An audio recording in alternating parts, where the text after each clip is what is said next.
about consultancy expenditure, which is $500,000 over 3 months.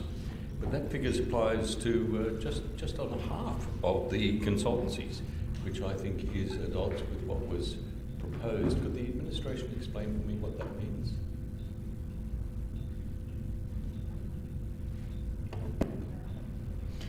CEO. Thank you, through the chair. Sorry, could you repeat the question, Councillor Martin, while I just pull the report up? Sorry, repeat the question. Yep.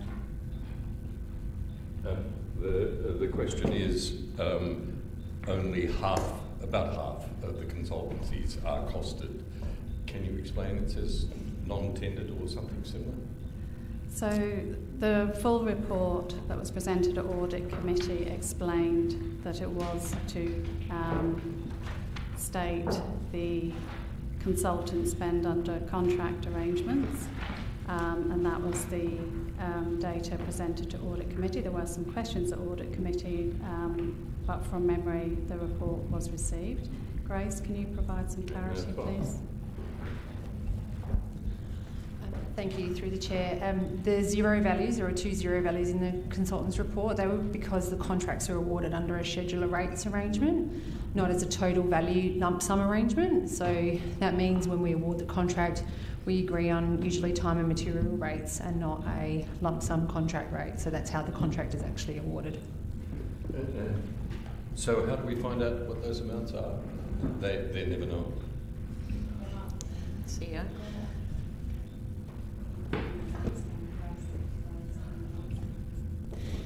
Thank you, through the chair. There was a subsequent discussion around that specifically at Audit Committee last week, and agreed that we would update those values with what the final spend was on those contracts.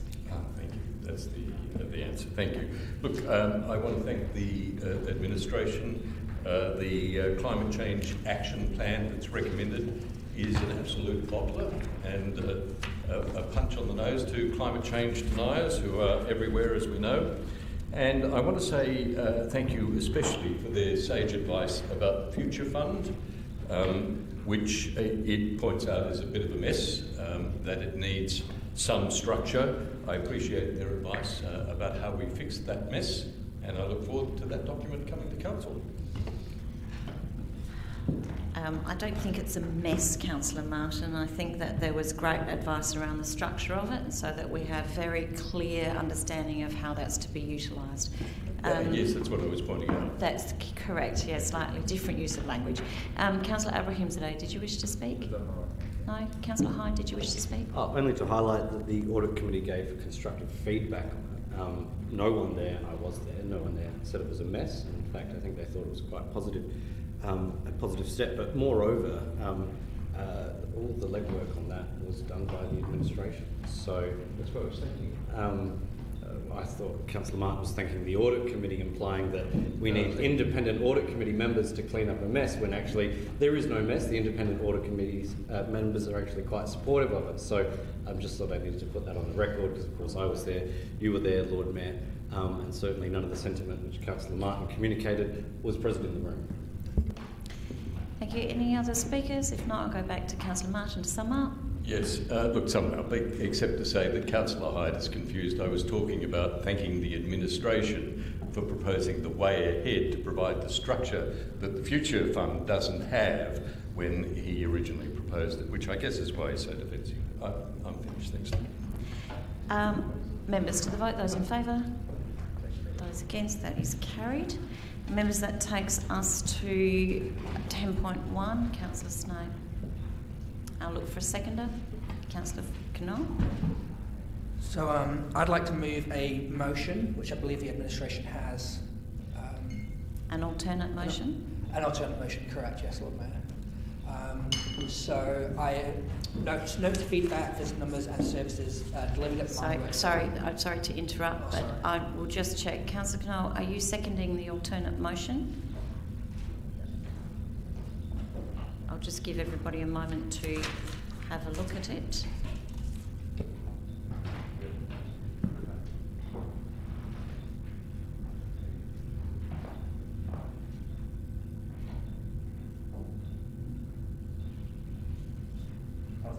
Thank you. Sorry, please go ahead. So I won't keep it too long, just to say that, to thank our speakers today, and I don't think it's particularly controversial, just wants to ask for effectively an 18-month extension to the end of the 2023 financial year, to give the administration and the community more time to search for a suitable building. I thank Councillor Knoll for his. Councillor Knoll, did you wish to speak?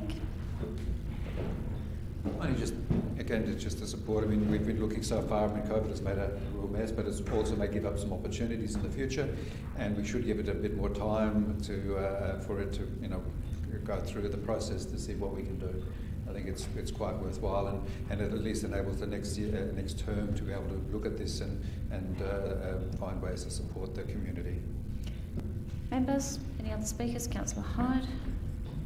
I just have a question, Lord Mayor. Approves the minor works building to continue as the temporary location, and I know that Southwest Community Centre is enmeshed in that sentence, which is obviously the subject for a permanent home, but does the, through Lord Mayor, I suppose to the CEO, would the interpretation of that be that we don't want to continue a community centre there once you find one? I just want to make sure you wouldn't read that into it, because we're talking about minor works building, temporary location. Those are the key things that I'm honing in on, but I don't think anyone actually wants that. So I just want to understand how that would work. CEO. Thank you, through the presiding member. The minor works building would revert back to its previous use, which was predominantly community use. So that I wouldn't read into that it would stop being used as a community centre. That's the interpretation of this motion as it was.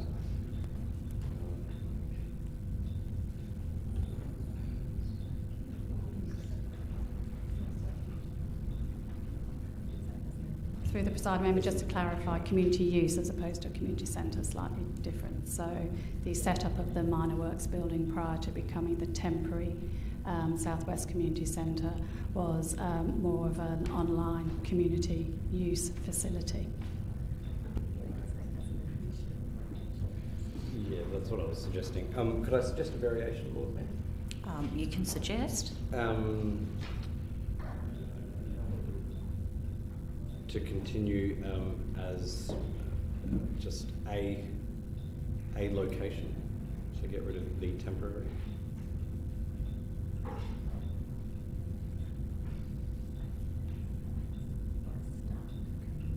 Yeah, for a staffed community centre, and then remove Adelaide Southwest, and then remove everything after while. Just 1 minute. We've got the for instead of the. So, yep. Thanks. And sorry. The next bit. Sorry, and I'll have to add into 3 as well. Location for a staffed community centre. So get rid of Adelaide Southwest, and get rid of everything from while onwards. And then in 3, it authorises the admin to extend the purchase period of the new Adelaide Southwest Community Centre.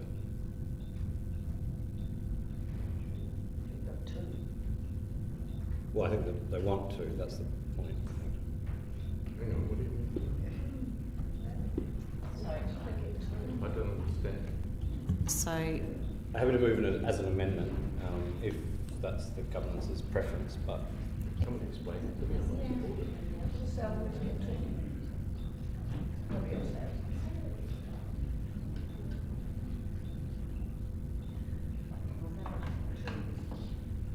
yeah. So I think it would be better as an amendment.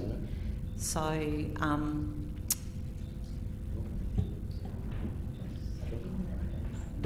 I'm happy to support this. If you figure out how to do it, yeah. I'm happy to support it. it's just quite different from what was in your alternate motion in terms of what it's actually saying. So essentially it's going from a temporary location while we search for another to a community centre while we buy another community centre. They're quite different in terms of the outcomes. So,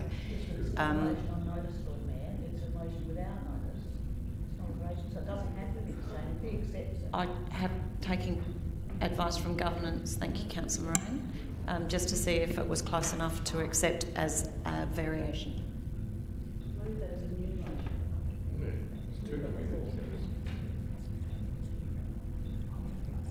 Okay.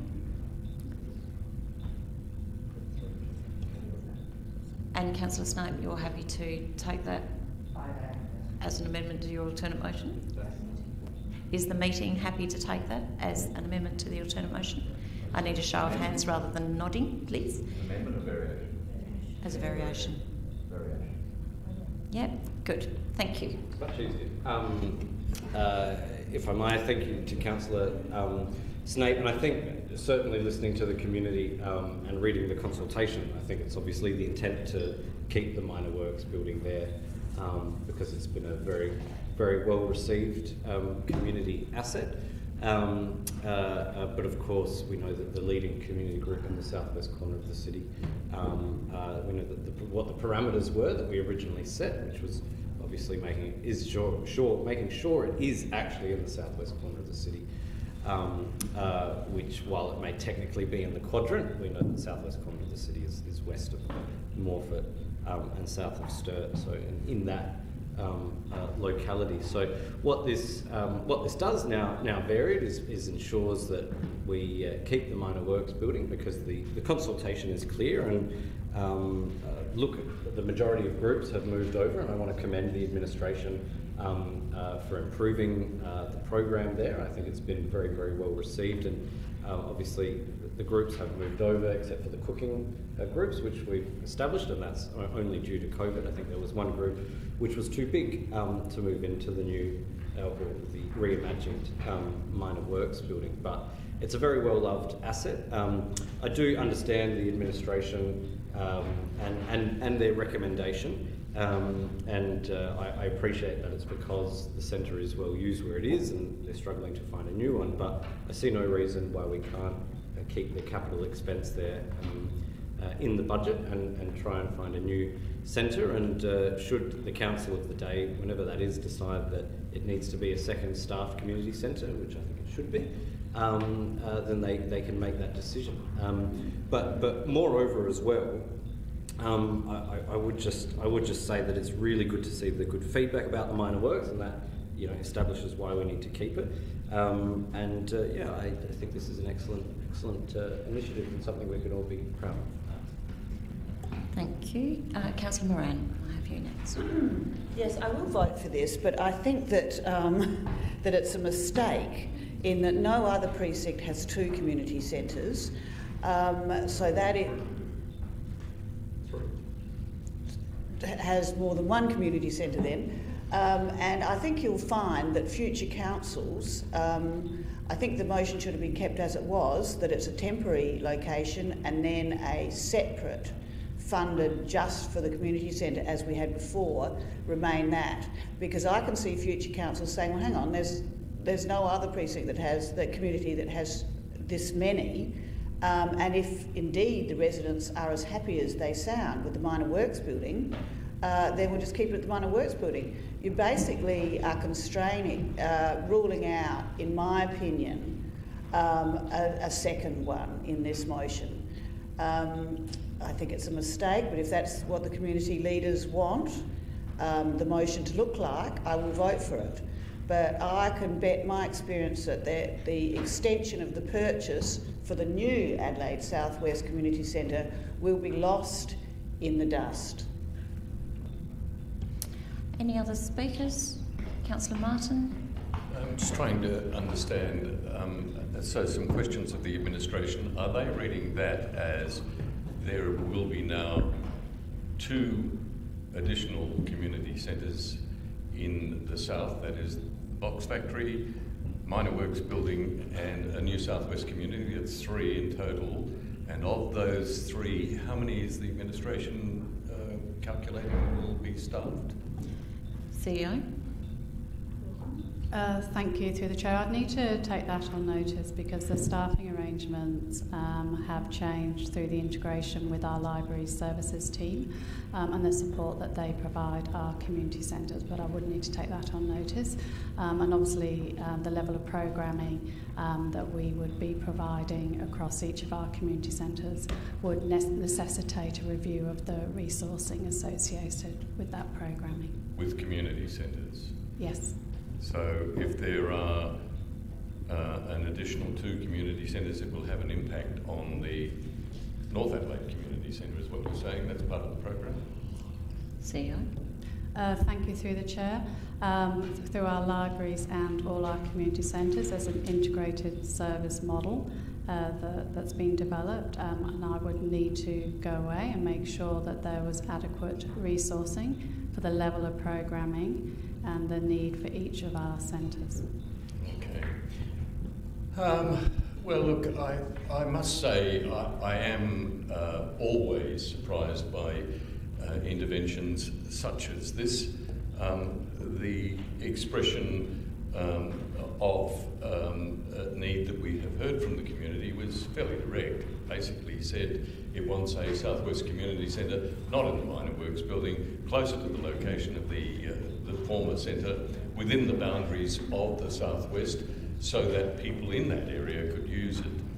And now what we've got is a Minor Works building continuing as a staffed community centre for we don't know how long. In fact, I guess the administration could read that as permanently staffed. That is the direction of council.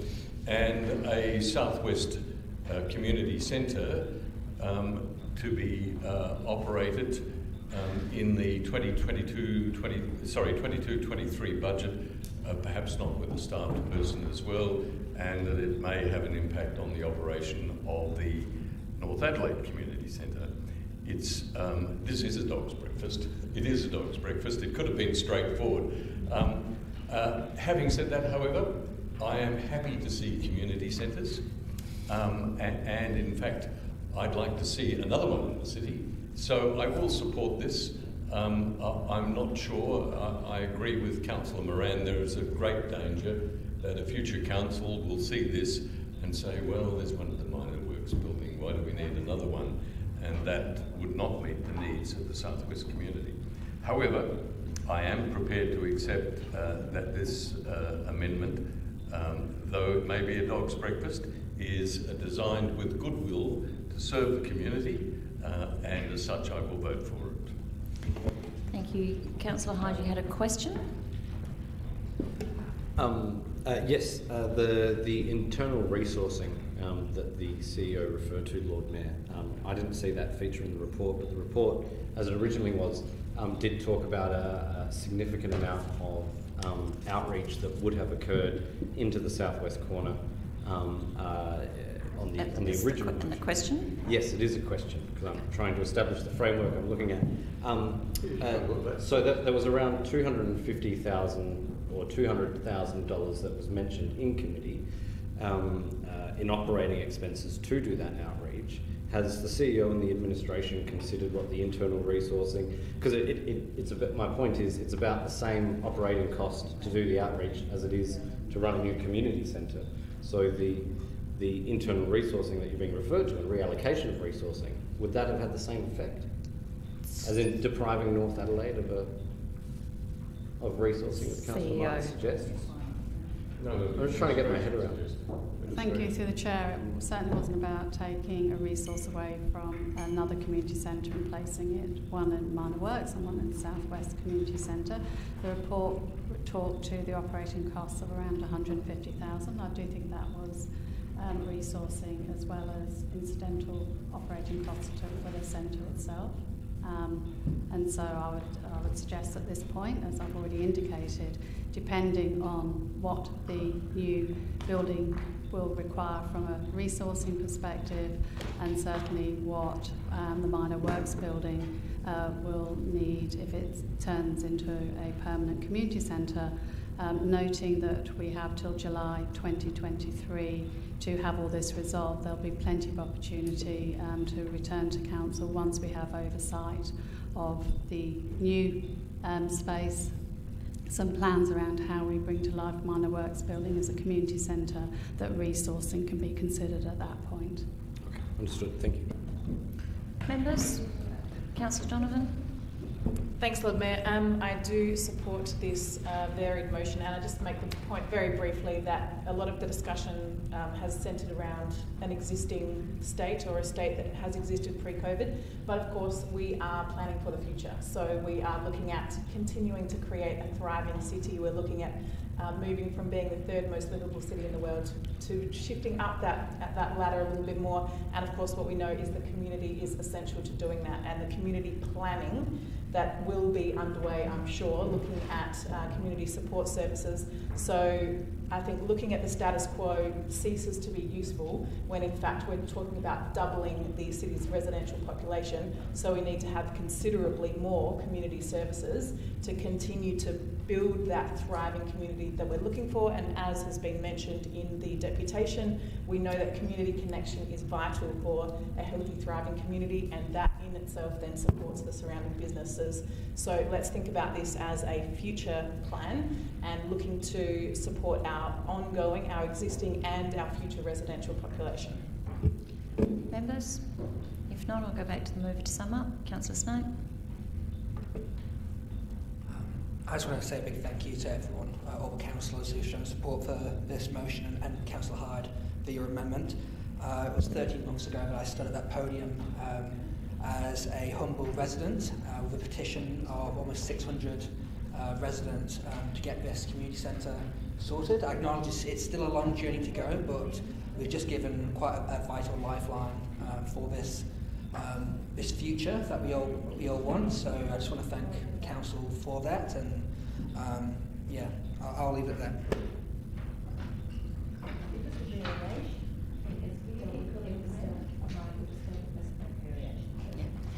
Sorry, members.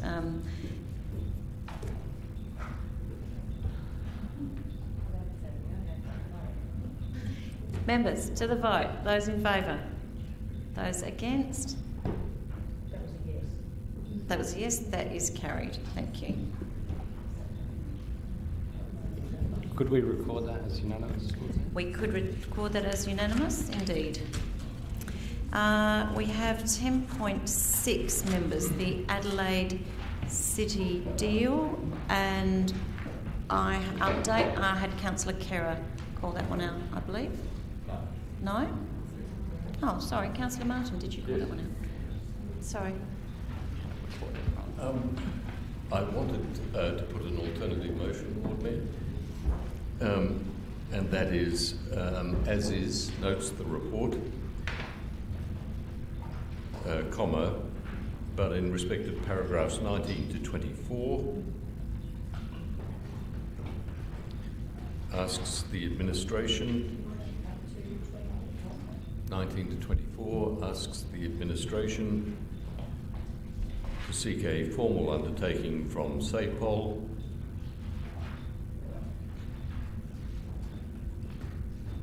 that it will not use camera facial recognition technology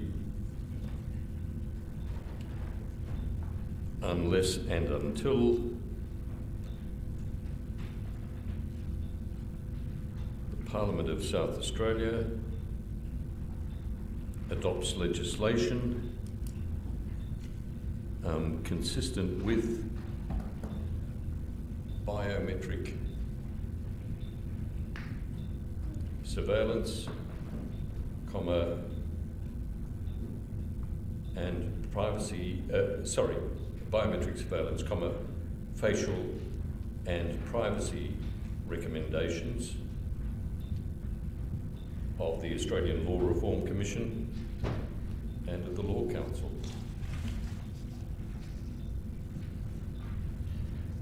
Actually, I beg your pardon, Lord Mayor, I scrawled it out. It's the Australian Human Rights Commission and the Law Council.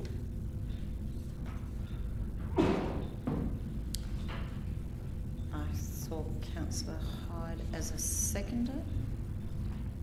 Oh, that's good.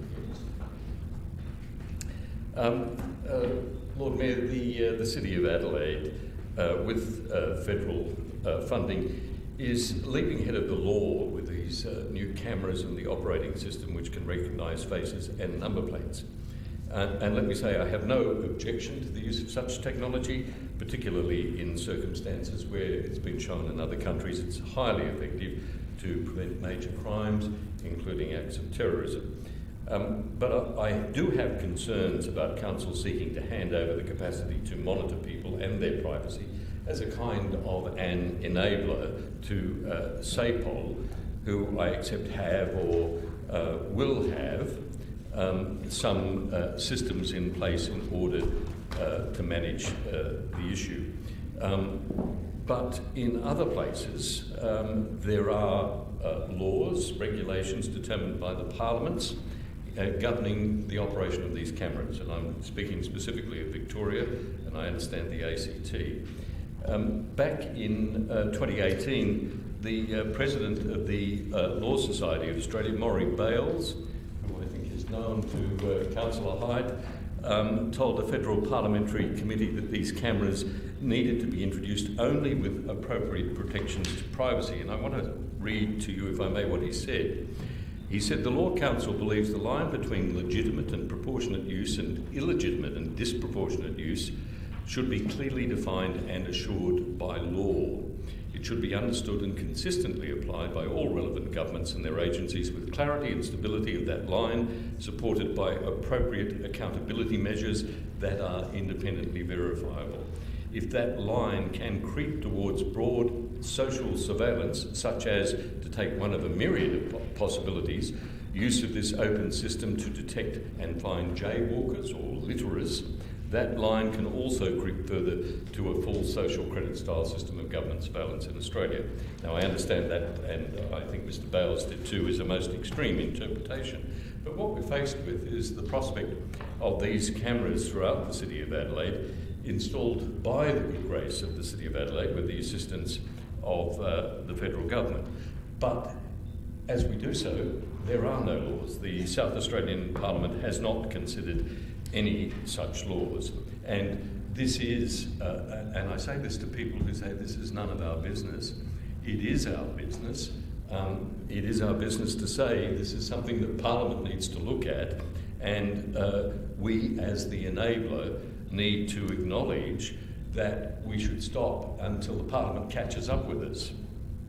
The Australian Human Rights Commission, in its Human Rights and Technology report just a few months ago, at recommendation 19, says Australia's federal, state and territory governments should introduce legislation that regulates the use of facial recognition and other biometric technology, and the legislation should expressly protect human rights, apply the use of this technology in decision making that has a legal or, may I have 30 seconds, I'm nearly finished,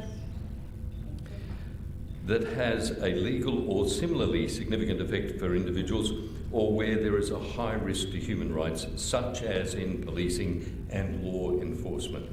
And it should be developed through in-depth consultation with the community, industry and expert bodies such as the Office of the Australian Information Commissioner and the Australian Human Rights Commission. So I'm saying that we have a responsibility to act responsibly, and this is all this motion does. It says softly, softly, let's hand this to the Parliament, and in the meantime ask SAPOL to exercise that same caution. Thank you, Councillor Martin. Councillor Hyde, did you wish to speak? Only to thank Councillor Martin for the amendment, Lord Mayor, and without wanting to be too sort of verbose, we are at a critical point in human history. We are at a critical juncture, and we need to be very careful to ensure that our minds and the technology that our minds come up with does not race too far ahead of our hearts, and our ethics and our morals. We've seen it happen with quite a few technologies in recent years, even technologies that you can get on your phone, online gambling, and the effect that that has and how it plays on your dopamine, online games, social media, all in that category, and all a good example, and it's all coming home to roost now. Look at the rebranding of Facebook, for example. But that's what happens when our heads race ahead of our hearts. And what this does is put some parameters in place to ensure that that doesn't happen. And, you know, at the moment we're sitting here thinking, oh, it probably won't happen. And it probably wouldn't in Australia. But, you know, I'm reminded of the Reagan quote, you know, freedom is only one generation away from extinction. Certainly, you know, in recent times we've seen lots of freedoms evaporate, all for a good reason. But we just have to remember that. And that's what this is about. Certainly a social credit system sends shivers down my spine, but there are parts of the world where they're actively pursuing such systems. And that's something we need to remember. So this technology, if left unmitigated and left in the hands of others who are not elected officials, i.e. if our elected officials in the Parliament choose not to regulate it appropriately, it's a very spooky, dystopian and Orwellian future we could be looking at. And if this encourages the government and encourages SAPOL to raise it with the minister so that they can develop a policy framework around it, well, I think that's so important. We need to remember, I mean, it's very good that this has been brought in Australia's oldest democracy, which is the City of Adelaide Council Chamber. And we need to remember that South Australia was founded on the principles of liberal democracy. That's what it was founded on. That's why many people of different colours and creeds and faiths came to South Australia, my own forebears included, fleeing persecution of many sorts, including religious. So I would hate to see this technology used in a way in the future that could unfairly target or persecute people. And I hope this achieves a framework that means that doesn't happen. Thank you. Councillor Kieran, you wish to speak? Thanks, Lord Mayor. Look, first a question of the administration. If you can answer this, we've got to be careful with this motion. I'm sort of in two minds about it, but nevertheless, facial recognition technology, it will not use camera facial recognition technology. Now, is that capable? Can that be interpreted as meaning cameras that have a resolution high enough such that faces are recognisable? That is pretty much, I would imagine, any camera, or at least the best cameras you can get. Is this actually telling them you can't use cameras that are capable of recognising faces, or is it actually more specific about the software and the technology that is about facial recognition, if you understand what I'm saying? Thank you, Councillor Kira. CEO? Thank you, through the Chair. I think as we discussed last week, Councillor, at committee, it's really challenging to be able to upgrade our CCTV without having this technology embedded in the infrastructure. So from a technology perspective, the going out to procure this technology is in every single product that has been presented as part of that procurement. I think what Councillor Martin is seeking is some assurance that SAPOL won't use it until the appropriate legislative frameworks are in place. Okay, thank you. That was so there is a distinction between the technology being there and it being actually used.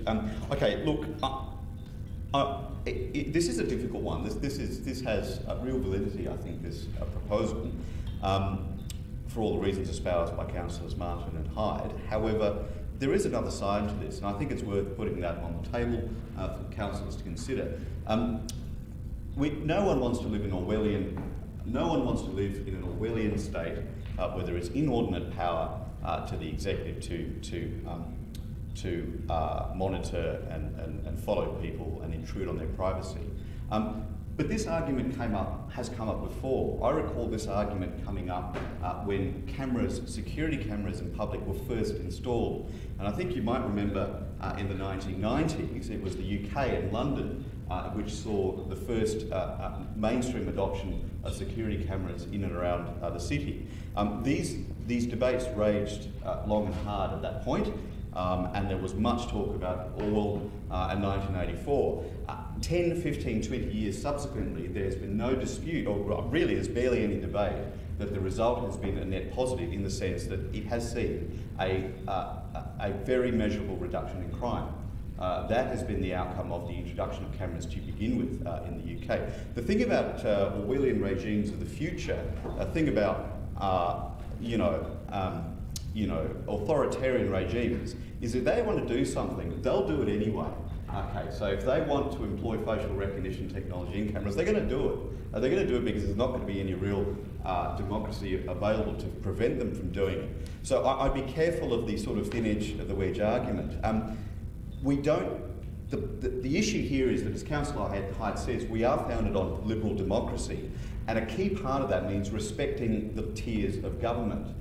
We are not a state government. This matter has not gone before a state polity. It has not been determined in a state legislature chamber.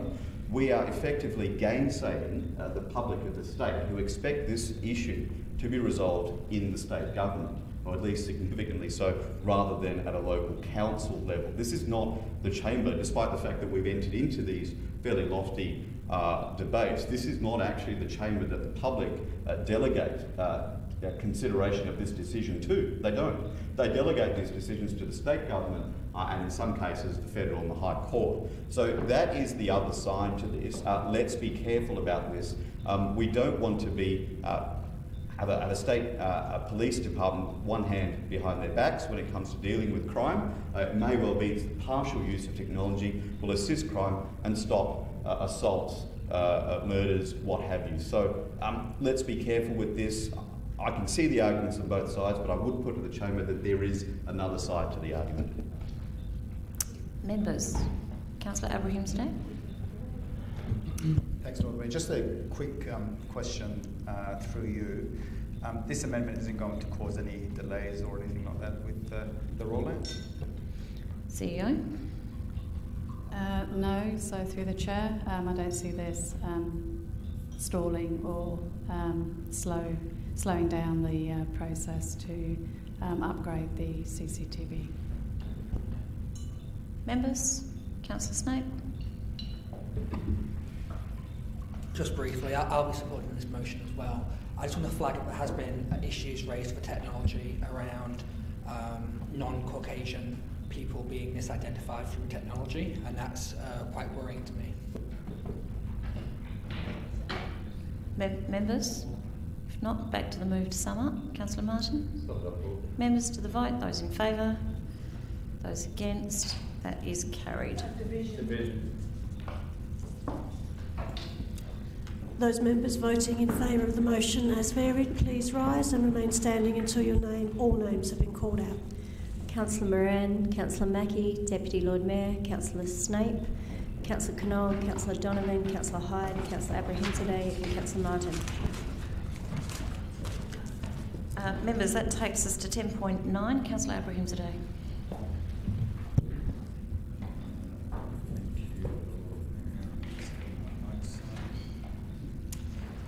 I would like to propose an amendment, if I could please, and that is essentially deleting points 3 and 4, and I'm also adding a date for point 2, where I've asked administration to bring back the detailed business case by May. It's May 2022. Thank you. I'll see you a second. Sorry, yours and Councillor Knoll's hands went up at the same times. Councillor Knoll, thank you. Councillor Abrahimzadeh. It's a popular one. Lord Mayor, I just wanted to make this exercise and this process a little bit less complex. As we heard in the committee meeting last week, getting an organisation, not-for-profit organisation, with DGR status like this can be quite a process, and I believe that if we were to pursue another organisation that can, I guess, supervise us while we get the right status and get ourselves established, may not necessarily be the the most straightforward and the easiest way of going about this. So by deleting items 3 and 4, I essentially would like administration to focus on establishing the organisation, and hopefully the time frame that I've prescribed there works with administration. And through you, Lord Mayor, I'm happy to take feedback or get any thoughts that administration might have on this. Thank you. Councillor Knoll, did you wish to speak? Seems right. Members? If not, I'll just thank Councillor Abraham today for bringing through the alternate motion. We did have a good discussion, particularly with his experience through the Zara Foundation, and for us to be able to focus on the delivery of the foundation and not use our energy and resources otherwise would be, I think, a very good decision. Councillor Abraham today to sum up. Something I just want to thank you and administration for doing the work on the Parklands Foundation, and I look forward to the many wonderful things that you can achieve in the future. Members to the vote, those in favour, those against, that's carried. Members, I have 10.10, Councillor Martin, which is the 2021-22 Quarter 1 Finance Report. No, I'm not happy to move it. I just wanted to vote against it. Oh, would someone else please move? Thank you, Councillor Hyde. And a seconder, Councillor Abraham today. Councillor Hyde, did you wish to speak? Only to thank the administration for bringing this on the public agenda. I think this is the sign of obviously new leadership, which is driving this transparency. There's lots and lots of information in there, which were previously considered only in confidence, but there's no reason to do so. So I think this is an excellent report. It gives people clarity on our commercial operations without actually giving anything away that disadvantages those commercial operations. So I think it's an excellently put together report, and I commend all the administration who are involved. Thank you, Councillor Abraham. Councillor Martin. Yes, I just want to acknowledge the administration for allocating the dollars for Councillor Moran's McKinnon Parade Crossing, which were not in the budget until this report. I suppose I should support it for that reason, but I still can't because of April 13th. Would you mind just scrolling down so I can see the rest of the recommendation that's on there? No, it's beautiful, thank you. Members, if not, Councillor Hyde to sum up. I got ahead of myself, Lord Mayor. You just let me go, no one told me. Of course, the commercial operations report is the next one. This report actually details the fantastic operating surplus that the City of Adelaide continues to have, which is phenomenal. And again, my hat goes off to the administration, because not only do we maintain a larger, still modest, but larger operating surplus, but we've actually tipped a heap of expenditure, extra expenditure, into it. So I imagine we've tipped out some other things which are irrelevant, but also, more to the point, we are increasing our revenue streams.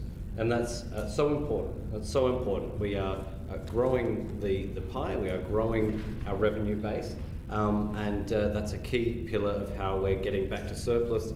And I don't think the City of Adelaide has seen a budget in surplus since before this council came to office, just before this council came to office. So I think that's excellent. Thank you. Members to the vote, those in favour, those against, that is carried. Members, that takes us to 10.12, which is the Capital Works Status Report. And I think Councillor Martin. Yes, I have an alternative motion, Lord Mayor. I'm sorry, I'm just finding the first page. Here it is. 1 as is, and then 2 notes that the Moonta Street project has been significantly degraded by dumping and or spillage of cooking oil. I'll just slow you down a little bit, Councillor.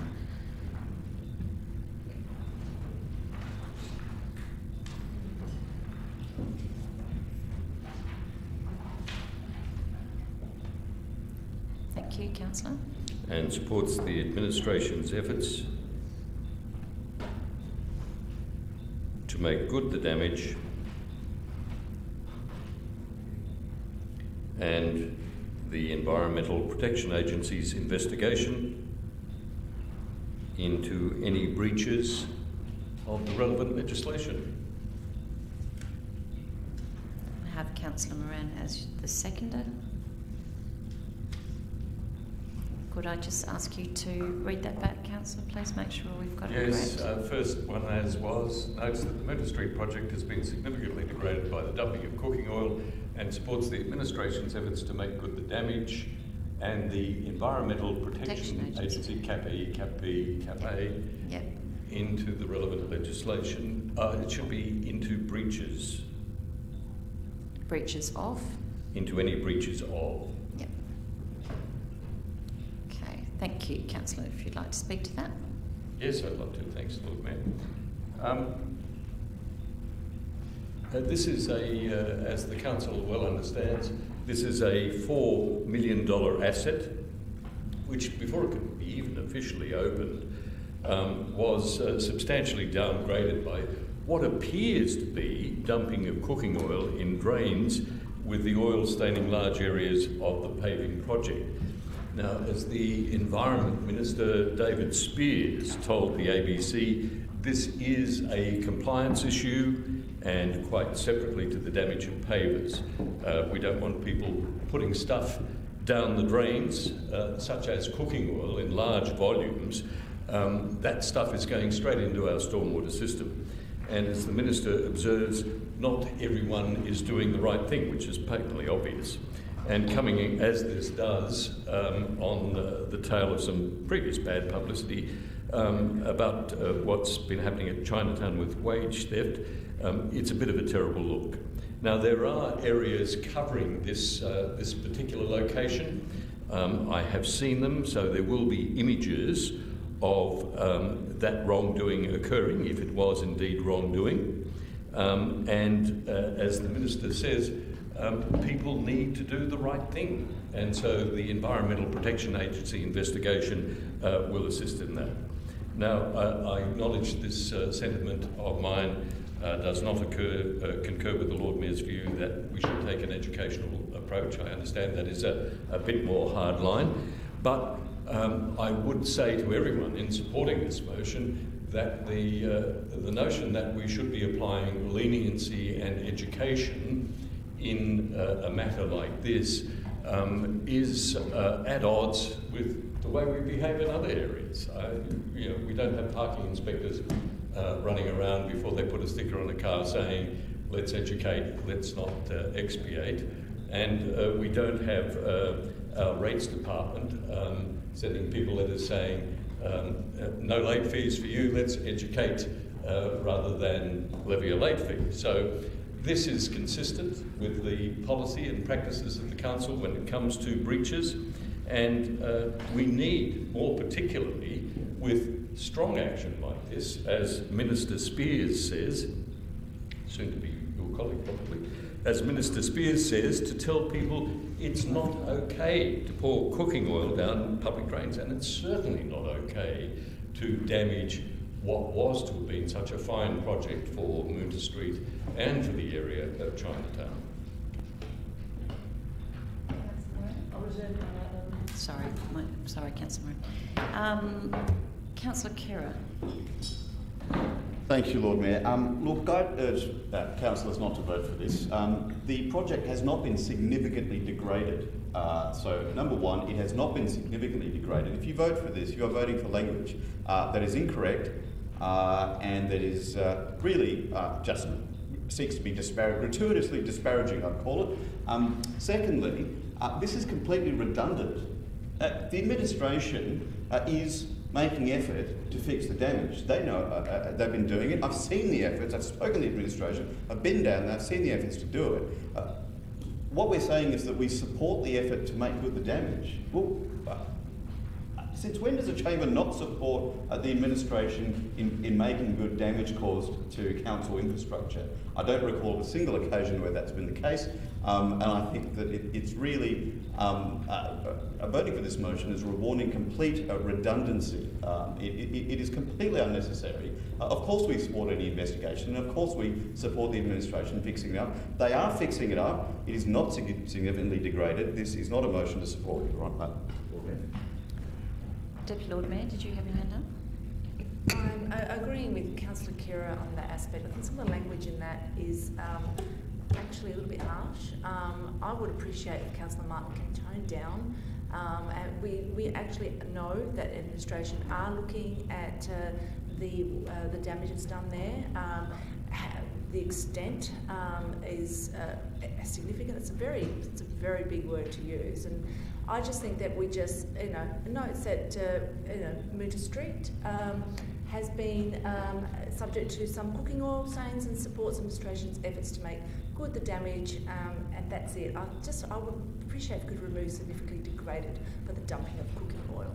I think we just need to be mindful that there is, that the project was a very complex project because they were still operating while they were actually putting the pavers down.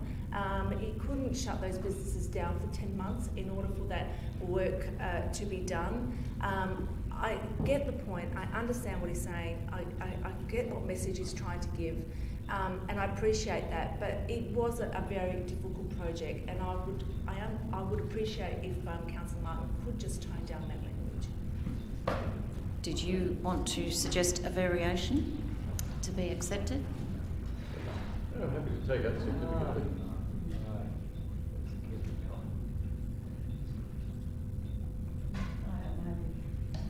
Yeah, happy to take that up. Councillor Moran has supported that. And the meeting, I'd need a show of hands to support that. What, you criticise it and you won't support doing that? I would just prefer notes that Moota Street project needs to be reviewed. And I would appreciate all of that to be taken out because that work is being done. I just think. I'm just voting against. I know what I understand. Sorry, you've already spoken. Sorry, you've already spoken, Deputy Lord Mayor. If you want to, I did actually give you the opportunity to suggest a variation. Councillor Martin, did you want to change anything? Yes, I'm happy to accept the variation. Lord Mayor, if it's offensive to the room to have and supports the administration's efforts to make good the damage, I'm happy to take that out. So it's just notes the Moota Street project has been degraded by the dumping of cooking oil and supports the Environment Protection Agency investigation into any breaches of the relevant legislation. That's very straightforward then, no emotive language. We are just doing as I've been requested to do by the room, and I hope Councillor Moran, as my seconder, will accept that. Thank you, Councillor Moran. I do actually need to go to the room and see if that is accepted by the room by show of hands, please, that I can see. No, that hasn't been accepted by the room. Well, you can't complain and then not accept the change. So we'll keep moving. So are there any other speakers to... So thank you. We'll go back to where it is. Councillor Hyde. Just a couple of questions, Lord Mayor.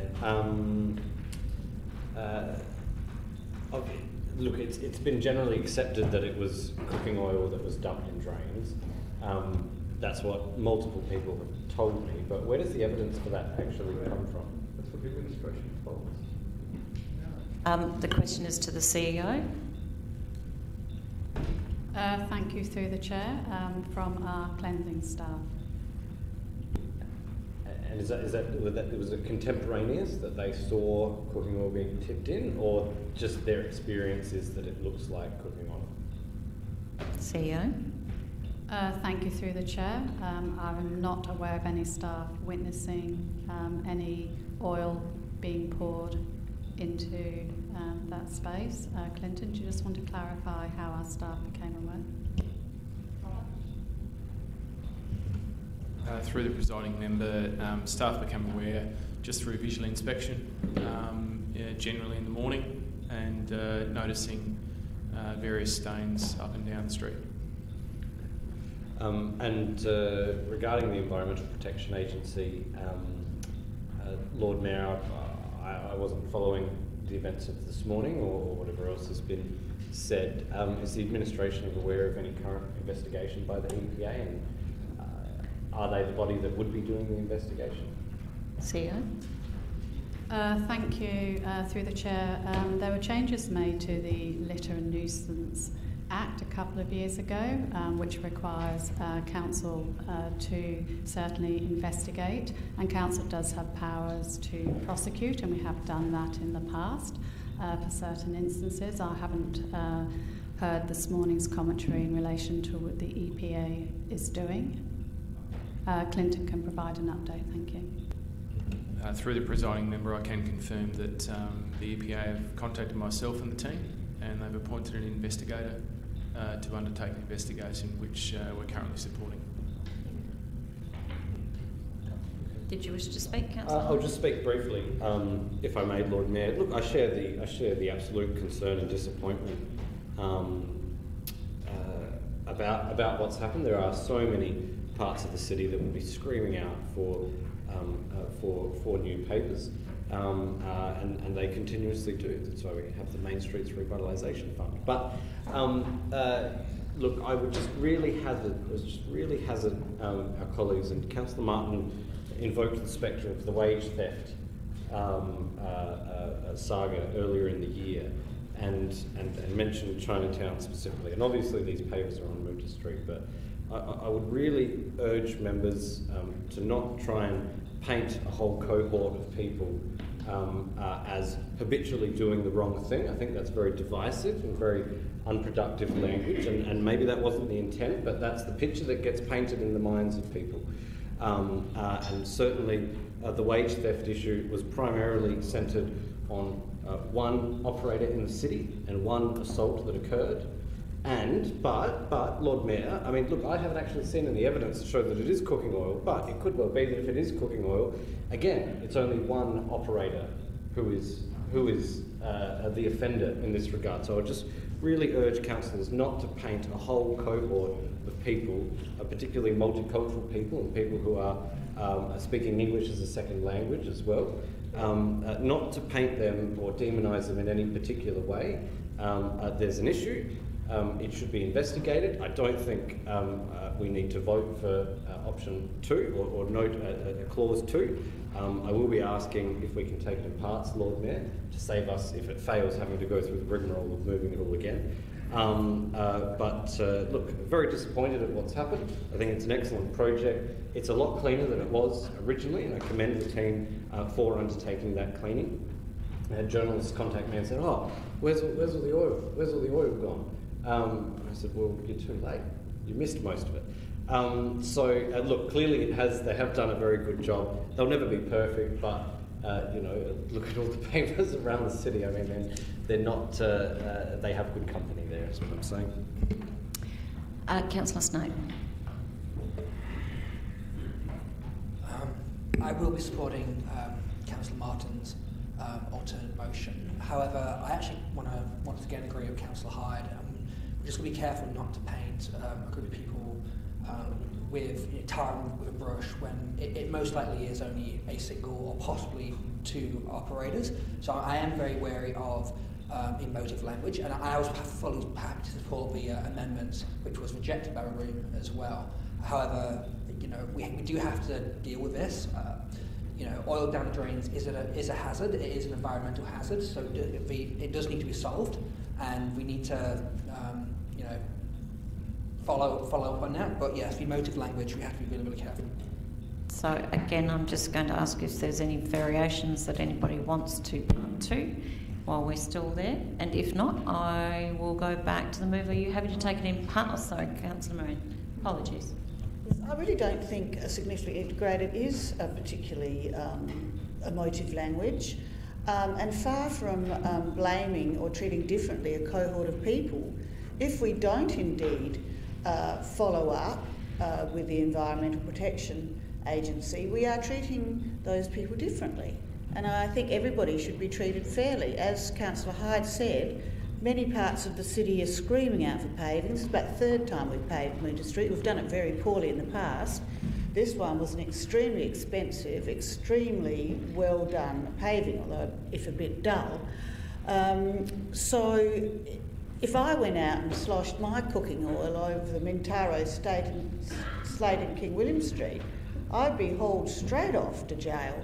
And so would anybody else, and they deserve. Everybody knows you don't pour cooking oil down ordinary drains. It's unfortunate it's in Chinatown because people are nervous about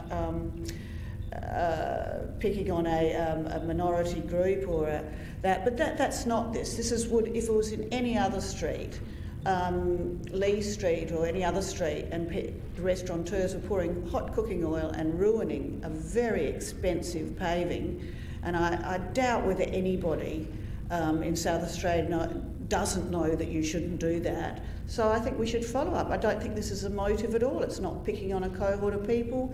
It's nothing to do with the wage theft. It's completely separate. So the report does say education. It doesn't say following up with the EPA. The administration might be doing that, but that's not what the report says.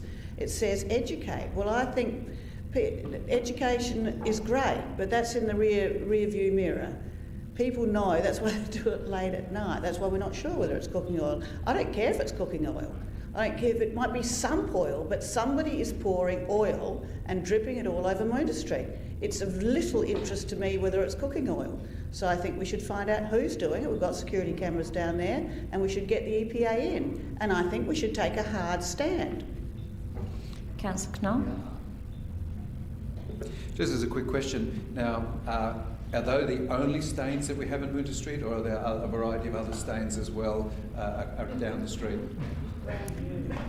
CEO. Well, we are talking about cooking oil. Is that a serious question that we want answered? Because it's not just cooking oil, it's all of the other associated with food environments and things like that. So did you want the question answered? Yes. Thank you. CEO. Thank you. Through the Chair, I'm not sure if it's got the obligatory gum stains that we get across the city yet. So Clinton, are you able to please provide an update to the Chamber on the nature of the stains currently existing on Moonta Street, please? Through the presiding member, the nature of the stains are typical of public use of public space. I haven't done an audit of the nature and source of the stains, but I'm sure that there are other sources of stains on the pavers as you would experience across the rest of the city. So just as a point to that, I mean, we talk about one specific issue, and I mean, I don't know how widespread, I assume it's only just 1 or 2 spots down by the drain, but the other is that this is a food precinct. So we're not talking about the Rundle Mall with it's mainly a shopping precinct and certainly very different. This is a food precinct, so it's going to be much more open to people, the seating areas, etc., people spilling food, etc., which will put stains across the Moonta Street. And so the question is the appropriateness of whether these tiles should have been the choice in this circumstance. But we now have to, despite the best efforts of our administration and the cleaning and etc., it is going to stain. And so the point is that overall, it's as it wears and as people use it, it's going to get increasingly these stains, which will be a bit more homogeneous over time. And I don't think we can do much in regards to that. Certainly, obviously, as normal function of the administration and also all of the regulatory bodies, they are very much in tune with trying to ensure that people do the right thing. And certainly, these investigations are part of normal business within the government realm. So you would expect them to do that. That's fantastic. But at the end of the day, it is going to stain, and over time it should even out because that's just how the nature of it. And I think, sadly, we asked questions previously about the appropriateness of the tiles that are there, the pavers, but that was too late in the piece. So, we are stuck with what we have. Thank you, Councillor Knoll. I think we are about to look at the design manual that will inform some of that. Councillor Martin, are there any other speakers? Oh, sorry, Councillor Ho. My apologies. Thank you, Lord Mayor. Indeed, I had my hand up before, and thank you, Councillor High, for asking the question. That is exactly the questions I like to ask. Whether or not administration really have any footage or evidence about dumping cooking oil.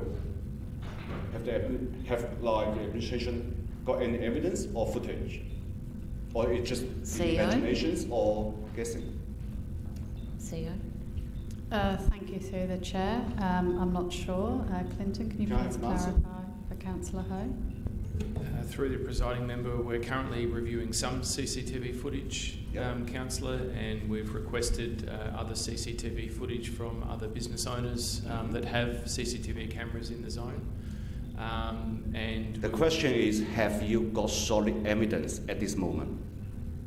At this moment, we're reviewing the evidence, and we don't have solid evidence, no. Okay, thank you. And indeed, I mean, my comment will be exactly the same as what Councillor Hyde have just made.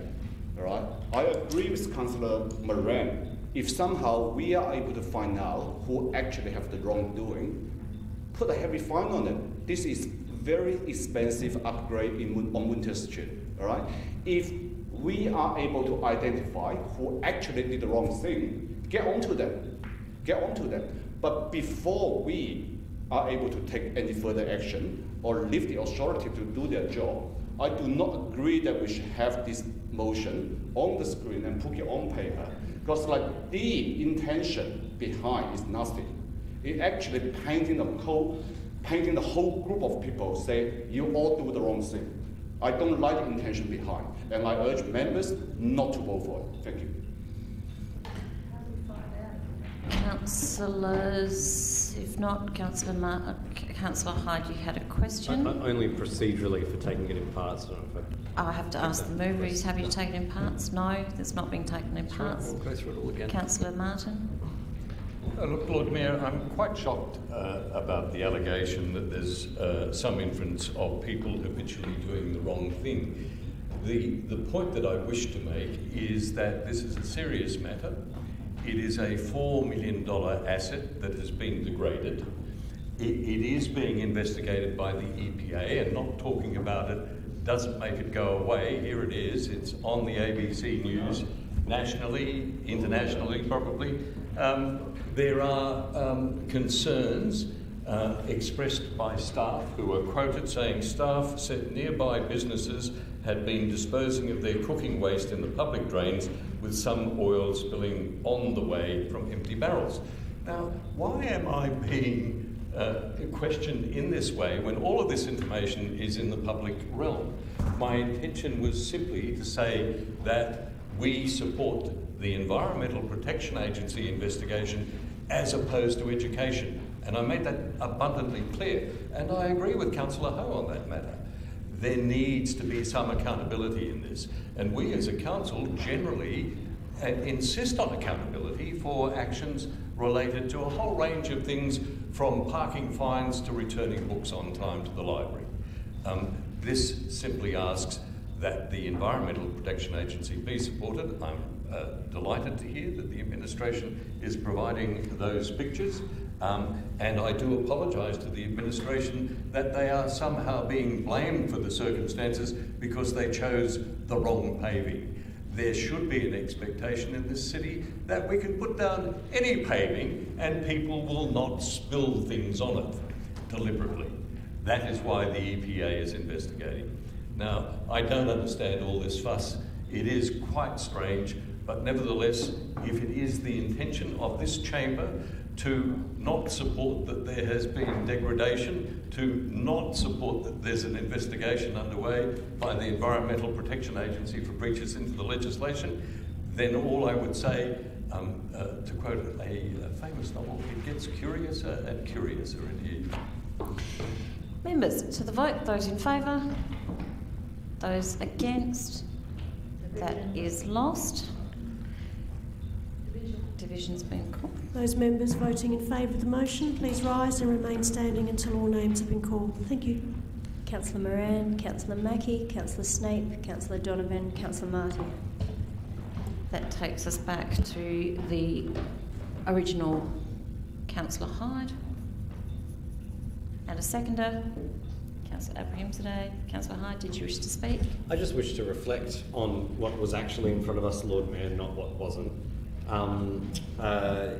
which is the Capital Works status report, which is a phenomenal, I was almost going to call it an innovation, but it should be business as usual, and it is now, thankfully. And I just reflect, Lord Mayor, on the nature of the reporting that we're getting now compared to the nature of the reporting that we had when we started 3 years ago. And this is sort of the cherry on top, or the crown jewel of that reporting. We now have wonderfully clear finances. We have a wonderfully transparent commercial operations, and now we are bringing that into our infrastructure programs and our capital works as well. That's really what we should be talking about with this item in front of us, Lord Mayor. It's a phenomenal thing. It's a wealth of information. Look, and it will lead to councillors getting a bee in their bonnet about this project or that project or what have you. But to a degree, that's what we're here for. So I think it's excellent that we have this here, that we have this information, that our community has this information as well. And it actually means that, we often get questions about projects from ratepayers, and it actually means instead of harassing Clinton and Bronwyn in his office, we can actually go to this document and provide updates for them as well. That's not an undertaking, by the way. But it is really, really important. It's incredibly clear, and I think it's a fantastic initiative, and I hope it continues on ad infinitum. Thank you. Councillor Abrahimzadeh, did you wish to speak? Councillor Martin? Yes, whose initiative was it? It's a fantastic initiative, I agree. Whose was it? Question to the CEO.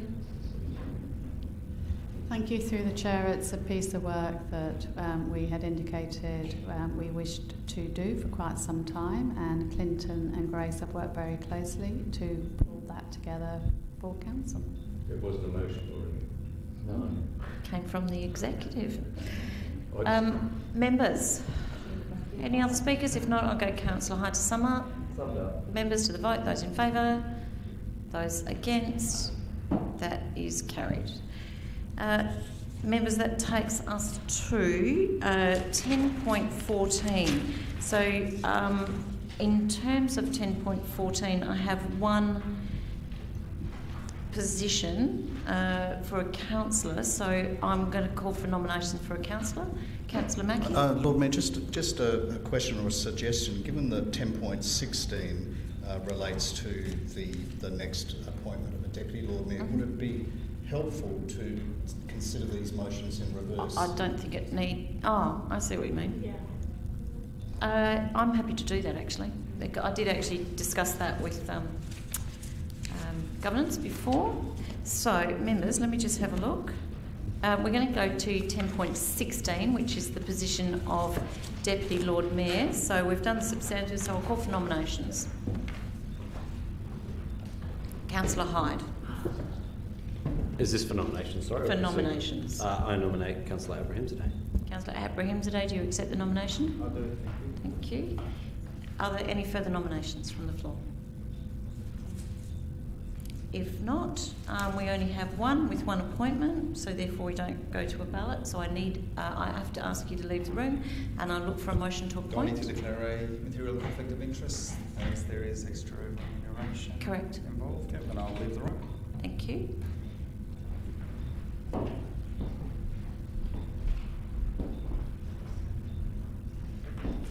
Members, if I could have someone move, please, that Councillor Abrahimzadeh be appointed Deputy Lord Mayor. Deputy Lord Mayor. And a seconder, Councillor Ho. Deputy Lord Mayor, did you wish to speak? No. Councillor Ho, did you wish to speak? Members? If not, Deputy Lord Mayor to sum up. Members to the vote. Those in favour? Those against? That is carried. Could you ask Councillor Abrahimzadeh to come back in?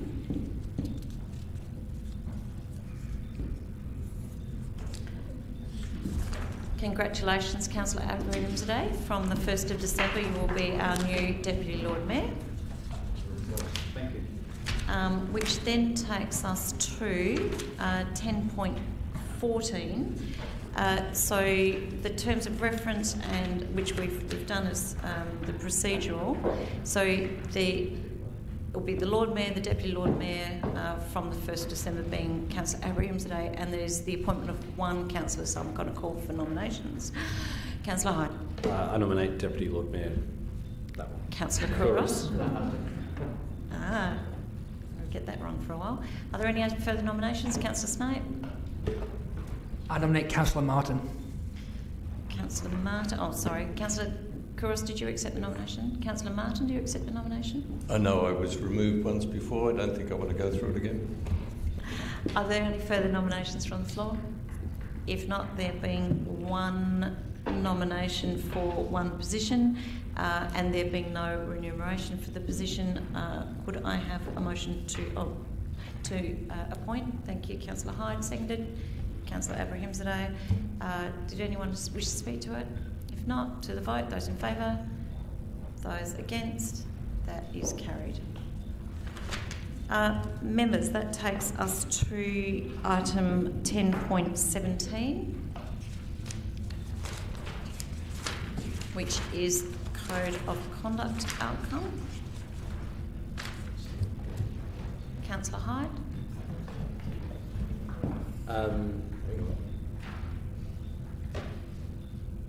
Oh, yes. So we're up to Councillor items 10.17, which is the Code of Conduct outcome. I think I need to pick that up. That is a conflict of interest? Correct. Okay. A material one? It's up to you. You have to do your own conflict of interest. Mick, did you want any advice from government? No, I don't think it's material. Just a wave of the hand will do. Just a point of order, the standing orders, I know it's a little bit odd, but the standing orders do actually highlight in there what you're meant to do. I can't recall. It's a material conflict. Okay, then I have a material conflict. Thank you, Councillor Martin. Thank you. Will you be leaving the room? Yes, of course. Councillor Martin, we will be doing the confidential items before we go to the break. So you're going to send someone out to ask you about it? Yes. Councillor Hyde, did you move? Yes, if I could just declare a perceived conflict of interest out of abundance of caution, because I was the one that put in the complaint, but I'm happy to move the report as it is. Thank you. I'll look for a seconder.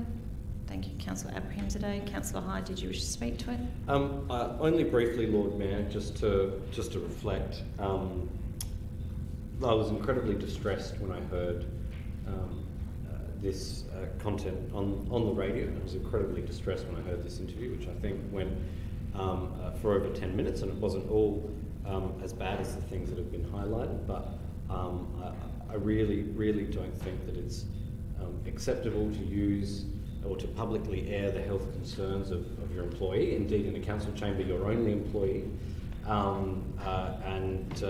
Rightly or wrongly, of course, the report accepts that that's Councillor Martin's personally held view, but I just thought it was incredibly distasteful to hear, and moreover, and it's not just Councillor Martin. I contacted the show as well as I was listening to it, which was after it aired, but I contacted the host of the show as well to highlight that I thought this was highly inappropriate. And actually unbecoming of the ABC as well, to entertain that, but to also entertain it without going to yourself for comment, Lord Mayor, as the presiding member of this chamber, and the person who works most closely with the CEO. And then, of course, there were reflections made on our then acting CEO as well, which I thought were inappropriate. So, look, I do believe in redemption. But that road is getting longer and windier. Councillor Abrahimzadeh, did you wish to speak? Councillor Moran? I will not be supporting this motion. I heard the interview. I think when a CEO takes that long sick leave, it is very important that the administration briefs the councillors. When the leader of the administration is away for that long, I think it's entirely appropriate. I think the number of code of conducts that are thrown at Phil Martin are a witch hunt. I think they're unbecoming, and I really object to the throwaway comments, such as there were also innuendos against the acting CEO. I'm unaware of those. That's accusing Phil Martin or nameless people of saying such things against the CEO, acting CEO at the time. I think it's despicable, and I think this is despicable. Members, if not, back to Councillor Hyde to sum up. Only to highlight that the report details at 3 regarding the complaint. That there were words which included saying that we have a problem in the city because our staff are seeing the leadership. They're suddenly faced with the leadership as if it was confronting to them and unwelcome. They're suddenly faced with nobody there that they are familiar with. And of course, the report details that the acting CEO at the time coming to the role, and I apologise for having to talk about in third person with them in the room, but that person had been here for nearly 2 decades. And I think to say that on air is very disrespectful. Sadly, given the comments that I've received from Councillor Moran, I'm not surprised to see that she doesn't accept this part. I'll keep to the topic. I think, look, again, I do believe in redemption. I think the punishment fits the crime.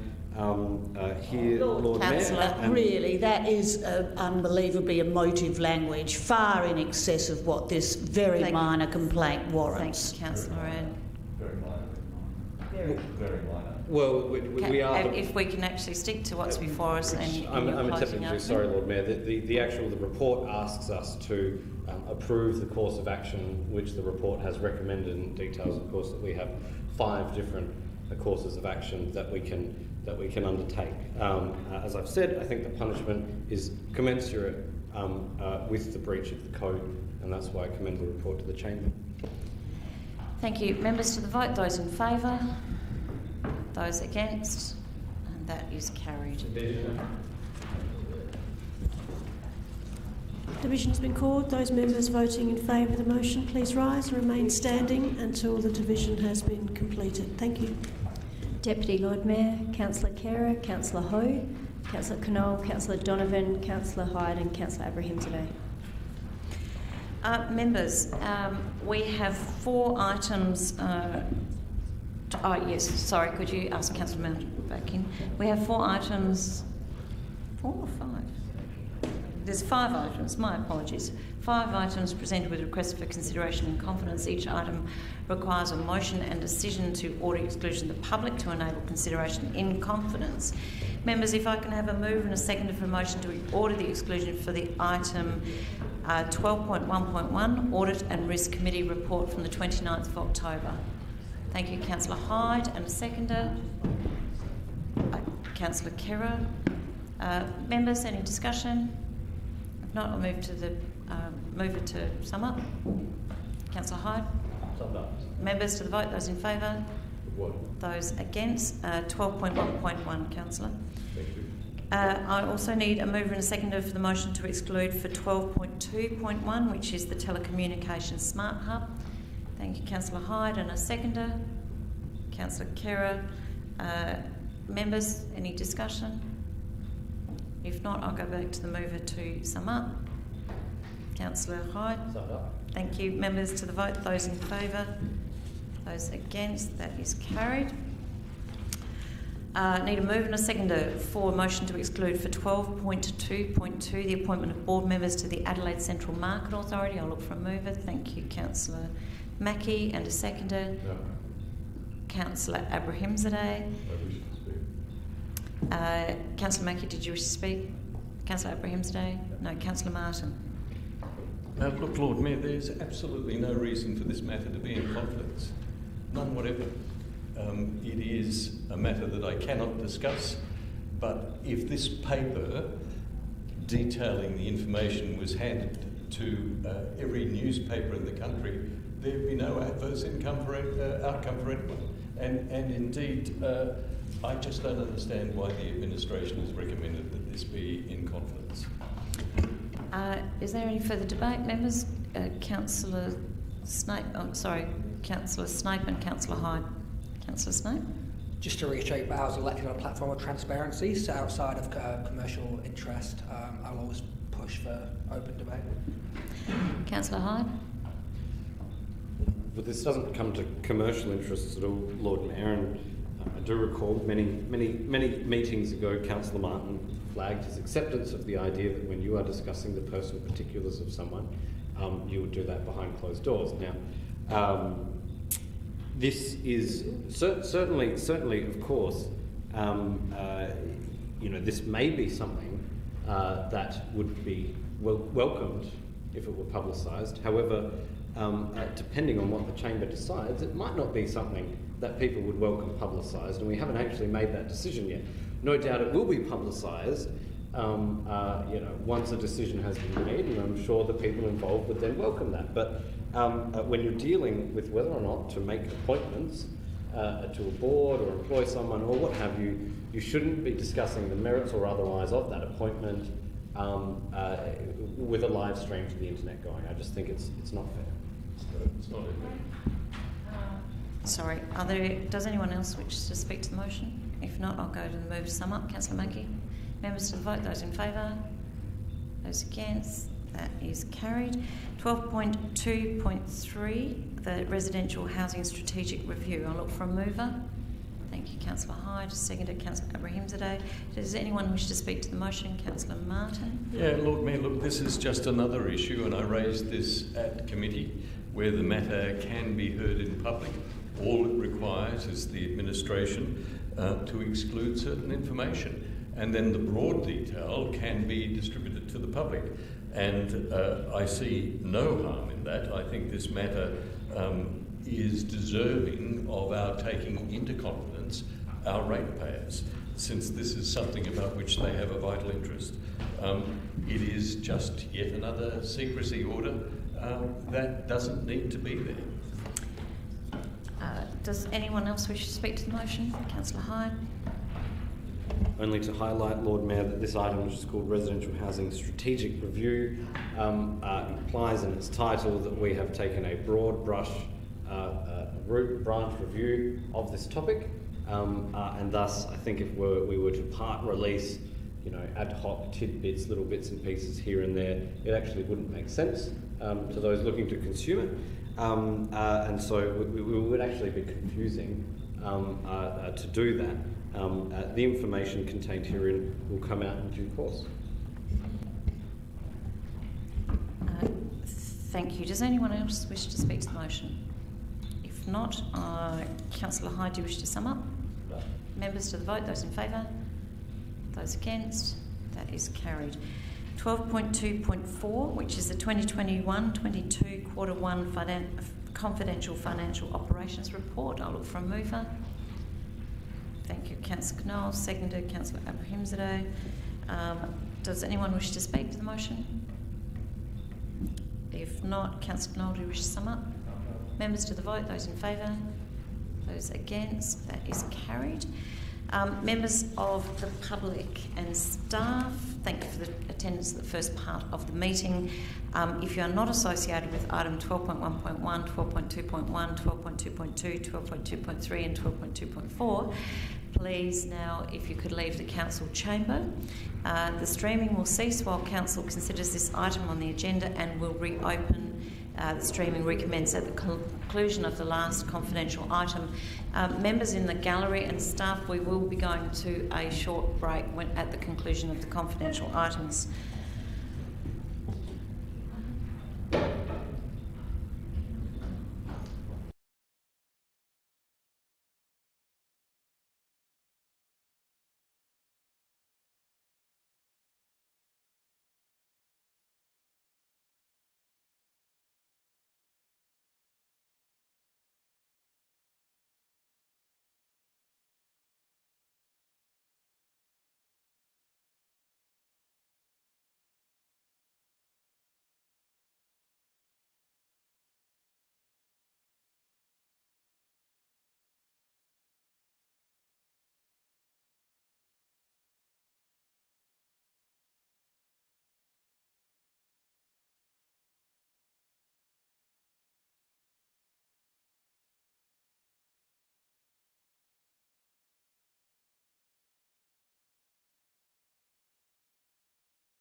That takes us to item 13 on the agenda, which is the Lord Mayor's report.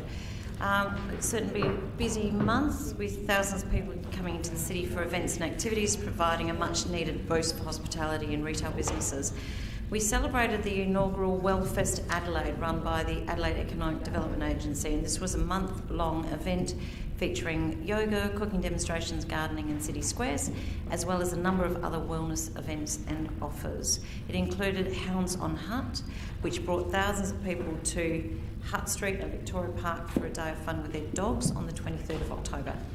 I addressed the Wellfest lunch for business leaders at the Adelaide Town Hall on the 15th of October. Leaders were able to reflect on their own wellbeing and discuss strategies to improve their resilience and how they can support their teams. Artists taking part in Tanandi Arts Festival on 14th of October joined us for a civic reception. This year's festival brought together the work of 200 Aboriginal and Torres Strait Islanders artists from across the country at the Gallery of South Australia, and with a further 200 artists presenting work in venues across the state. I also attended the opening of Tanandi as well as Cheese Fest and the Oz Asia Festival. Feast Festival celebrating LGBTQ+ arts and culture in the city is now underway, and I officially raised the rainbow flag, which will fly outside the Adelaide Town Hall until November 10th at a civic reception on November 3rd, marking the beginning of Pridevember. I also attended the launch of the Feast Festival program on the 19th of October and the opening night on the 6th of November.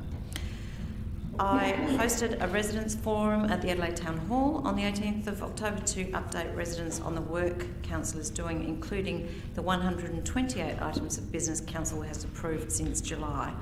I also provided an update on the Reignite Adelaide initiatives to support businesses and attract people to the city and North Adelaide, as well as upcoming road and footpath upgrades, the Adelaide Aquatic Centre, main streets and more.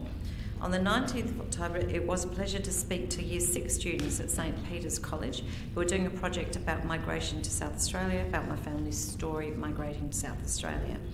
I attended the Australian of the Year Awards presentation on the evening of the 21st of October.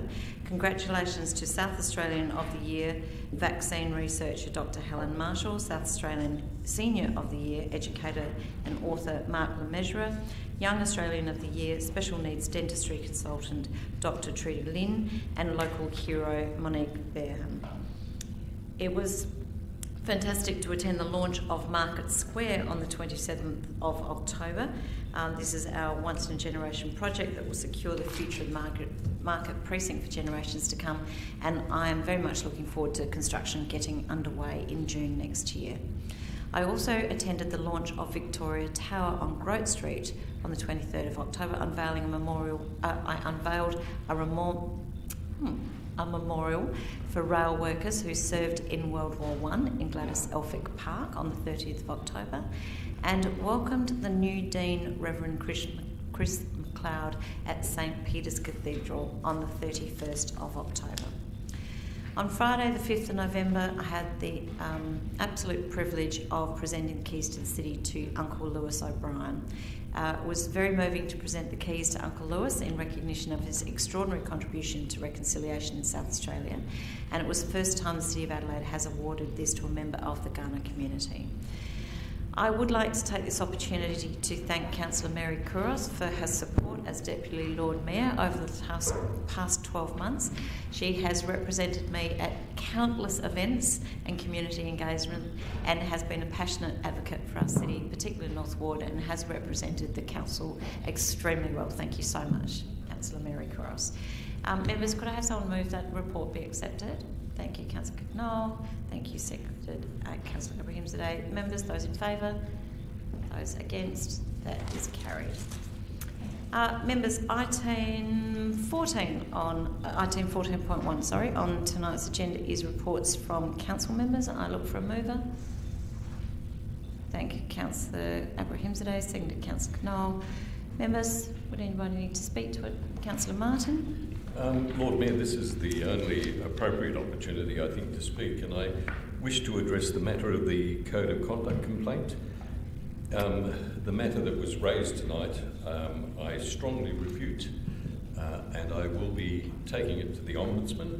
The circumstances in which it was alleged that I had leaked information were not the circumstances related to the Council's confidential process to renew the contract of the CEO, but rather an attempt months earlier to put it, as he put it, constructively dismissing. A separate attempt to show him the door did not have the approval of the Council and created enormous stress for Mr Goldstone, which I will explain to the Ombudsman. And in respect of 10.15 from the agenda of the Council meeting of September 14th, 2021, recommendation 3, I say sorry.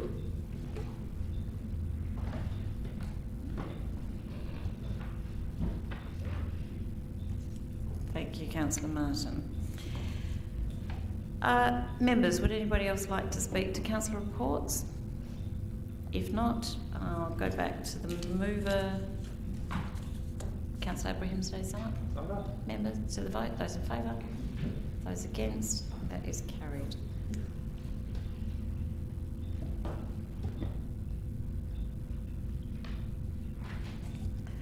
Member, item 15 on the agenda tonight is questions on notice, which I would like to take as read with leaving the meeting. They, of course, are on our website for people to see. If I can have a show of hands from the Council and the Chamber, please. Thank you. We will take those questions on notice as read. Members, are there any questions without notice? Councillor Martin. Further to the questions on notice, Lord Mayor, I specifically asked in 15.6 Vogue Fashion Festival of the administration, has AIDA received or acted on social media complaints that the advertised 150 special offers from retailers to celebrate the event were either previously available or not available at all? And the administration has not answered that question, and I wondered if I might have an answer. CEO. Thank you through the Chair. I don't have that answer with me tonight, Councillor Martin. I'll endeavour to include that when we get back with the further report which details the spending. So unfortunately we're unable to provide that tonight. No, that's not the question I was asking. And I do acknowledge that the administration has said it will provide the spending figure in December. I asked about the specific complaint on social media from members of the public that offers advertised as special. Councillor Martin, sorry, the CEO did answer that. She said she would include the response to that question within the report because she's unable to give that to you tonight. Oh, okay. Yep. So that's a response to the question later. Okay. And one further question, if I may, Lord Mayor. In respect of 15.7, I thank the administration for the detail which it supplied in relation to affordable housing. Calculating the responses to 1, 2, 3, 4 and 5, if all of the affordable housing units except for those mentioned in responses 3 and 4 have not been sold, and ICD suggests that 83% of apartments are sold, does that mean that almost 98% of the development is sold or spoken for? CEO. Thank you through the Chair. I'll ask Mr McCready to clarify, but my understanding would be the 82% would comprise the affordable housing component, but if you could just clarify if you know that, please, Tom. Through you, Lord Mayor. Thank you, CEO. Effectively, the 82% includes the sale down of up to 5 affordable housing. Also, the vacant, the numbers to achieve the 15% is also reserved, so it's not included. So effectively 5 apartments are contained within 82%, and the remaining apartments have been reserved and are on the affordable housing website. So would it be correct then to assume that almost 95% of the development has been sold based on the calculations that have just been presented? There's a difference between on hold and sold, but CEO? Thank you. Through the Lord Mayor, I'd agree there is a difference between sold and on hold. Please clarify, Mr McCready. Through Lord Mayor, thank you, CEO. Effectively, they're not sold until they are sold. What happens is they have them on the market for 90 days, and should they not be sold, they then revert back to market sales. As previously advised in the committee meeting, is that typically the scheme allows for 30 days. We have this actually on for 90 days, and they are progressively introducing the stock and working vigorously to get them sold to the affordable housing market. Well, I thank the administration for that answer, but it raises another question. Is 83 or 82% sold or on hold? CEO. Thank you, through the chair. I'll be really grateful if Mr. McCready could answer that specific question. Thank you, Tom. Through you, Lord Mayor, 82% are sold. Thank you. Thank you. Are there any further questions without notice from the floor? If not, thank you. We go on to item 17. Councillor Moran, motion on notice, Local Government Association membership. Just. I need a motion. I beg your pardon? Could I make a motion ahead of that? Sorry. No, I'm sorry. I'm going to 17.1. Councillor Moran. Yes, I move that the council cease membership of the Local Government Association. Okay, thank you. If I could just please declare a perceived conflict of interest as I'm on the Garrick board, but I'm going to stay and debate over this one. Councillor Donovan? Likewise, I would declare a perceived conflict of interest. Thank you. Because I'm the local government representative for the Stormwater Management Authority and the State Records Council. Thank you, Councillor Donovan. I thank you, Councillor Moran, for your indulgence. I look for a seconder. Thank you, Councillor Martin. Councillor Moran. Well, it's a motion I move reasonably regularly at each council meeting, and I mean no disrespect to the Local Government Association. It does a good job with councils. However, we do stand alone and act under a separate act, the City of Adelaide Act, and I feel that we stand separately. I have seen value for our membership in the past, but not recently. I feel that a lot of the report that we've had showing the mutual liability scheme, the LGA workers' compensation scheme, we probably could strike out a loan and get a better deal. I don't expect this motion to get up, but I don't think we do, in these tight times, see much value from the Local Government Association, and I would like to cease our membership. Thank you, Councillor Moran. Councillor Martin, did you wish to speak? Yeah, look, I support this, Lord Mayor, and for reasons that I've not discussed with Councillor Moran, but I think which are salient. And I understand that the administration at times has said that there's enormous benefit to council in having membership of the mutual liability scheme, the workers' compensation scheme and so on. And yet it's been brought to my attention by a ratepayer that our membership of the mutual liability scheme has more often than not, in his view, brought adverse outcomes for ratepayers. In his circumstances, he lives near the North Adelaide Golf Course, and as any homeowner in that area would tell you, stray golf balls are a regular occurrence through windows, car windows, and indeed it's miraculous sometimes that it should not be through forests, because people are literally jumping about the place on occasion. And in complaining to the City of Adelaide about damage to a vehicle, he was referred to the mutual liability scheme. And the mutual liability scheme, acting on behalf of the City of Adelaide, told him solemnly in a letter which I have viewed that the City of Adelaide had no responsibility for what occurred to him. The mutual liability scheme had no responsibility. He could appeal, and those channels were open to him.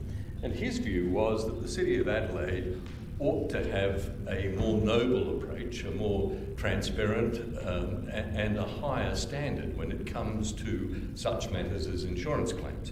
It shouldn't be seeking to dodge responsibility.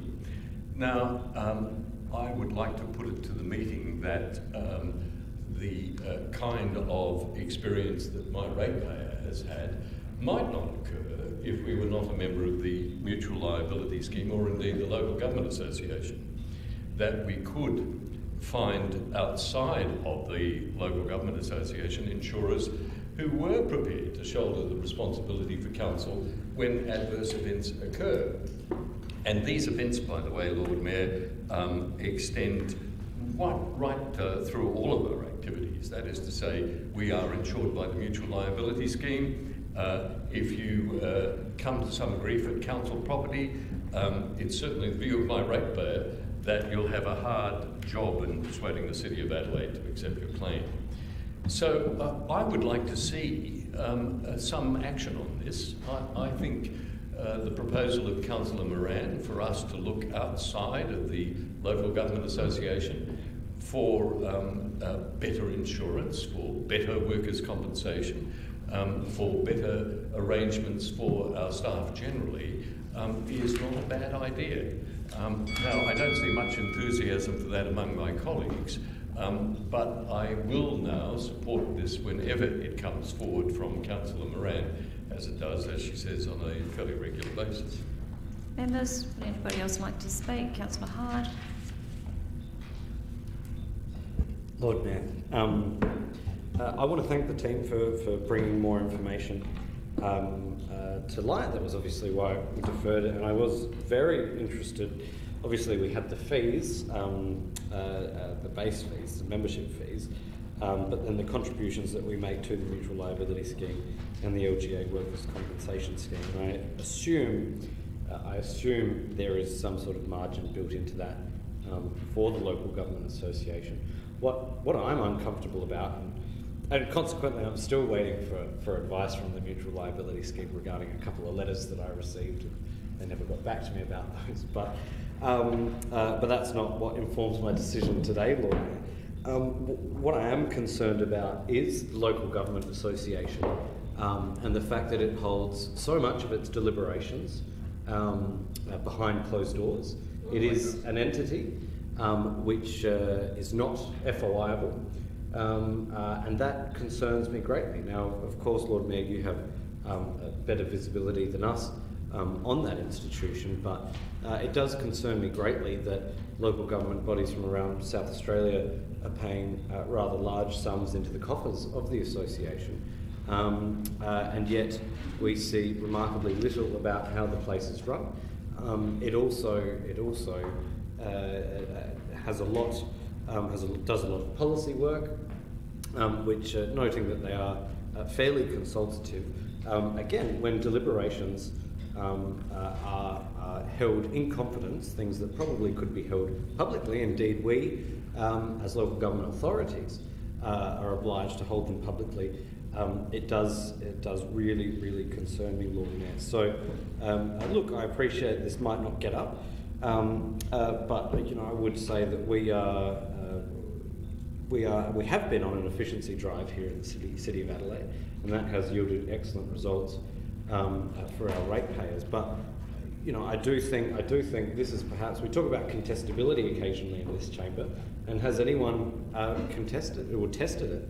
Has anyone tested whether going to the market for these things, which we otherwise pay for, would actually result in better rates? Maybe it wouldn't. Maybe it wouldn't. But maybe it would. And that's the question that I'm asking, because as we know, governments in particular don't innovate. Innovation is born out of necessity. And when you have a monopoly, there is no necessity to innovate. That's the position we were in as a capital city until we moved that we do innovate. That's a position which I believe the Local Government Association is in as well.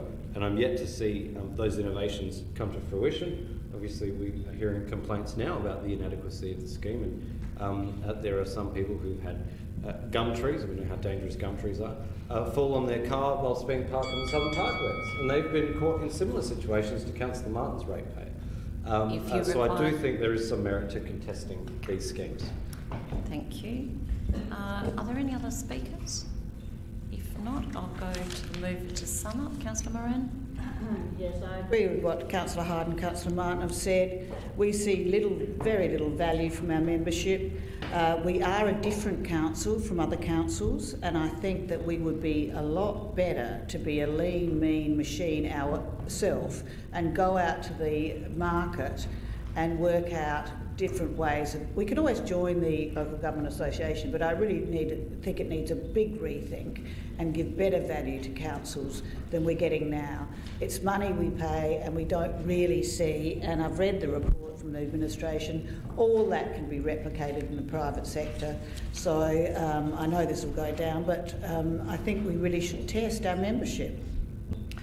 Members to the vote, those in favour, those against, that is lost. Members, that takes us to 17. Lord Mayor, I indulge your attention for a second. As per standing orders, I'd like to move that item 17.10 is moved to the next item on the agenda on the basis that there is quite a large online audience who might be interested in seeing that earlier rather than later, if that's possible. No, I prefer not to move the order. I think we're moving quite quickly at the moment. Thank you, Councillor Snape. 17.2, Councillor Koura's motion on notice, city cycling, Councillor Martin.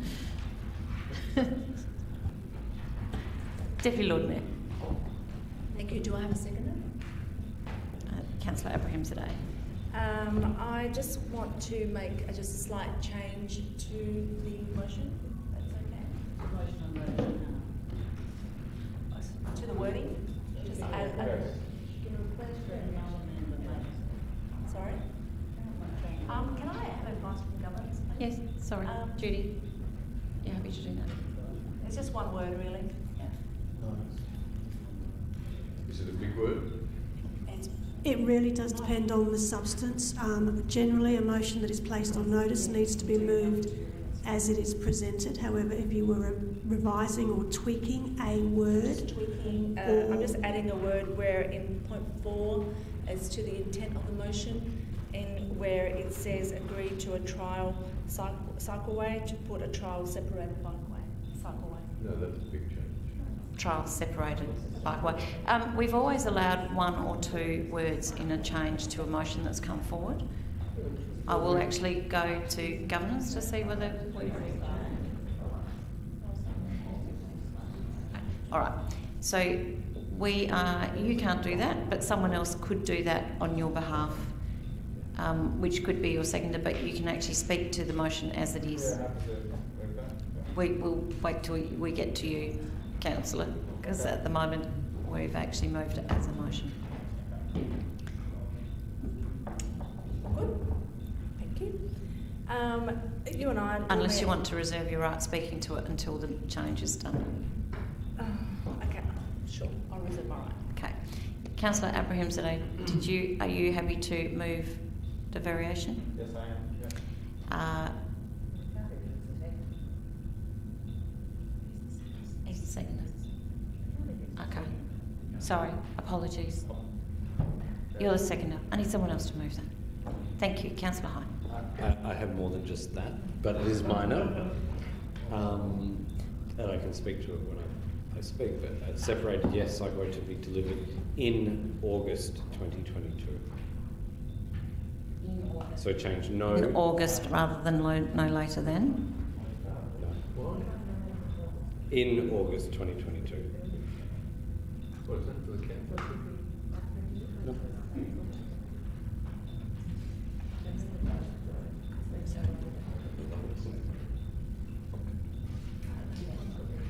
So I need the mover and the seconder of the motion to agree to that change. You happy with that? Councillor Abraham, you happy with that? Okay. Is the meeting okay with all of that? Are we okay, people? Can I have a show of hands, please? Everybody's okay? Thank you.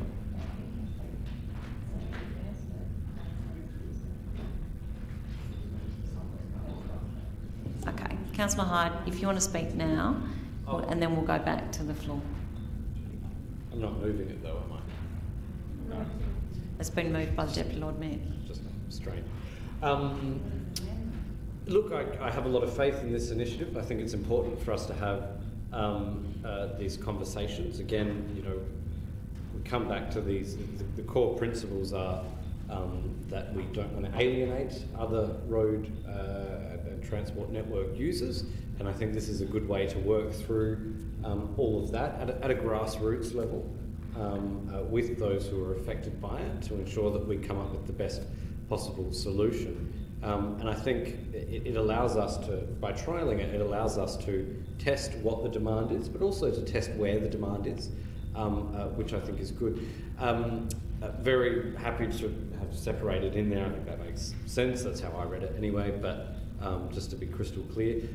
Regarding August 2022, that's because I think we need to give this group time. I mean, Lord Mayor, you know, we're on a couple of groups together. It's a heritage promotion thing and others, you know, and you'd be lucky if you meet sort of once a month, once every 2 months.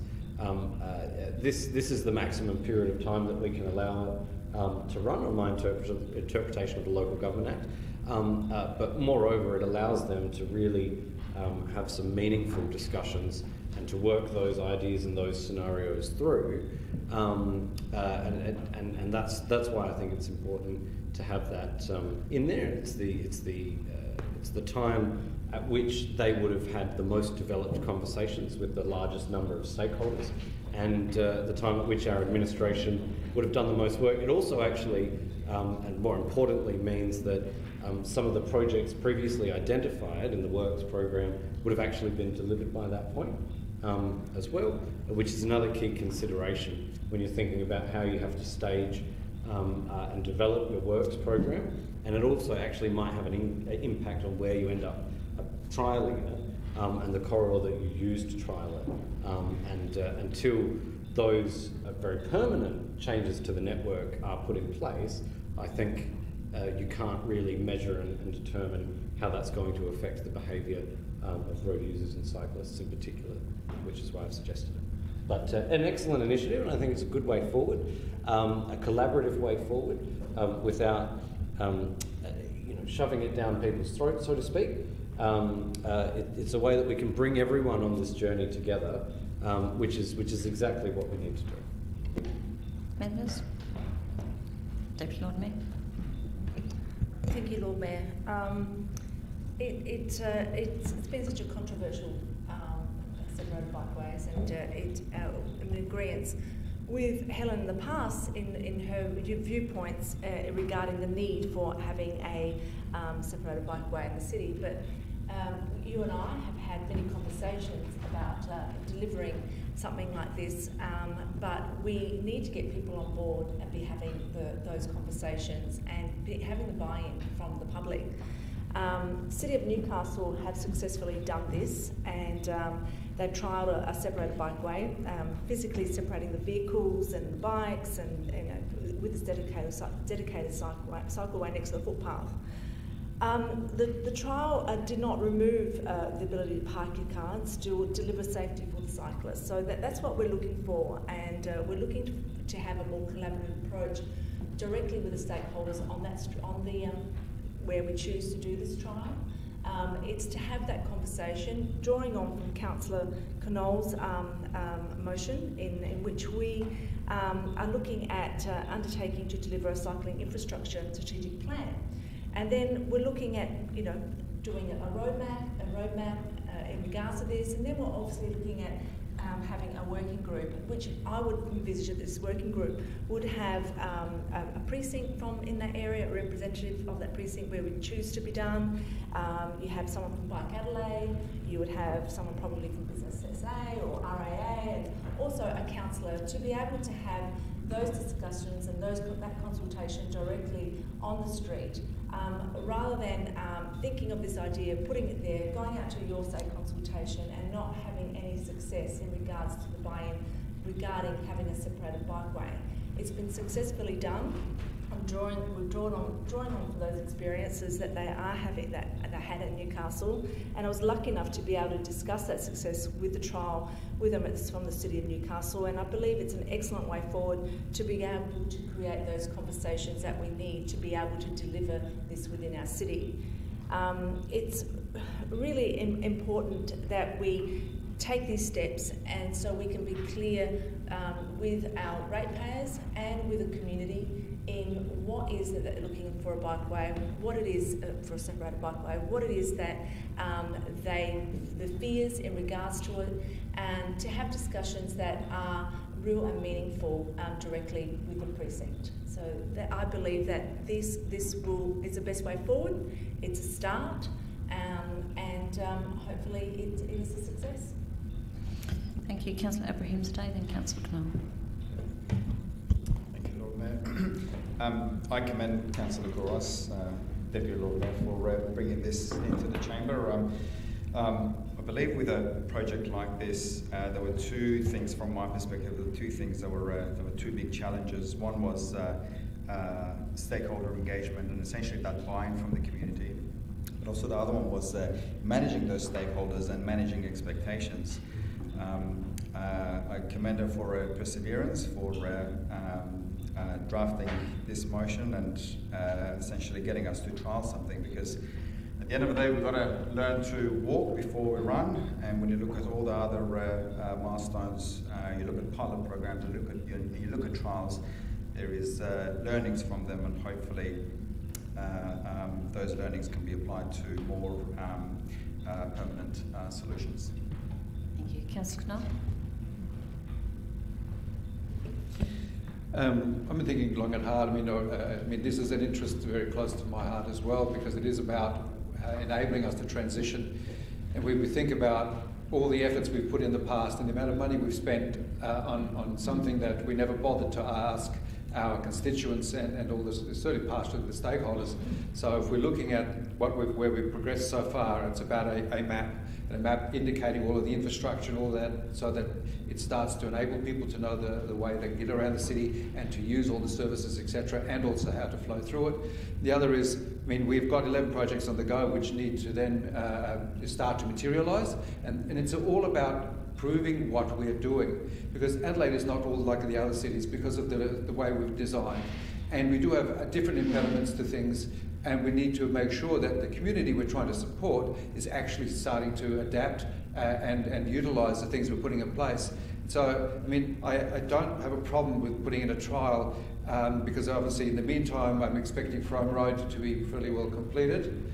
And I point that way, it's only because it's administration, not anything specific, but the point is that we're starting to do things, because I drive down Frome Road most times when I come into the city, and obviously it's still a bit difficult and awkward, and it would be nice to have something that I can ride on where I don't have to feel like I'm going over, one of these dirt tracks. So when we're doing these things, it should start to inform us, but also all this conversation is about engaging with all the stakeholders and creating the opportunity, and not just presenting an opportunity. So I'm happy to try it, as we have started to demonstrate that the infrastructure we're putting in place is making a difference, and people are starting to utilise it more, and our promotion of those changes and enhancements, that they're knowing that it's there, so that we can start to see a difference in people's attitude to the city. Because I mean, I've tried to get some statistics around things, and Holland has got the only statistics on average size trips, and it's between 3 and 3.5 kilometres is an average trip. The problem we have as a city is that that's the distance to the edge of our parklands. And so we have to think about other, when people are thinking about when are they going to come to the city, it's not only just about the bikeways, but if you have no reason to go there, then we're building things that people are not necessarily needing. The question is that all these things need to be, questions need to be asked, so that we are putting infrastructure in that matters.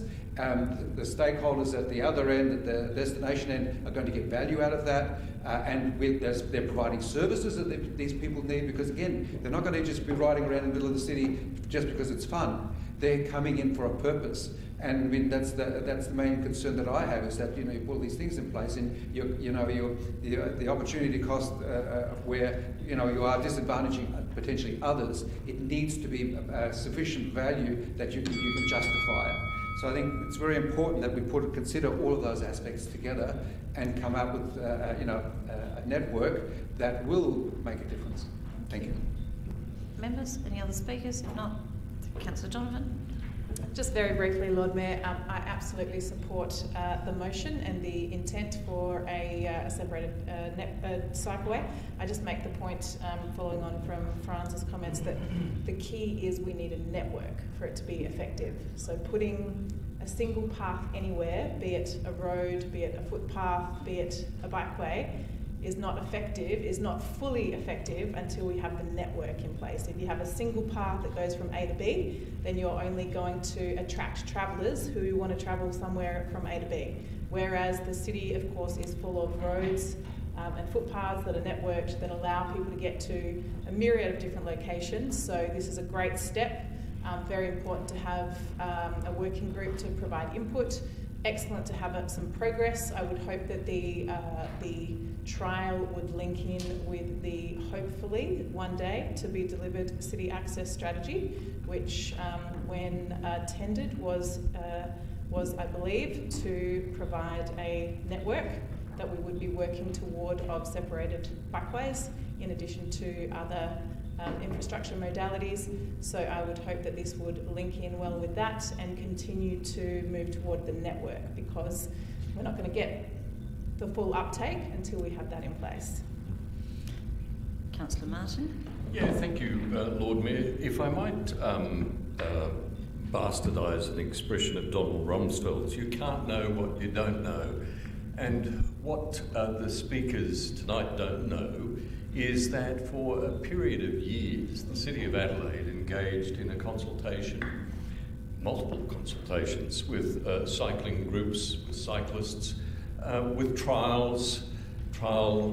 separated bikeways. Indeed, at Park 20, I do remember, and I can't remember whether you were part of the council at that time, Lord Mayor, but the council set up a series of trial separated bikeways and some combined. And we invited hundreds of people to come and inspect and to fill out surveys providing advice about which they thought was best.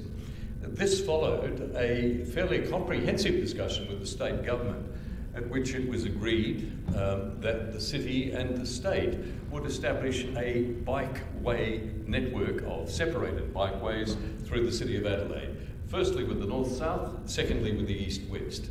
The north-south, and I am puzzled why we're having a trial separated bikeway, because we've got an actual real one in Frome Street. It works pretty well too. In fact, the traffic on that separated bikeway is growing daily. What I guess I find interesting is that we are searching for some kind of consultation and agreement with stakeholders, when in fact we've had that for 6 years. The only thing that has changed is that this council, and predominantly the dominant faction, decided there would not be a completion of the network that was agreed between the state government and the City of Adelaide, and so squashed the east-west bikeway. Now, some cycling people have said to me, look, I've seen that motion, and it's a lot of let's talk about cycling without doing anything to cover the fact that we killed the east-west bikeway.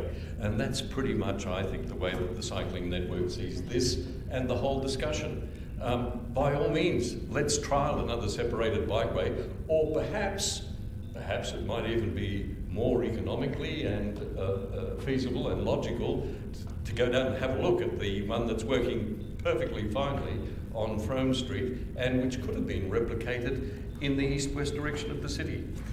However, our cycling fraternity has been belted to death over the last couple of years and has lost what it thought was a substantial gain for the city, an east-west bikeway, which was taken from it.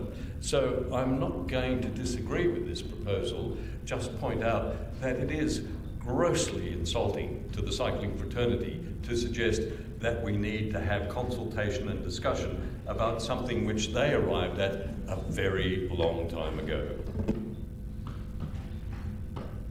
Any other speakers? Councillor Donovan, is that a question? Just a question, Lord Mayor. Can I just clarify that the reading by administration of a trial separated cycleway is that it would be looking at a new location and trialling a, so it's not about trialling a type necessarily of cycleway, it's identifying a path and putting in place a separated bikeway, but putting it in as a trial rather than a permanent feature. Is that the reading of the motion? CEO? Thank you through the presiding member. Yes, that's correct, Councillor. I go with, if at first you don't succeed, try again. If there is no other speakers, I'll go back to Deputy Lord Mayor to sum up.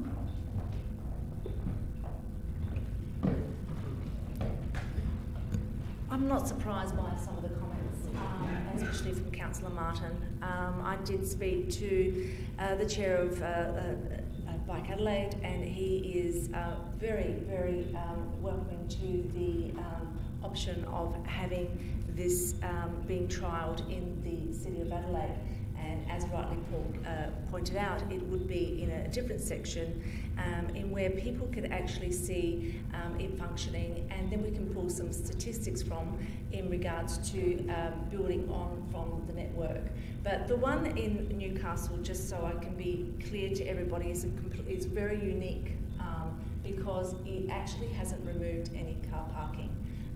They are able to still have a separated bikeway and still have car parking on the street, which is the issue that we have there. Even though we've had cyclists coming, disappointed with the fact that there is no separated bikeway within, or there isn't more separated bikeways in the city, we actually need to be able to have the conversations with the businesses that have fear of having the car parking taken away on the street. And this is the problem in being able to build this network, is that we don't have these conversations and that they don't have the ability to visually see it on their street. Yes, Frome Road is a very well used and gold-plated model of bikeway, separated bikeway, but we're not looking at doing the same thing. We want to be able to build a network that has the ability to still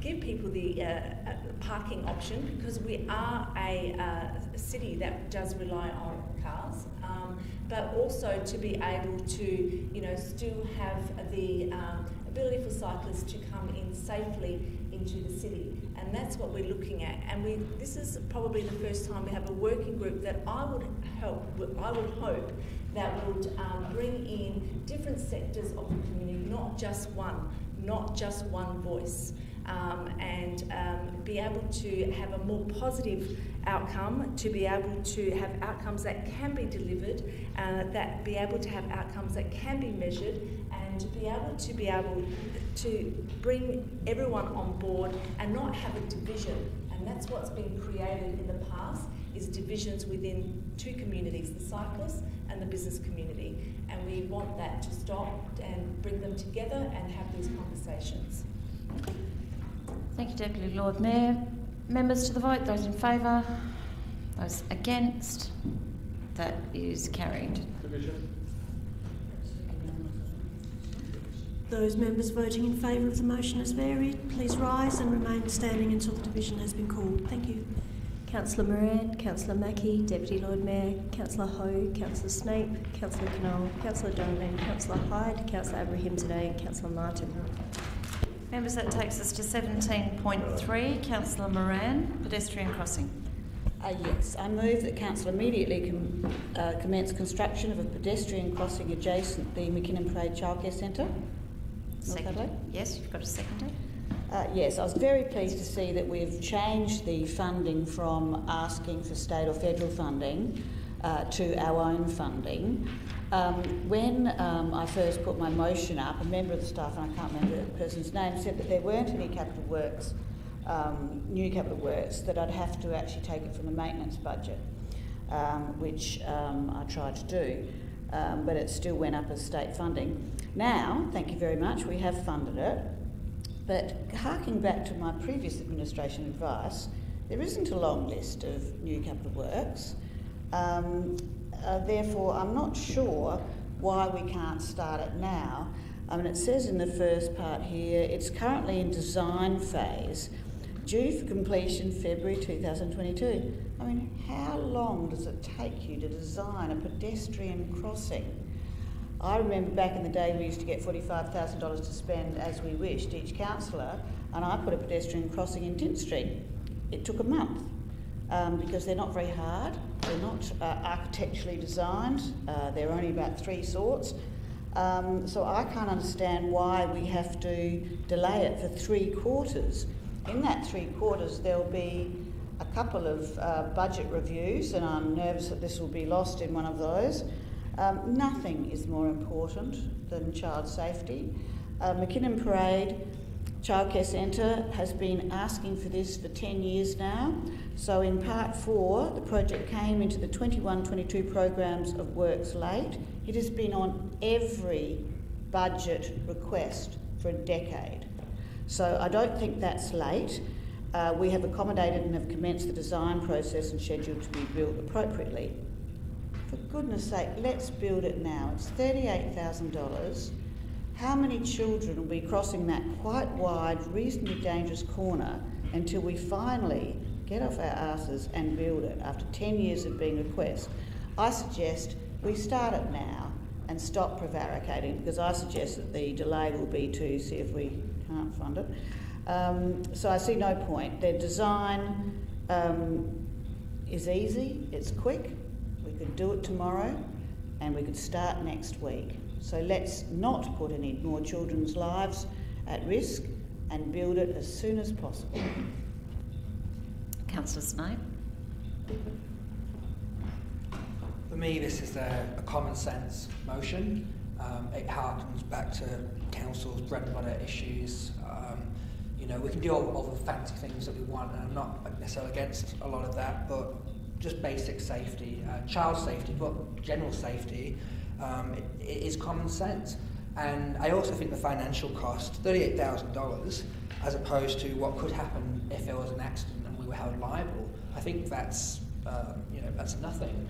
Of course, a life of a child or of anyone is worth a lot more than any of that anyway. So it's common sense. Let's just get it done and move on. Anybody else like to speak to the motion? Deputy Lord Mayor.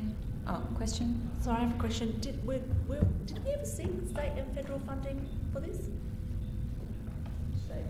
CEO. Thank you, through the presiding member.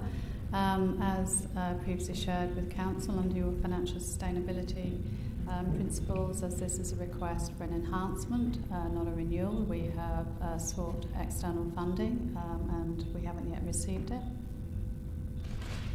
However, it's still, once a decision was made, work commenced back in July to get this project into the budget, and obviously at QF1 tonight it's been funded.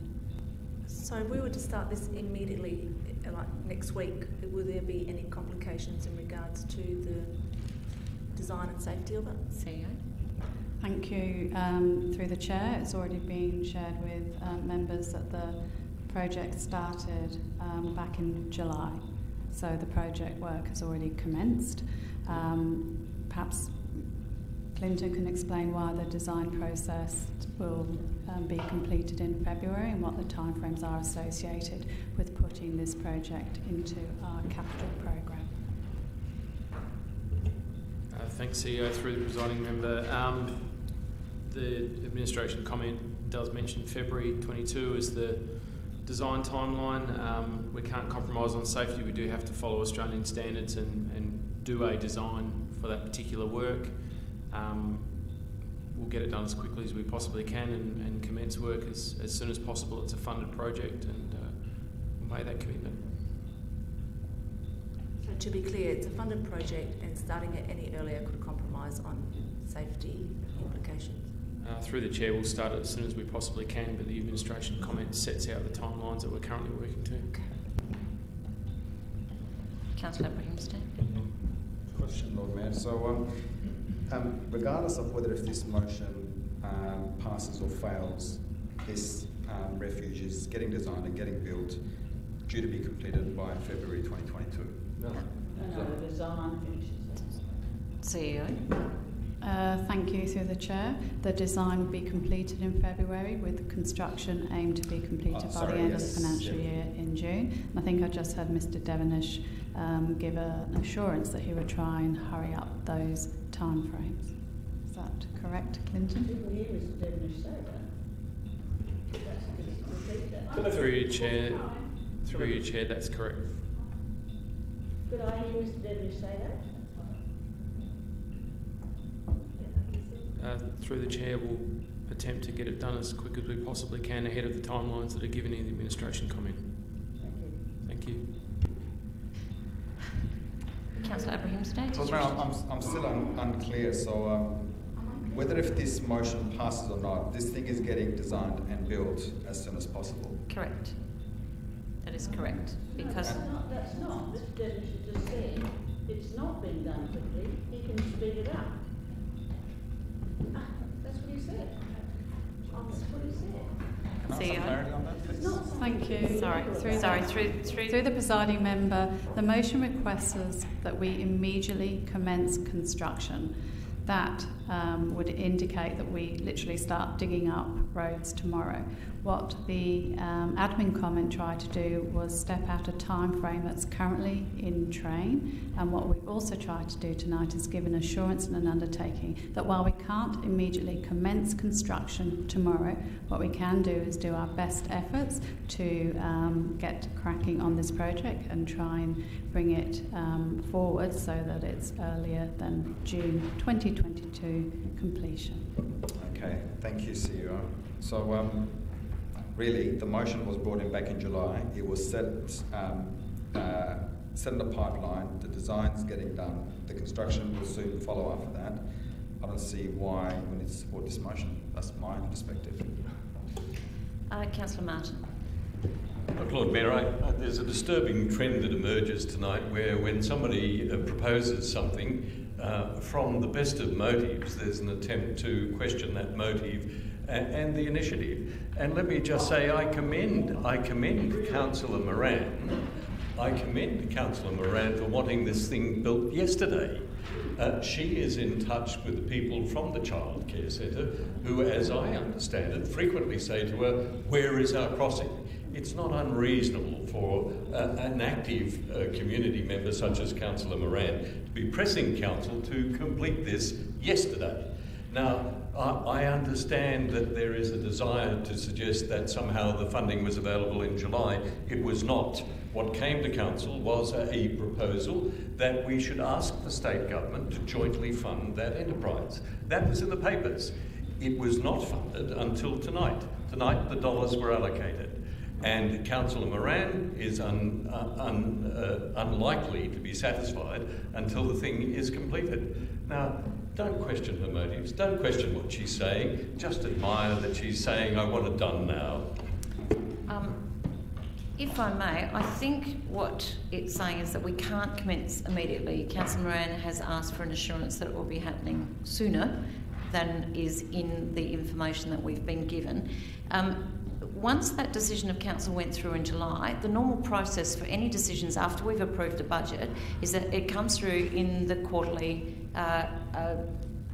reallocations. So it was always going to come through in that quarter, which is good that they've already started the design work ahead of the approval tonight. So I guess it's a matter of, given that they can't commence immediately because they haven't finished the design process, and given that they've given an undertaking that they will move this along as quickly as possible, whether you're satisfied, Councillor Moran. Look, I am satisfied with that. I see a certain reluctance in general managers, not the CEO, in doing that. And I just want to reiterate what Phil said. This has been on the... I can't get you to speak to it. I will remove my motion only because I trust Claire will look at this project and do it this time. So you're withdrawing the motion? I'm withdrawing the motion. Thank you, Councillor Moran. And we all heard it. It's going to be on the as soon as possible list. Thank you. Members, that takes us to 17.4, which is Councillor Abrahimzadeh, Halloween. Thank you, Lord Mayor. I move the motion as printed and seek a seconder. Thank you. I've got Councillor Snape. Councillor Snape, you're brave enough to second a Halloween motion.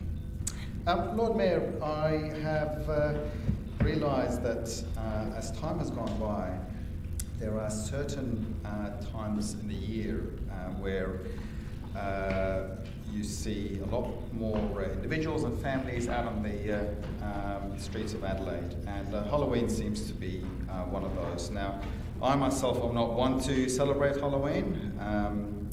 I don't know what the word for the Grinch version of Halloween is, but that's what I am. But what I do see out in the streets of Adelaide is that there are people that are going from door to door, knocking on their neighbours' doors, having a conversation, and that essentially itself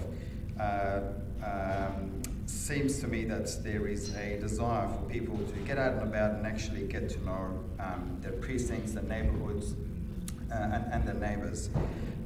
So this motion here is really brought into the chamber to for administration to explore different ideas for opportunities to really encourage residents, businesses, the community at large to try and do what they can to foster a sense of community, and that will ultimately lead to a safer and a more livable city. That's one of the intents here. So I commend the motion to the chamber and hope to get the chamber support. Councillor Snape. I think this is a well-intentioned motion that I'm happy to support. From my perspective, I spent a lot of my childhood growing up in the Isle of Man, and for those that aren't aware, Halloween actually has a strong Celtic background. I believe we do talk about the Americanisation of the year, but the Americanisation as we know it comes from, I believe, a strong Irish background. Now, Halloween or Hop Tuné, as it was called on the Isle of Man, was slightly different, but it was a similar kind of background and history with spirits and paying respects to the dead, but ultimately in modern times became more about community, celebration and family spending time together. A key difference being on the Isle of Man, we actually had to carve out turnips rather than pumpkins. If anyone's ever tried to do that, it's not the easiest thing in the world. I'm not recommending that. But I think this is quite a good motion. I love the community element, so I'm happy to support and encourage everyone else to support as well. Thank you. Thank you. Councillor Kerr. Thanks, Lord Mayor. I speak in favour of this as well. Halloween is an occasion that is not only fun, but it has a real sense of tradition about it. It is a genuine community event that is entirely appropriate for a council to come in and assist. I take real delight each year in seeing children racing about in costume and adults in costume, and just the sense of joy that both parties are taking part in. I may well happily dress up next year officially for the council if we go ahead. I do support the motion. Councillor Mackey. Thanks, Lord Mayor. I wasn't going to speak, but I am intending to support the motion. Could we also have a look at the new fashion for dogs? You know, so the whole family thing, little Halloween costumes. It's called Halloween. Halloween. Yeah. Yeah. I think the two could work together. Sorry. Councillor Knoll. Look, I have to say, our family really took part the first time, and then I really got to realise this event, which you associate with America and etc. But there is a strong traditional background to it that does meld, the ancient sort of beliefs with the Christian beliefs, and you come up with this interesting mixture. And I mean, it is very much a celebration of community, and so for me, who really wants to see ways that we can bring people together, this did bring out the children in all sorts of different ways. I mean, some more traditional, walking door to door and taking part, to others getting driven by their parents from house to house. It's a great variety, but the point is that you're meeting people and you're that's creating a bit of closeness, and that community is really important. And if we find more ways to do that within our city, that means that we are able to get people out and they can identify with the sorts of groups that they can enjoy their time with, and really make a much better atmosphere. So, Councillor Hyde, did you wish to speak? I I'm so pleased to see Armand's motion has brought everyone together. But I'm completely opposed to this. I was very interested to learn of the history that Councillor Snape imparted upon us. I do see it as an Americanisation. I do think, noting that it does have very historic roots, I don't think people, particularly in Australia, appreciate that. If we were to accompany this with more of a traditional sort of view, maybe. But look, if it's not their cultural practice, then you know, if it is not as in Australia's cultural practice, and they're not doing it anyway, then what's really the significance to them? It is appropriation in a sense. They're Lord Mayor, but above all else, it's consumerism. It's rampant consumerism. It's making our kids fat. Honestly, sugar, addicted to sugar. I don't think you can go that far, Councillor Hyde. Okay, come on. Lord Mayor, it's unhealthy. It's the whole consumerist. It's the consumerist lifestyle, the disposable lifestyle, the fast food lifestyle, the supersize me lifestyle, and I just don't buy it. I just don't buy it. Were you asking me to, as a taxpayer? You're asking me to buy it. That's the problem. If people want to celebrate Halloween, they can. On a more serious note, Lord Mayor, and look, it looks like this motion will get up, but I do strongly urge the administration to think about some educational aspects to it. And when I say educational, I'm not talking about historical and heritage.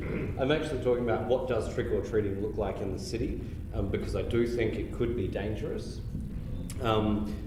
Just because of the nature of our streets, how much busier they are, the nature of, look, there's obviously a large mix of people in the city. What I'm saying is it's not like trick-or-treating in the suburbs, basically.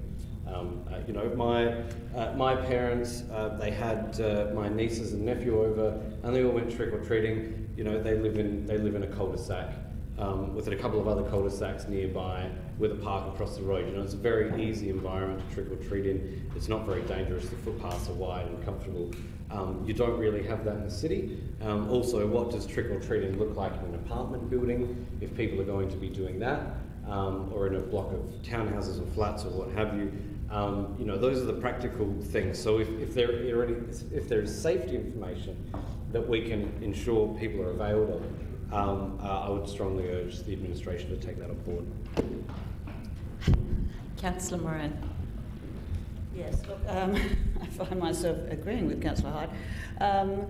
People celebrate Halloween. It is an American holiday. It's All Hallows Eve, but we have never celebrated that in Australia. But I think if people want to, they do. But I don't see why we have to put ratepayers' money towards it. We underfund Christmas. I would rather see more money spent on Christmas. We don't really put much money against Easter either. So to add this to our already stretched budget is ridiculous. I think it's a fairly dangerous practice to send your children to complete strangers asking for lollies. But if people want to do that, that's fine. But I can't see how we'd fund it. Perhaps put some pumpkins in Rundle Mall or something like that. But I think it's money badly spent. If people want to celebrate Halloween, as they do in schools and childcare centres and kindies, it's a bit of fun. But to spend money funding it is just silly, and I don't want to support it. Members. Councillor Donovan. Thank you.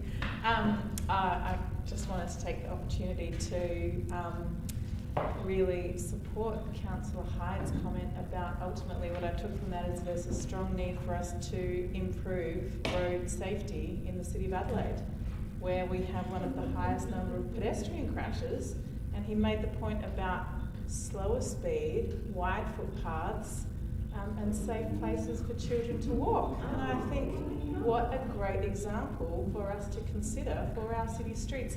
where we are endeavouring, totally speaking to the motion. We are speaking to the motion, Councillor Donovan. I think we're a little bit off topic. I will support the motion, and I would note that we would always endeavour to ensure that our city is safe for such activities, and so that we would relate it to other opportunities to improve road safety and pedestrian safety for our vulnerable, most vulnerable users, those being the children of the city. Question though, allocation of appropriate funding, what would that look like? Is that something that would come back to us? That would come through business plan and budget, and then the decision would be council's. Right. Okay, thank you. Deputy Lord Mayor? That was my same question in regards to the funding, so that as long as that will come through. But since that is what will be coming through, I'm happy to support the motion, even though I do agree it's a very American thing to do. It's not, but the suburbs are embracing Halloween. It does bring the community together.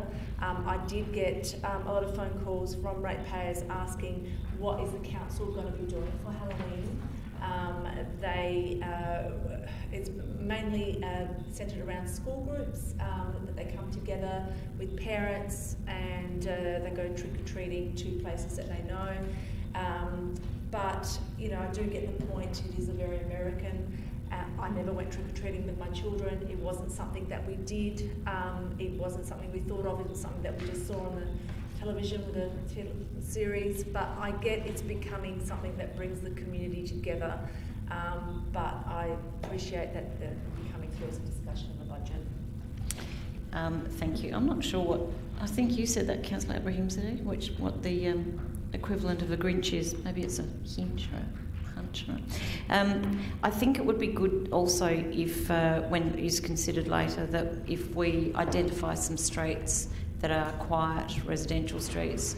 I know that even our neighbours went to Fisher Street in Fullerton, where the street is closed and there's just an area that's contained that everybody went to, so that it was very community driven, and that it wouldn't necessarily have to be throughout the entire city, but particularly in residential areas.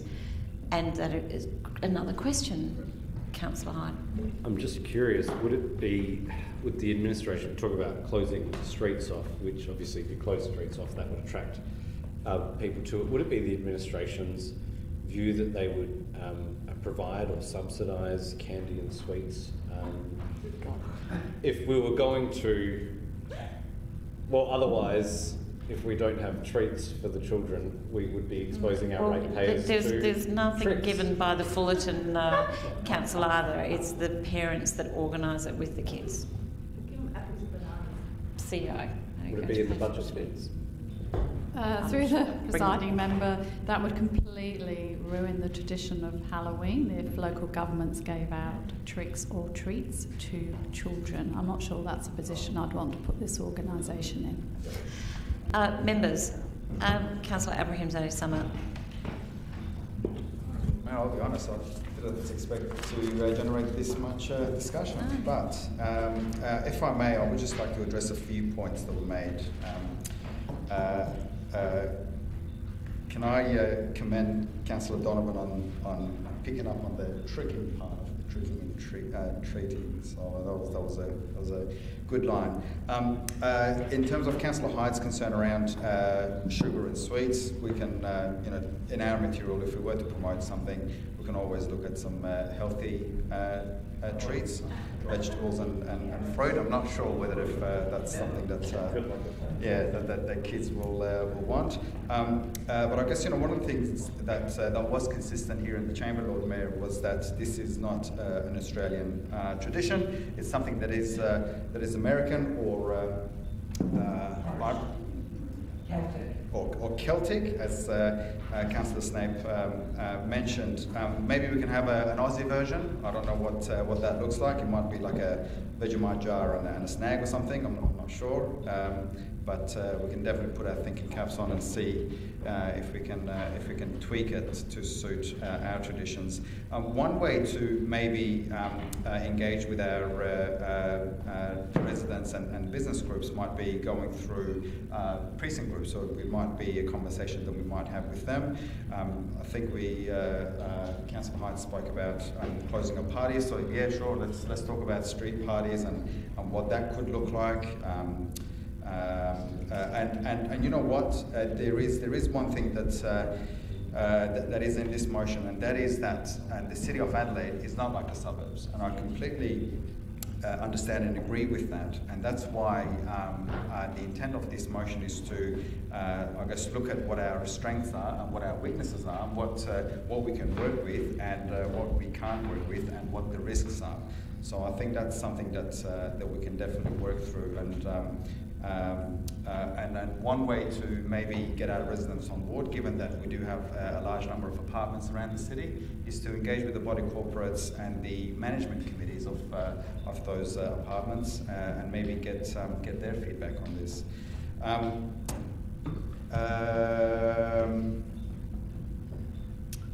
Made a note here, but I can't quite read my own handwriting.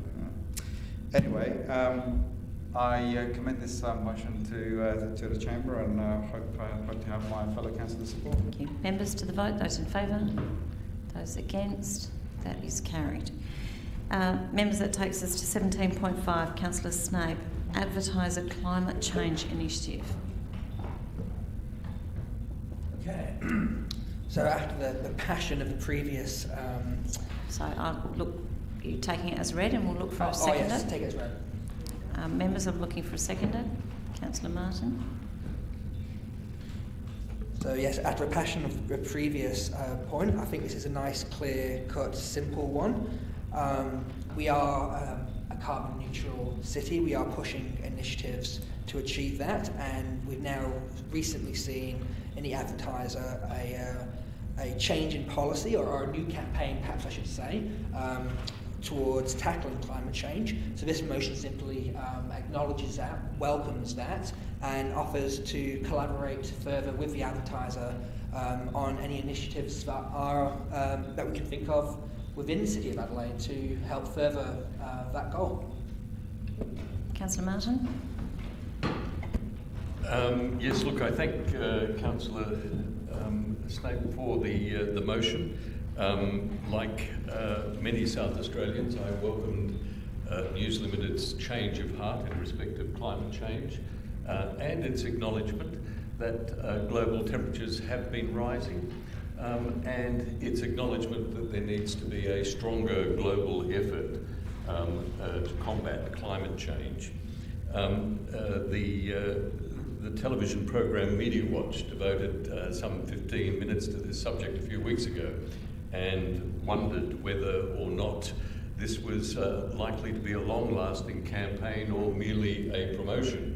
And I think that's why Councillor Snape's proposal is important, because it acknowledges publicly through the City of Adelaide the admiration with which in which we hold the advertiser for its initiative, but additionally, as is proposed by the administration, it's in alignment with the City of Adelaide's carbon neutral policy, and there may well be opportunities where we as a city can work closely with the advertiser in spreading the word about carbon neutrality, something which we're committed to and which the advertiser thankfully is also. So I commend this to councillors and ask you to support it. Thank you. Members? Any other speakers? Councillor Hyde. Yes, of course, private organisations are entitled to their view, and they're entitled to change their view, just as individual councillors are entitled to go and congratulate them.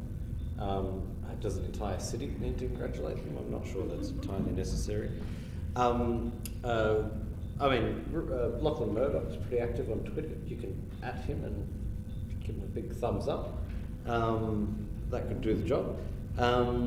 But I don't think that's necessary. But more importantly, number two, what concerns me is I don't think a government should be embarking, any level of government should be embarking on a formalised agreement, and it's called a collaboration in this, on a formalised agreement with the media outlet. I think they are the fourth estate. Even media outlets that people here have worked for, you know, even though they're paid for by the taxpayer, they maintain their independence.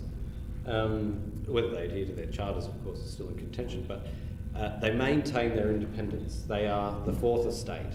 They are at arm's length, and they should remain at arm's length. I think it's, you know, it's very dangerous if we, you know, if we start saying we're going to collaborate with them and on this, then what are we?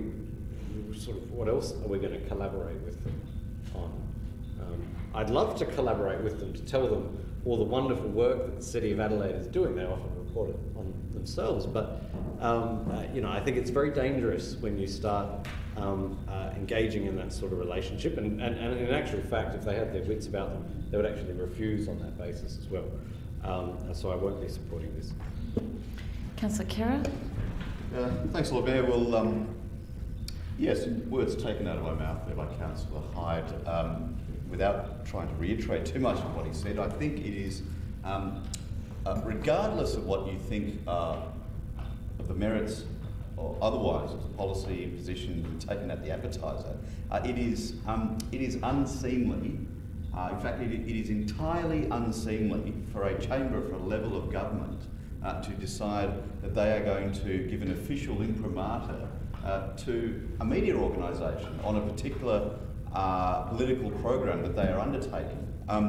It's not something, I mean, look, there is a particular initiative going on with the Tiser. It's something some of their readers may approve of. It's something other readers may not approve of. But what I can tell you is that our ratepayers, by and large, will not approve of council coming in and saying that we're going to give an official imprimatur on behalf of ratepayers of a particular powerful media organisation, you know, on the whim of the chamber.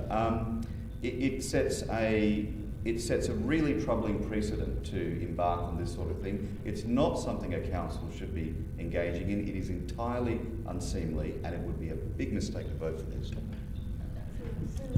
Councillor Martin. Yeah, just a couple of questions, Lord Mayor. Does the City of Adelaide have any contracts with the advertiser? CEO.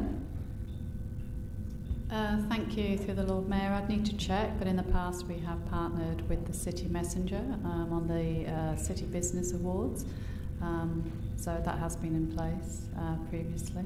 So we have actually collaborated on the City Awards with the in a financial partnership agreement, yeah. And we have an advertising deal, that is to say we get a particular rate for entering into an agreement?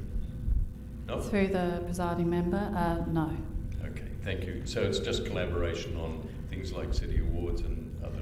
Through the presiding member, it's not a collaboration. It is an agreement in relation to the promotion of city businesses. It's not a collaboration, it's a partnership agreement. Partnership, okay. Members, any other speakers, questions? Councillor Donovan. I was pretty apathetic about this motion one way or the other, but I just think to refer to it in such sinister language is pretty ridiculous when we have a media team who collaborate with the advertiser, within Daily, with ABC, every day. So this is another collaboration. We regularly liaise with all of these different media outlets, and to paint it in the sinister light in which the discussions have proceeded, I think is fairly ridiculous. So I'm happy to support it. Members, if not, I'll go to Councillor Snape. Councillor Abrahamsday. Lord Mayor, question through you to the mover. Would he be open to some changes of wording? I would essentially change so that point one would be congratulates the advertiser. Oh no, sorry, not congratulates. Notes the advertiser has recently changed their policy towards tackling climate change. Where's that reference?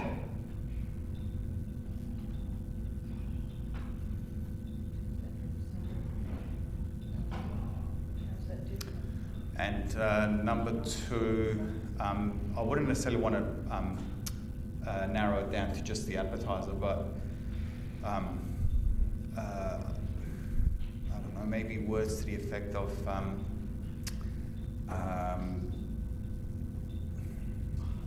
wanting to collaborate with the private sector on initiatives that reduce carbon emissions.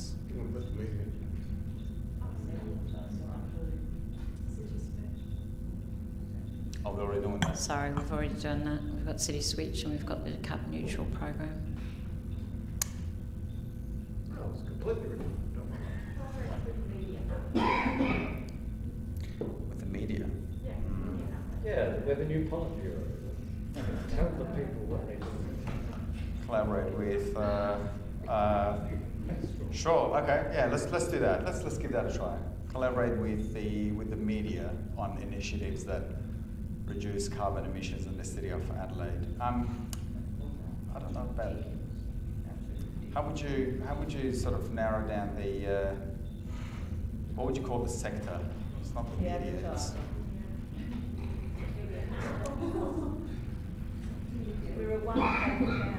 So, Councillor Snape, do you accept that change? I do. And does your seconder, Councillor Martin? I'm not sure about the wording on media, but can we just maybe have a different word for that particular sector? Media outlets. Yeah, okay. Yeah, I'll take that. So, sorry, I'll go back to Councillor Snape. Yes, Councillor Martin. So the mover is happy with that? Yep. Yeah, okay. Thank you. Seconder is happy with that? I'll be happy supporting this, not necessarily focusing on one particular outlet, but... I need to see if the meeting's happy with that. Yeah. Sorry, show of hands, guys. If I could have a show of hands, please. Could I have it all at once? Could I please have a show of hands if the meeting is happy with that?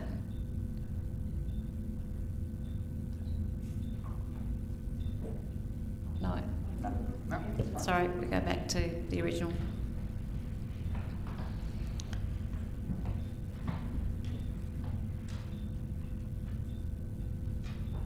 Okay, if there are no other speakers, I will go to Councillor Snape. What if I just change the word collaborate on part two, because that seems to be the bone of contention. I'm happy to... On which one, sorry? Part two? Yes. I'm happy to change the word collaborate if that would gain consensus. What are we... Office to work with, or... Can't summing up. So, Councillor Snape, if you can sum up. Well, in summary, I think this is a big step forward for the fight against climate change. Real action happens when communities, residents, businesses, and indeed media outlets come together to fight for a cause. And this is a cause worth fighting for. So I definitely encourage people to vote for it. Thank you.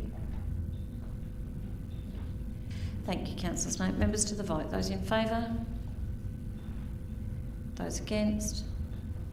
That's Team Adelaide. That is lost. Oh no, it's your faction. What was that? Members, we are going to 17.6 now. There are only 5 items left on the agenda. If I can... Can we reverse the order? No. We are going to continue with this order so that we can actually get through the meeting. 17.6, Councillor Martin, Service Cut Report. Sorry? It's only asking for a report. And I look for a seconder. Councillor Moran. Thank you. Okay, Councillor Martin. I'll be quick, Lord Mayor. I get this is politically sensitive. The City of Adelaide has unquestionably reduced services in order to cut the debt created by Team Adelaide's management of budgets, criticised by our audit committee chair. I qualify that. He's allowed to say that. Criticised by our audit committee chair. He did. It's beyond dispute. And that's all I'm saying. Now, I'm saying we no longer have nighttime parking inspectors most of the week. My local community centre no longer has an on-site coordinator.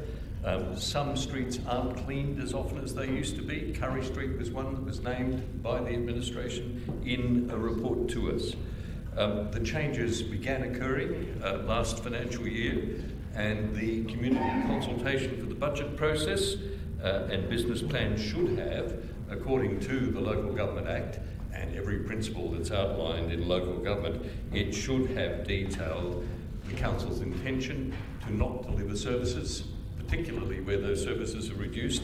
And so this is an attempt to itemise those reduced services in the interests of transparency.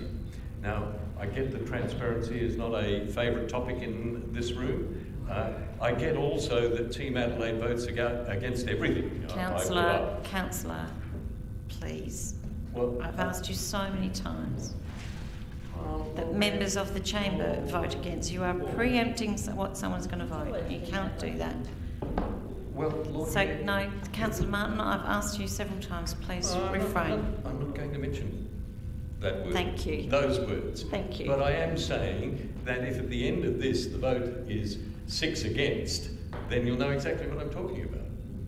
Everybody's able to vote, and we wait till we get to the vote and not preempt them. Well, you'll forgive my cynicism if the same hands go up time after time. But in any case, look, I'm not going to dwell on this. You know, I think Council has talked about transparency. I know the new CEO has promised to bring transparency to the organisation. I think it's a reasonable thing to tell our ratepayers how we've cut services or reduced services, where they have occurred, so that they have an understanding of what we're doing. And if that's not possible, then I accept also that transparency of the sort I'm seeking is not possible. Councillor Moran, did you wish to speak? Would anybody else like to speak? If not, I'll go to Councillor Hyde. I'll be voting against this, Lord Mayor, but it's not because of what Councillor Martin impugns. It's actually because the way the motion is worded, a report detailing any and all other areas of council's operations the way that it's actually worded, there's no snapshots in time. So let's say now is a snapshot in time. Are you comparing it to November 9, 2020, 2019, 2018? I mean, for all I know, the City of Adelaide used to run night cart services. I mean, do we want to know whether those have been cut? That's part of my issue with it. The other problem is I'm quite confident that I'm fully aware of what our servicing levels are, and that those service levels far exceed our requirements under the Local Government Act and the City of Adelaide Act. I think by and large we offer excellent service.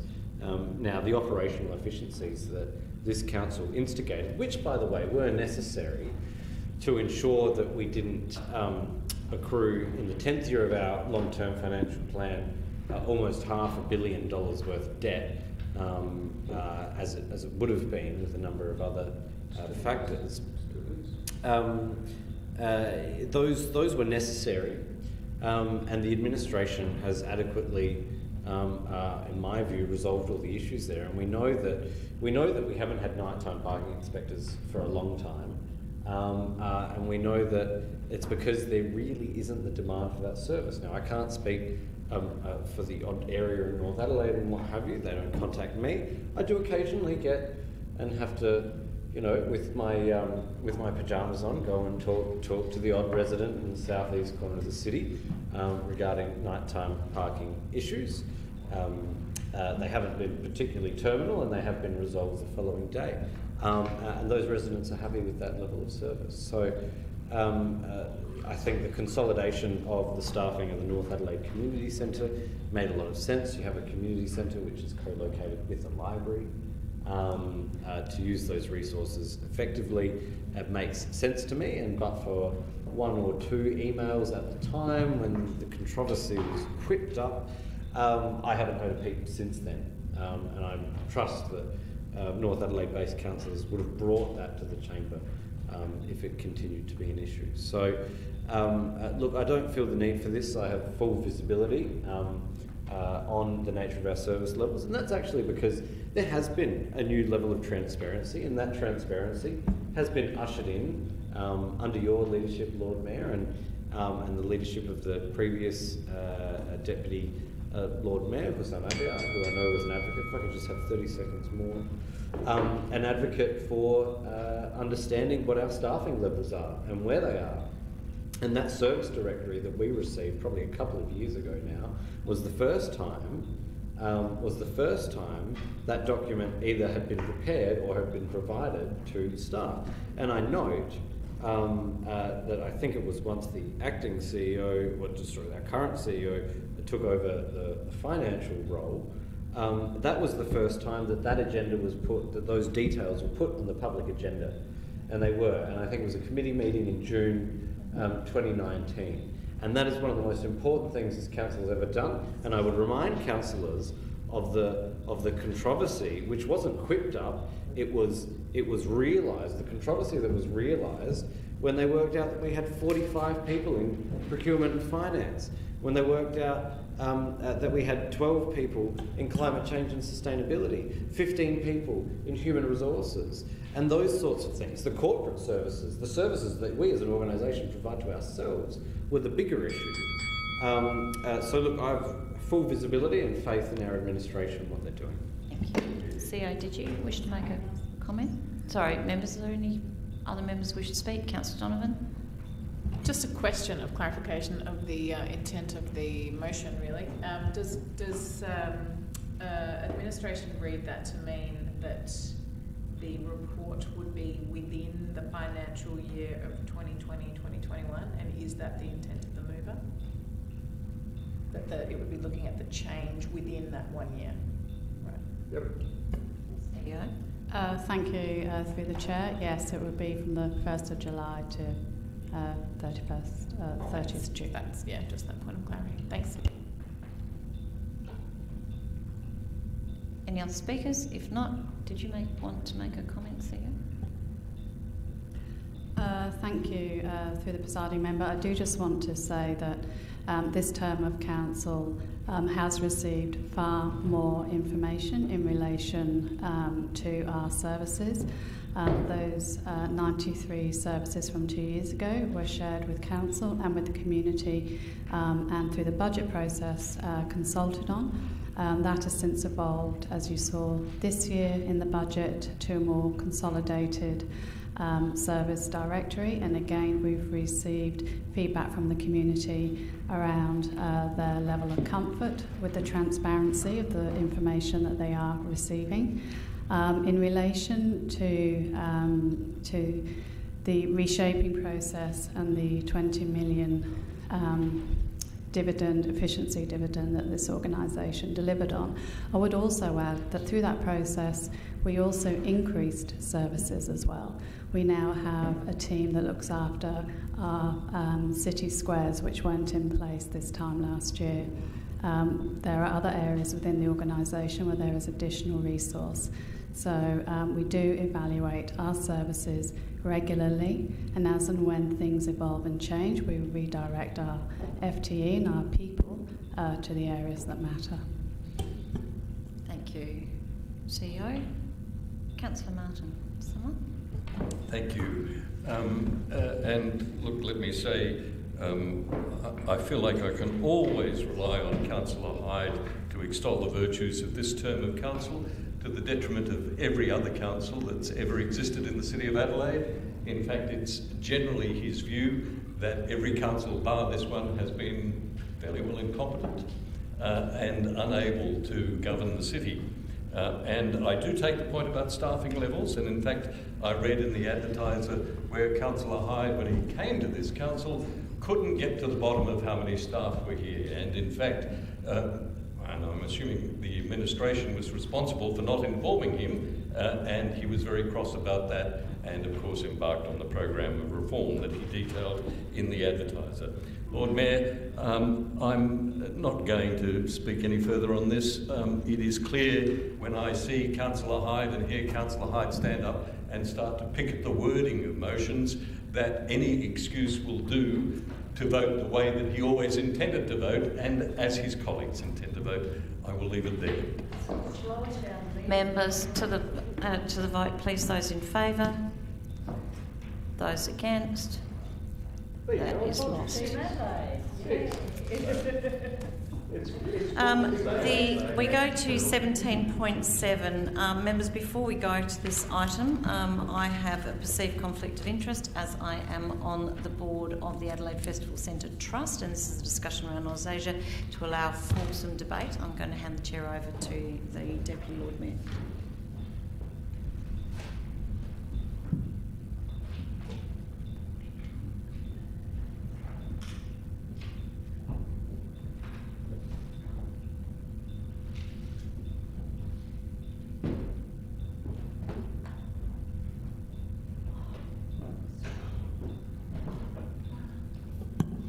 Councillor Martin? Thank you. Do you have a... sorry. Sorry? Sorry, I didn't mean to interrupt. Sorry.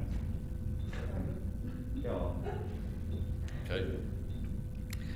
Look, it does sadden me that this touches the festival centre. Councillor Martin, sorry, what I wanted to ask, do you have a second for this motion? Councillor Moran, thank you.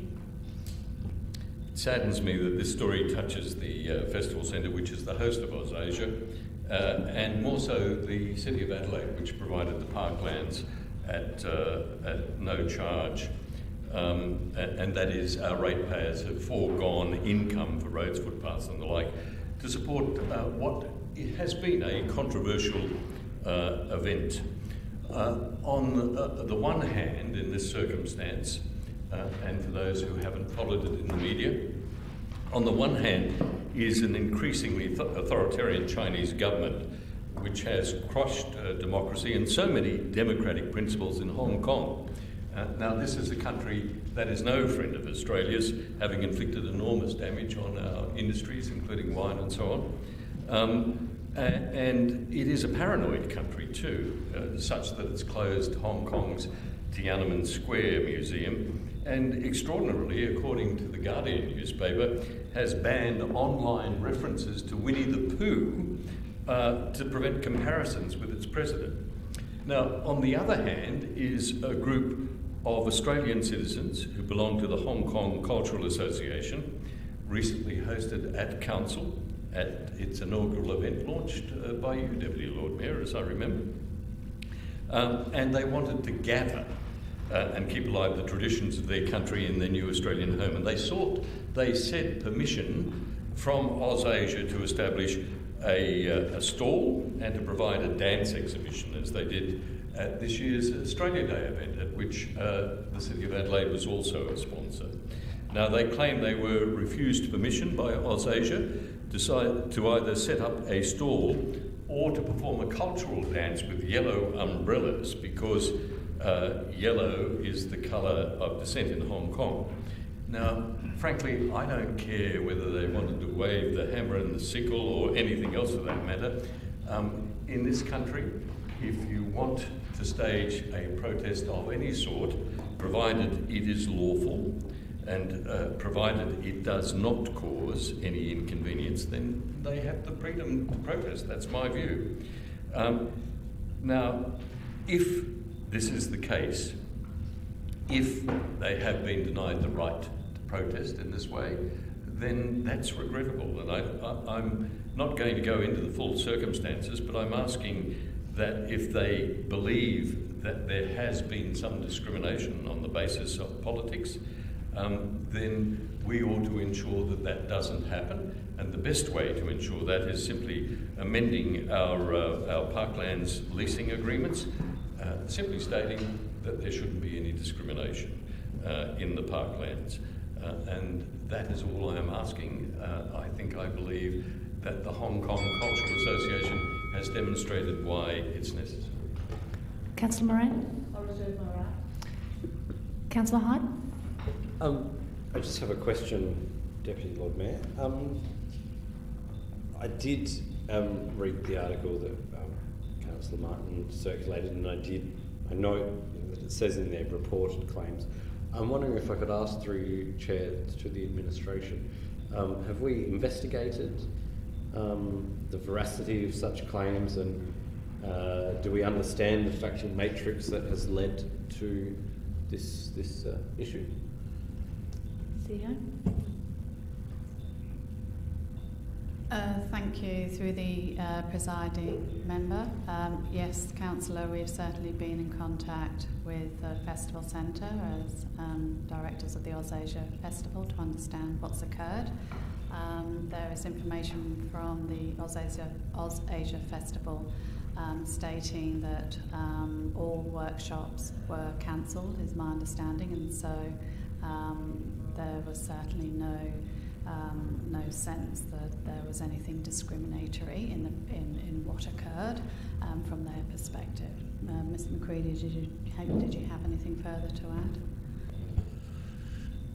Through you, Acting Lord Mayor, thank you, CEO. In effect, the 6 workshops were not just limited to the association, there was other entities who were cancelled, and on the main, the cancellation was due to numbers in excess of COVID restrictions.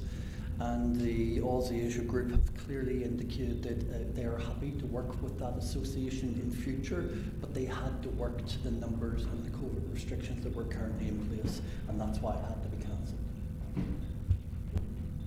So to confirm, it's not because these other groups weren't political dissidents or what could be described as such, or? Just one moment, CEO. Thank you. Through the Acting Lord Mayor, as I understand it, there were other groups impacted as well. Completely unrelated to the... Correct. Yeah, 6 groups were unable to perform. Well, in light of that information, Deputy Lord Mayor, I don't see the need for this. It sounds as if the reported claims that they were discriminated against in some way are just claims, and it sounds like those claims have been adequately debunked through the administration's communication with the festival organisers. Look, I for one don't see an overbearing presence of sort of mainland Chinese political interests in the AusAsia Festival. Maybe I'm not digging deep enough, but it seems entirely reasonable that this display would have been cancelled due to COVID, noting the very stringent regimes we have in place for that. But it does concern me. It does concern me, Deputy Lord Mayor, that this has been brought to the chamber. I do worry that it harks to some of the language that we saw earlier on when we were talking about. Hang on a minute, Deputy Lord Mayor. I can see where this is going. This is incredibly inflammatory. Councillor Martin, can you please? Is there a point of order or a point of clarification? It's a point of order. In regards to which part of the standing orders is this a point of order for? It is disrespect. He is being disrespectful. Well, just one moment. Let me confer with governance here. There's no such thing as a standing order for disrespectful. Can you please sit down, Councillor Martin? Please. No, I've just advised from governance that there's no standing order for being disrespectful. So can you please sit down? Lord Mayor, Deputy Lord Mayor, that's offensive. Councillor Martin, I've just received from advice from governance that there's no such thing as a standing as a point of order. I get that. Thank you. Can you please sit down now? There always is when I say. Thank you. Can you please sit down? Thank you. Sorry? Can you please sit down now and we'll let... That's 6 times. I'm asking you to sit down unless you've got a point of order that relates to the standing orders. That is offensive. That is offensive. And just one moment.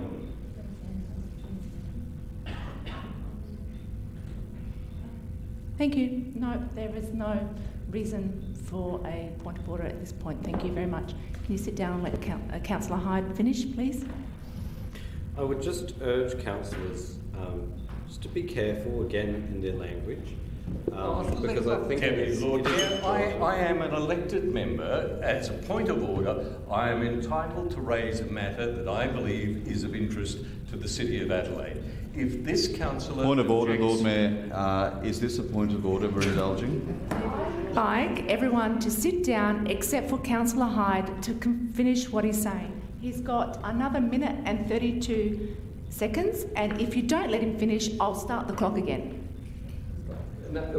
Which part of standing orders allows you to do that? All I'm saying... I'm sorry, I didn't hear. I just saw your eyes. All I'm saying... I am the presiding member, so I can. All I'm saying is that councillors should be very mindful that there are parts of our multicultural community where there are tensions. That's what I'm saying. And we shouldn't be indulging of what seems to me to be claims, and they are claims there, which, if they align, look, the claims that have been reported and the claims that and what our administration has given us do not align. They do not align. And I would Deputy Lord Mayor, I dispute what is being said here. What is being said... Point of order, Lord Mayor. Sorry, Deputy Lord Mayor. Is this a point of order? The point being that we should more thoroughly investigate these matters before airing them in such a public forum, which may serve to further and unnecessarily inflame tensions. We should not. The City of Adelaide should not be a wedge that is further hammered in between two groups. We should be a focal point for bringing... Acting Lord Mayor, Just one moment. Councillor Martin, accusation. can you sit down? Can you sit down for a moment and let me have a discussion with governance, please? Just, I understand what you're No, you haven't heard what I've said. Sure. Is there a point of order?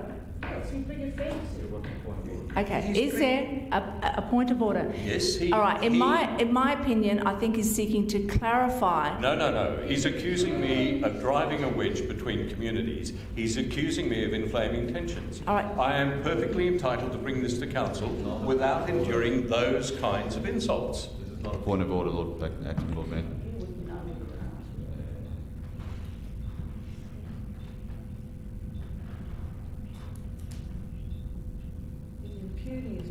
I would ask you, Councillor Hyde, to purely talk to the motion. Well, I am, because I'm saying that this motion and some of the language which could be around it is going to further inflame tensions and drive a wedge between two sections of our multicultural community. Which one? That is what I'm saying. Okay. That is what I'm saying, and I'm not necessarily saying that it's Councillor Martin's intent to do that, but that is what I see as the byproduct of this action.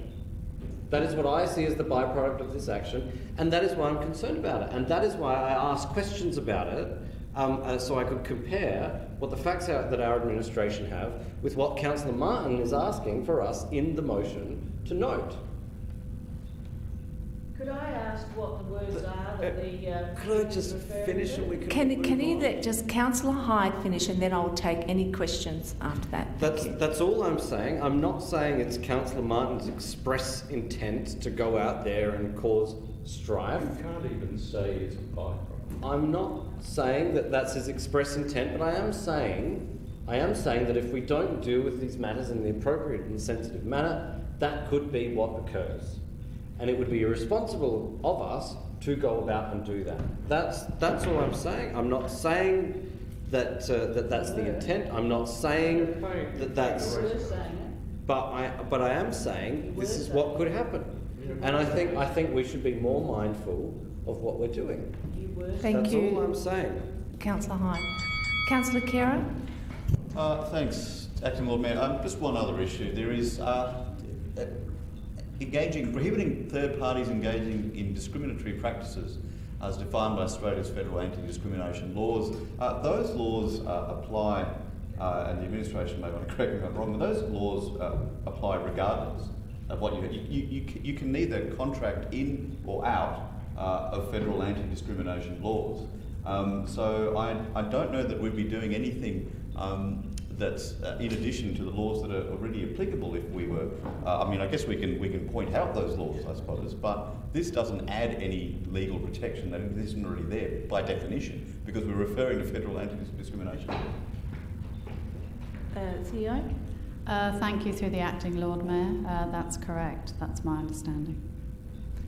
Councillor Moran? I move that the motion be put.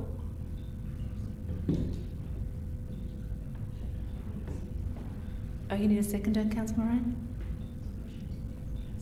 Councillor Mackey? Need to vote. Those in favour to have the motion put? Motion be put. The motion's lost. Sorry. Any other speakers? No? Take this to a vote. Sorry, Councillor Martin, sum up. That's all right, Chair. Look, I take great offence at the approach of Councillor Hyde in implying that there's some kind of ulterior or unthinking consequence of my words. This is a matter that has been widely reported in the media. He's feigned, I want to know the other side of the story, and the information provided to him was published in the Advertiser. And the simple fact remains that the Hong Kong Cultural Association believes it was specifically prevented from participating in AusAsia because of what it proposed. AusAsia believes there was no discrimination, and in its defence, as was repeated by the administration, says it cancelled other events. But the simple fact is, if an organisation representing multicultural Adelaide or Australia believes that there has been discrimination against it on the basis of its political views, then it has a right to give voice to that. That's what our democracy allows. It allows a group of people to say, I'm not happy about that. And while it is correct for Councillor Kira to say that you can't contract out of anti-discrimination laws, it does serve as a reminder within our contracts that it is not appropriate for any third party to engage in any discriminatory behaviour. That is all that is being said. Now, this trend of demeaning speakers for putting motions forward, Councillor Moran putting forward her childcare pedestrian crossing. Point of clarification. Point of clarification, Deputy Lord Mayor. The trend of demeaning councillors has come from Councillor Martin in principle, and suggesting that people vote because of faction, not because of the substance of what's before them. That's another matter. Thank you for your clarification. That's beyond hypocritical to hear that. Beyond hypocrisy. Let Councillor Martin finish his summing up, please. Well, thank you, and I'm glad that Councillor Kira raised the matter of the Team Adelaide voting majority, because it is at work in this chamber constantly. And Deputy Lord Mayor, I see you shaking your head, but I sit here and I see it every time we meet. And I'm going to see it again in a moment when I sit down and commend Councillor Kira, please let Councillor Martin finish his summing up, please. I do ask that members support this. I recognise the Team Adelaide majority won't. Take this matter to a vote. Those in favour? Those against? That's Team Adelaide. Division. The arithmetic speaks of volume. I have the casting vote. I know which way you're going to vote. Oh, well, in consideration to what administration have said, so the presentation by the Hong Kong Association was one of 6 for the workshop. So I believe due to some logistical challenges, COVID-19 restrictions, all 6 of the workshops could not run on that same weekend. So I believe that there were some discussions in regards to this cancellation. They were given the option to, I think, correct me if I'm wrong, but they were given the option to accommodate them, but they could only have one date in mind. So I don't believe there was anything... Excuse me, point of order, we have summed up. You're just being asked to vote, not to Well, can't I explain where my vote is going to go?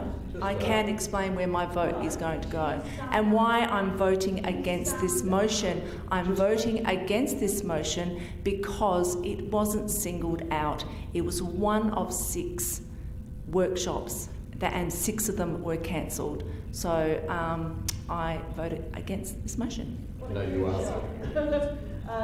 Division. Calling for a division? Those members voting in favour of the motion, please rise and remain standing until the division has been called. Thank you. Councillor Moran, Councillor Mackey, Councillor Snape, Councillor Donovan and Councillor Martin.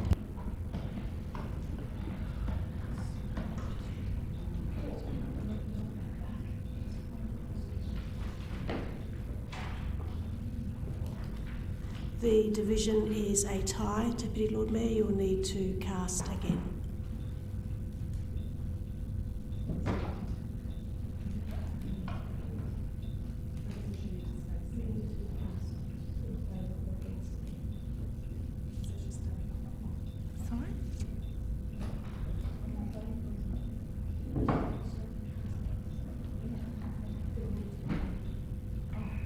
So those against the motion? No, sorry, I've confused the chamber and the Deputy Lord Mayor. The outcome of the division was a tied consideration. Deputy Lord Mayor, you need to cast again, either for or against, and if you support your previous vote, you would cast against.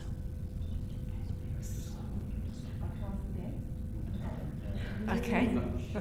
Okay, I cast against. Okay, thank you.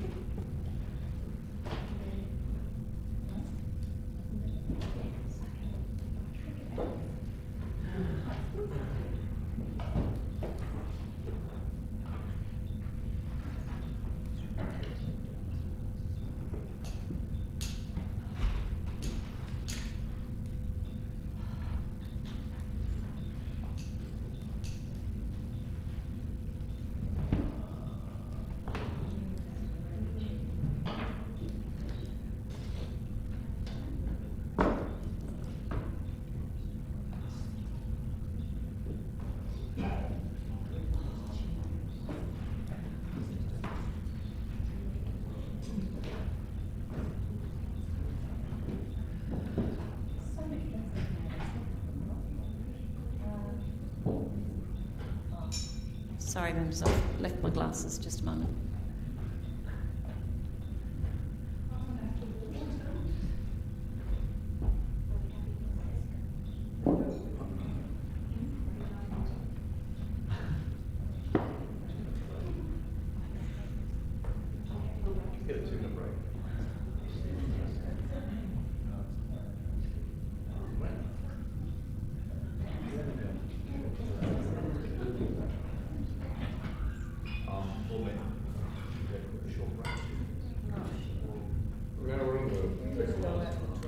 We've got 3 if you need to have a break, Councillor Karen.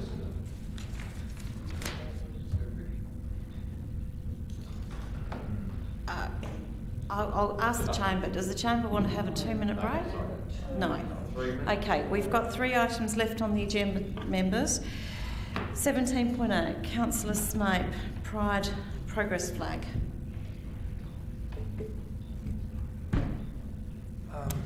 I'll take motions read and seek seconder. Councillor Martin, thank you. Okay, Councillor thank you. Snape. Hopefully this is a lot less controversial than the previous motion. We've taken great steps forward over the last 50 years. As was pointed out tonight, 50 years since Dr. Duncan was brutally, tragically murdered. However, in those last 50 years, despite the progress made, the fight for recognition and equality for the very diverse LGBTIQA+ community is ongoing. The Pride Progress Flag is the next step forward, recognised the world over as the most inclusive flag of the queer community. My motion represents intersectionality with the inclusion of transgender and intersex people, along with queer people of colour, which together are some of the most persecuted people on earth. After attending a wonderful flag raising ceremony last Wednesday and seeing the support and the joy between council and the LGBTIQ community, I think this is the next step forward for a more inclusive city, and I urge members to support. And just quickly, just for reference, it's not a stunt, but so people know what I'm talking about. This is the Pride Progress flag, which has the traditional rainbow flag, along with the blue, pink, and white representing transgender and intersex people, and the brown and black for people of colour. I commend the motion to the Chamber. Thank you. Thank you. Councillor Martin? Reserve my right. Members? Councillor Mackie? Thanks, Lord Mayor. Just briefly, I will be supporting the motion, albeit I, having been very substantially the mover and shaker and co-author of the Council's flags policy 20 years ago, I note in respect of part 2 of this motion that there would need to be, I imagine, considerable revision of our policy because flags of Australia, sadly the Progress flag or the Rainbow flag is not an official flag of Australia, but I commend the spirit and intent of Councillor Snape and Councillor Martin in seconding this motion, and if there might be consideration to the taking of the motion in parts, I'd be grateful. If not, I'd go with the flow, but we have some work to do before this part 2, the flying the Progress flag all year round, would sit comfortably within a broader flag policy that recognises there's all sorts of flags for all sorts of communities. Will you be happy to take it in parts, Councillor Snape? I would, but I'd also perhaps be willing to an amendment for instead of all year round, perhaps for the month of November, which is an increase from the 7 days. That's... well, I'm just... So we're not workshopping motions on the floor. If someone wants to take in a variation or amendment, I will leave it to the floor. Does anybody else wish to speak to the motion? Councillor Hyde? Only to thank the 2 prior speakers for their contributions, and to thank Councillor Snape for bringing in that example. This is a topic which I've explored more thoroughly since I saw the motion come on the agenda, and I won't be supporting this as it currently is, but that's well, there's two primary reasons for that, Lord Mayor. And the first reason being is that at least from what my research tells me, is that the Pride Progress flag itself is one of many variants of the Pride flag. And look, I understand that the LGBTIQ+ community has been marginalised as a minority and has been persecuted, and in many ways are only now finding their feet and finding their voice and working through all the various sort of subsects and making sure that they're all represented. But from what I can tell, the view on what the flag should be, while I acknowledge that the Pride Progress flag may be a majority view, i.e. not a simple majority, but the biggest single view, it's not actually the only view. And so I don't, while I would be happy for it per part 1 to go in November, well, happy enough, noting that I don't have the benefit of having conducted my own consultation. But moreover, so I think it's not settled, but more importantly, when it comes to part 2, and I appreciate Councillor Mackie's comments, there are 4 flags which I think we should be flying all year round, and currently that's only 4 flags, and that's the Australian flag, obviously, the South Australian flag, the City of Adelaide flag, and obviously the Aboriginal flag. Now, Lord Mayor, the reasoning behind all of that is that Australia represents all of us. South Australia represents all of us in South Australia, and the City of Adelaide flag represents all of us within the City of Adelaide, but also noting we are the capital city, other people from South Australia can identify with it as well. Obviously the Aboriginal flag represents, which is the only flag in those four that I've outlined that represents a minority. That is because we're all on what was Indigenous land. So that's the reason for that, Lord Mayor. And we really have to be very careful if we're picking and choosing which minority groups we're representing all year round, persecuted or not. And I don't denigrate or deny that persecution over a very, very long period of time.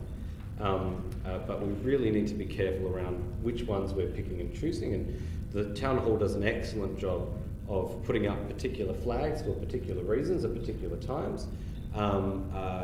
The Pride flag is one of them. There are examples where we've lit up Town Hall in the colours of Greece, blue and white. If I could just have 20 more seconds, Lord Mayor. And I think we do a very good job, and we're very inclusive and respectful in doing that. But I don't think we should be displaying a flag that represents only 5 or less % of the population all year round. We do have those flags which represent everyone all year round, and I think that's how we should keep it. Councillor Abraham today. Lord Mayor, I wasn't clear whether if the mover was happy to take it in parts or not. Yes, he did say he was. Yes, okay. Could I ask a question, Councillor Snape? Actually, I'd probably have to ask it of administration, but my understanding is the rainbow flag that we're flying was the flag that we had negotiated with Feast to fly for Pride Vember. So I'm not sure if there's been any conversations, CEO, with Feast about flying a different flag at all? Through the presiding member, no, I'm not aware of if there have been any conversations with the administration. Okay, I just needed to check that. I have had an informal conversation. Okay, so but from an administration point of view, we haven't had any conversations about flying a different flag. So I was just trying to check whether we'd had those conversations. Councillor Abraham, so you didn't want to speak, you were just asking the question? I did have another question. Through you, Lord Mayor, would the... I don't necessarily want to workshop the motion, but what I essentially wanted to ask through you, Lord Mayor, to the mover is that whether if he's happy to vary the first component so that it could read something like pending consultation with Feast or other bodies that we may need to consult with.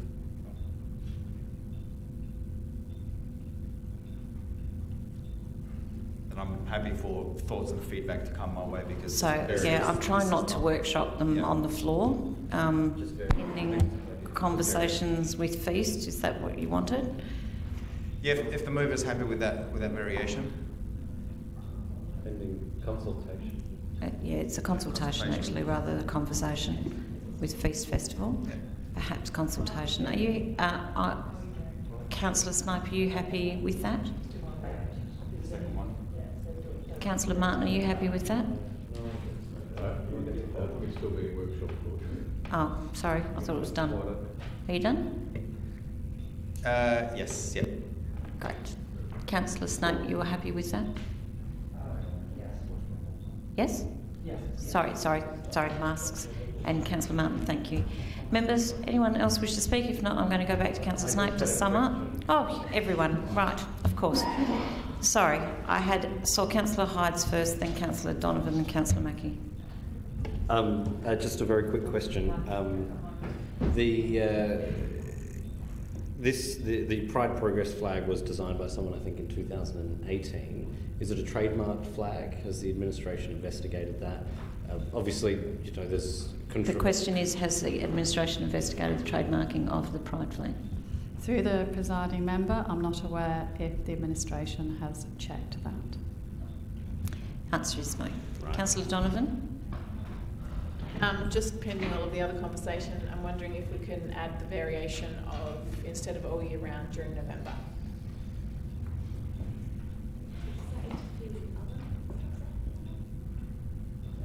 the mover is happy to accept that variation. Yes, happy to accept, thank you.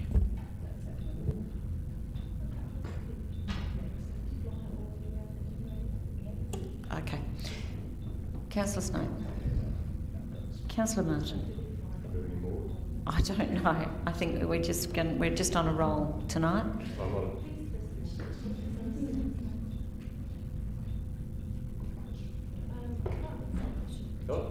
Yeah. At the moment, that still breaches policy, of course, because the policy is not to go longer than 7 days for any flag, and generally we are for one. I think feast flag is the only one that flies longer than 1 day. Now, Councillor Mackie, I'm sorry, I had you. That's okay, Lord Mayor. Councillor Donovan picked up the question that I... Thank you. Members, I will go back to Councillor Snape to sum up.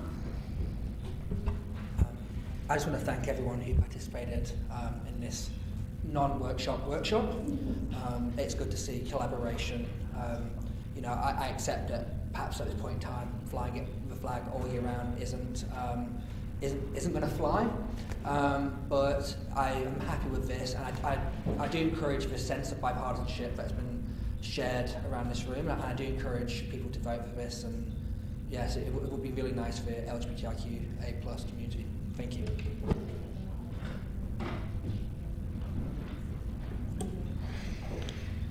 Members, I'm going to take it in parts.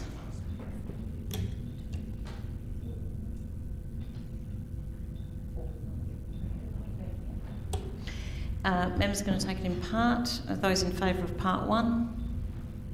Those against? That is carried. Those in favour... Those members voting in favour of part 1 of the motion, please rise and remain standing until the division has been called. Councillor Moran, Councillor Mackie, Deputy Lord Mayor, Councillor Ho, Councillor Snape, Councillor Knoll, Councillor Donovan, Councillor Hyde, Councillor Abrahimzadeh and Councillor Martin.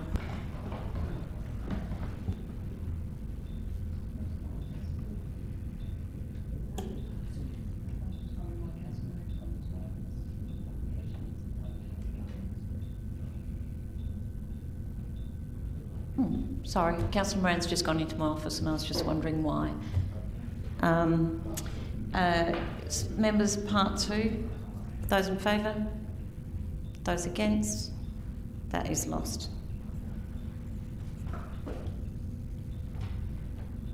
Thank you, members. That takes us to 17.9. Councillor Abrahimzadeh, Rundle Mall. Lord Mayor, I'll move the motion as printed and seek a second. Thank you, Councillor Hyde. Councillor Abrahimzadeh. Thank you. Lord Mayor, retail, as we know it, is changing and has been changing for some time.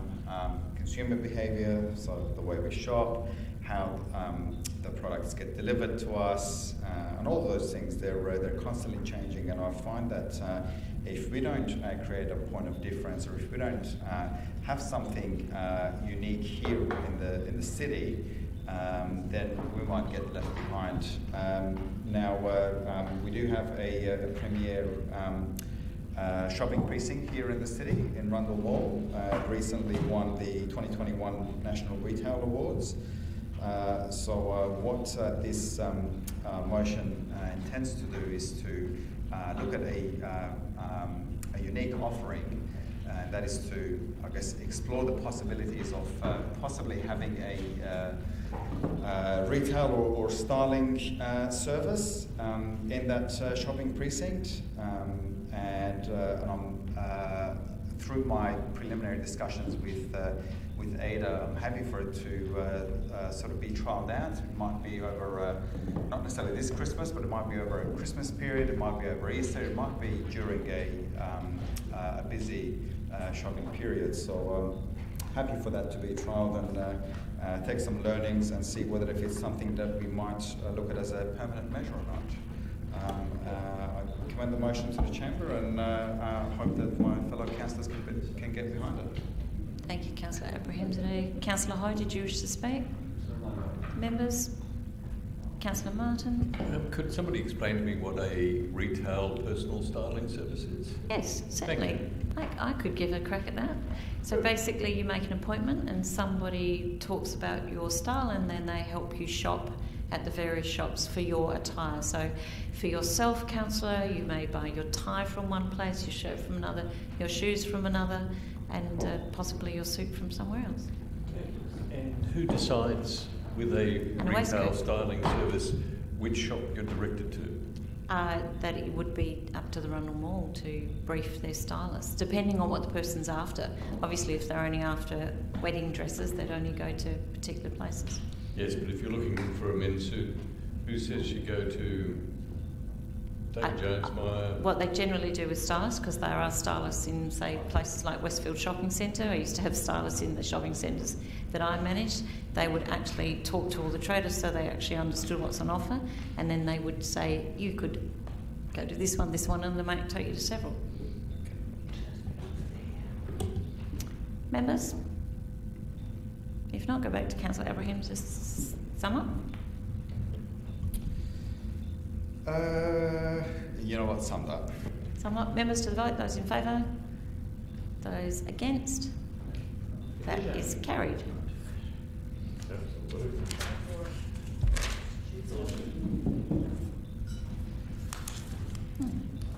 Division has been called. Those members voting in favour of the motion, please rise. Councillor Mackey, Deputy Lord Mayor, Councillor Kerr, Councillor Ho, Councillor Snape, Councillor Knoll, Councillor Donovan, Councillor Hyde, Councillor Abraham today. Members, that takes us to 17.10. Councillor Kerr, Riverbank Precinct Code Amendment. Thank you, Lord Mayor. I move as printed and seek a seconder. Have a secondary, Councillor Hyde. Councillor Kerr. Thank you, Lord Mayor. Sorry, Lord Mayor, could I just declare a conflict of interest and an explanation as well? Members will remember that last time this came up, I declared an actual conflict of interest, given I didn't have the benefit of any formal advice at that point, out of an abundance of caution. Since then, I've been advised by council that at worst I have a perceived conflict of interest, and thus I'm downgrading that declaration of conflictedness to a perceived conflict of interest due to the reasons stipulated before. Thank you, Councillor. Thank you. So I'm still looking for a seconder. I'll second. Oh, you're happy to second. Okay. Thank you, Councillor Kerr. Well, thank you. I'm very glad to have Councillor Hyde's sage words remaining in the chamber for this. Well, there's a worthwhile saying. I'm sure we've all heard, when the facts change, so does my opinion.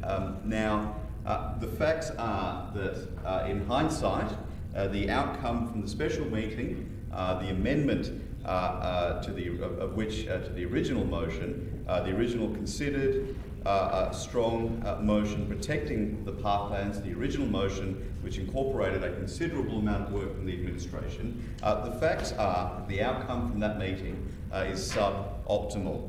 Now, let's be very clear about what this motion says, and I will read out paragraph 4, because there will be attempts to suggest that this is somehow not in there.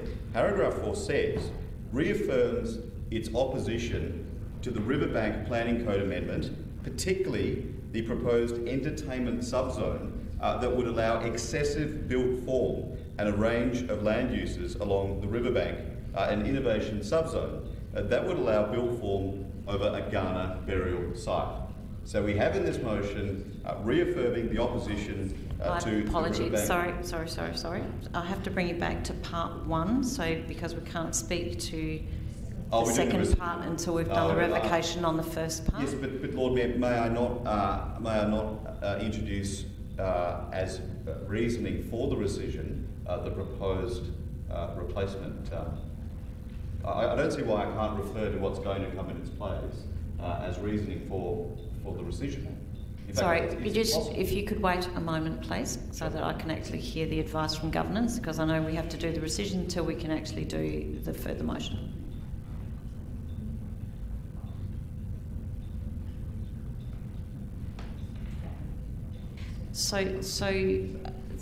Basically you're commenting on what would replace as opposed to what the rescission. This is my advice from governance. So I'm going to bring you back to part 1 of the rescission. Okay, just to be clear, am I allowed to comment on why it is we're rescinding this motion?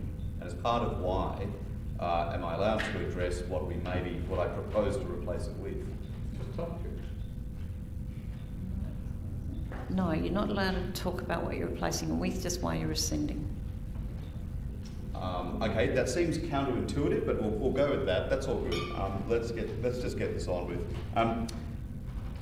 The original motion, as the amendment to the original motion, is suboptimal. In hindsight, there is very, very good reason for us to rescind that motion. I will address the basis on which the replacement will not only address any concerns councillors have about protecting the parklands, but will actually reinforce the strong message about the protection of the parklands as part of the rescission. But at this stage, I might just sit down because there's obviously confusion about what can be said. So I'll sit down at this point and let others speak before I sum up on the rescission.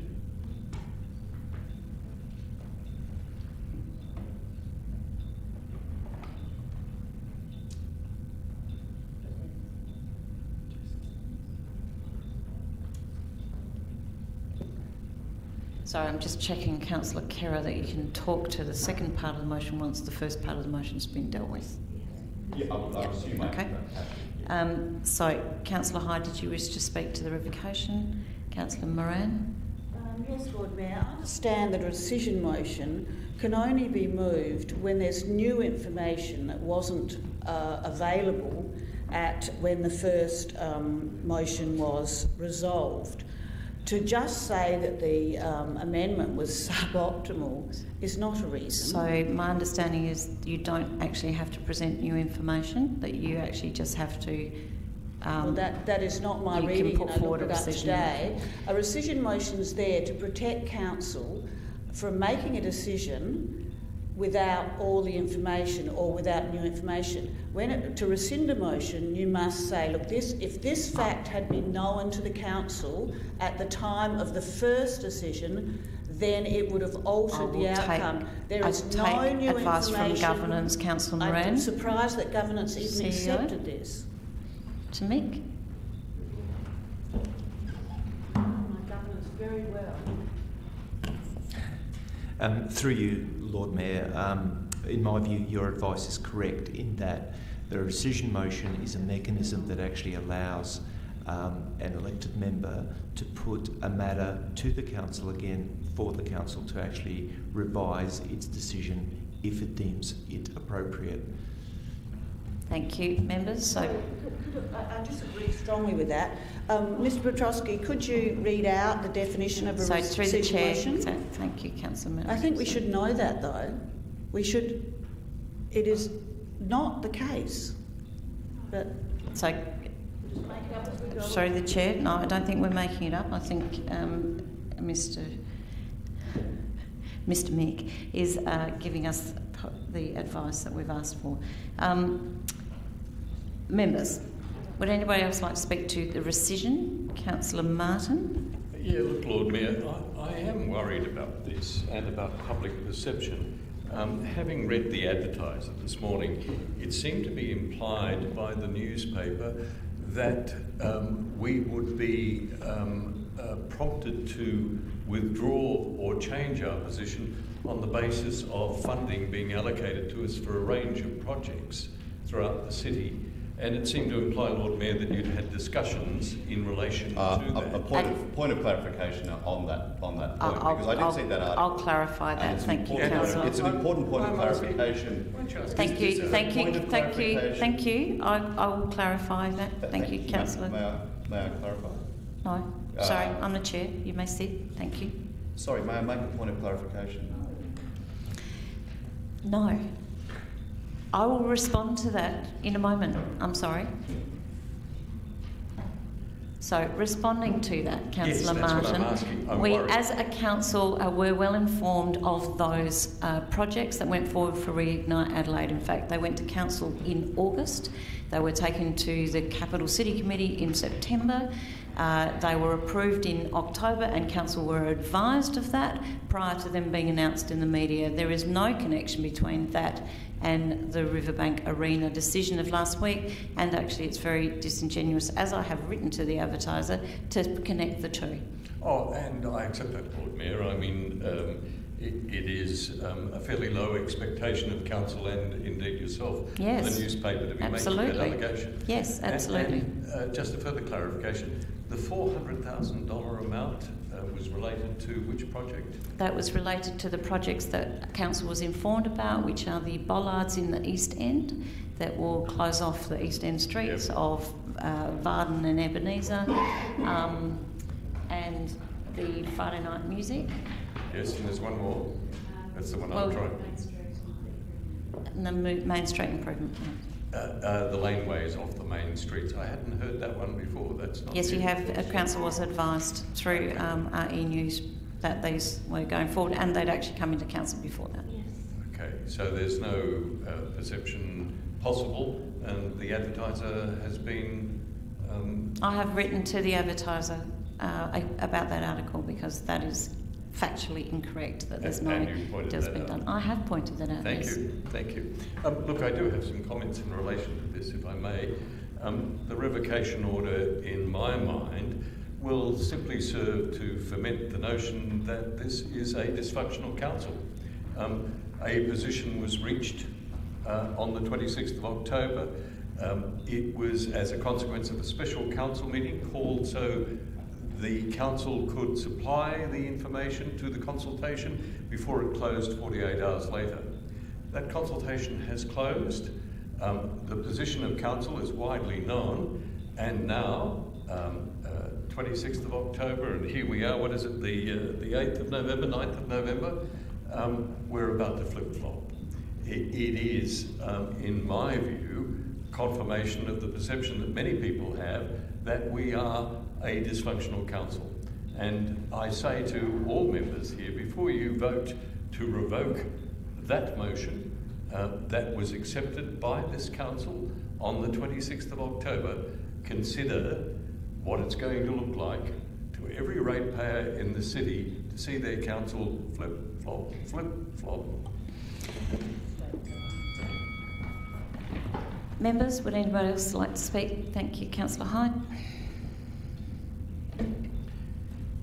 Thank you, Lord Mayor. There's nothing wrong with clarifying your position. In fact, upgrading your position. There's nothing wrong with that at all. The original motion, in my view, now that I can talk about my view, was rather poorly drafted. You need to refer to the revocation, Councillor Hyde. We're not talking to the motion, just the revocation. No, that's what the thing that we're deleting, the thing that we're hitting the delete button on and winding back the clock. That wording was very poorly drafted, and I think, in my mind, it was poorly drafted because I don't think Councillor Martin expected to succeed in his endeavour, and perhaps if we had, there would have been some more thought put into it. Sorry, that's enough. Thank you. We're talking about the revocation. Members, please be seated. Councillor Martin, Councillor Hyde, please. You are either talking in favour or against the revocation. If we could actually... Yes, I'm very much in favour of revoking it because I think it's poorly worded and it's an ill-thought-out policy position to take. The submission to the consultation is by the by, Lord Mayor. The most important thing that went into that consultation was the bulk of the paper that was handled by the Parklands Authority, and this featured very minorly in it. The reason we need to remove this is because this actually... if left to stand, deals the council out of the equation. It removes us from the decision-making framework. It removes us from sitting down at the table with the grown-ups and having a mature discussion with the state government, which is that we understand you want to build this arena. We understand that you want to do it because the business case stacks up, because it is a new event space. It is an event space for international events, an event space which would supplement the space offering in the convention centre and what have you. He's talking. And we would then come to that table and say, we understand that you wish to do this and that you may well do this regardless. What we want to see is no net loss of Adelaide. Yes, sorry, you're talking to the following motion. We're talking to the revocation. Indeed, Lord Mayor, because this clause that was inserted as it stands is actually repugnant to vast parts of the paper that it was inserted into. And I would further note, this was in contravention of all the advice from the Adelaide Parklands Authority, which is an expert, skills-based board now, Lord Mayor.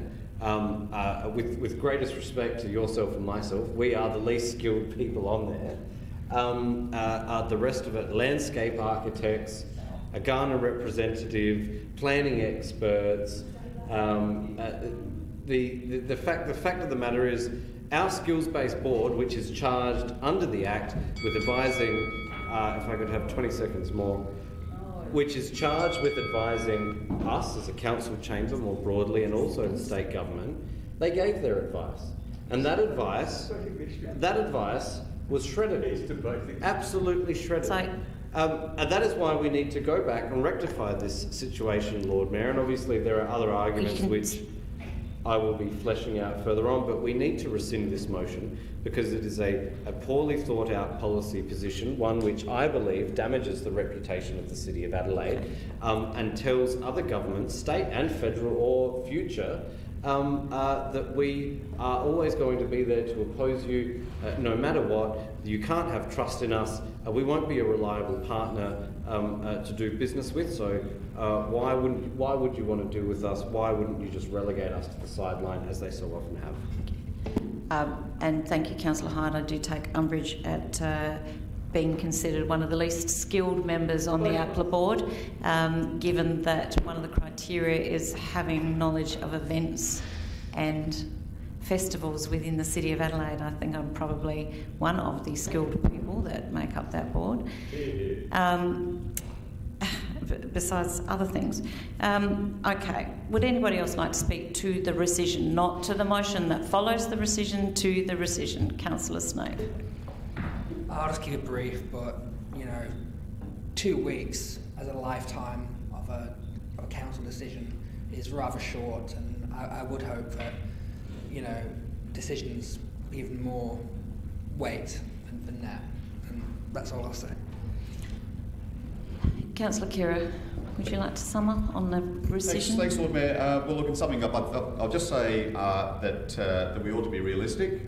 We're obliged to be realistic as councillors and make decisions for the practical outcome of the Parklands and our constituents. The fact is the state government will decide what happens in this area. We will not. Having a position that just says no to the arena, even when there is no net loss of Parklands, is the worst of all possible worlds. We will see Parklands depleted, we will have no influence on the outcome, and we will alienate the public. Maintaining our position prior to this revocation will do damage to the reputation of local government in this regard. This revocation will allow us to ameliorate the damage, it will allow us to improve the protection of the Parklands. It's as simple as that. Members, we'll go to the vote. Those in favour of revocation? Those against? Division. That is carried. Those members voting in favour of the motion to revoke, please rise and remain standing until the division has been called. Deputy Lord Mayor, Councillor Khera, Councillor Ho, Councillor Knoll, Councillor Hyde and Councillor Abrahimsday.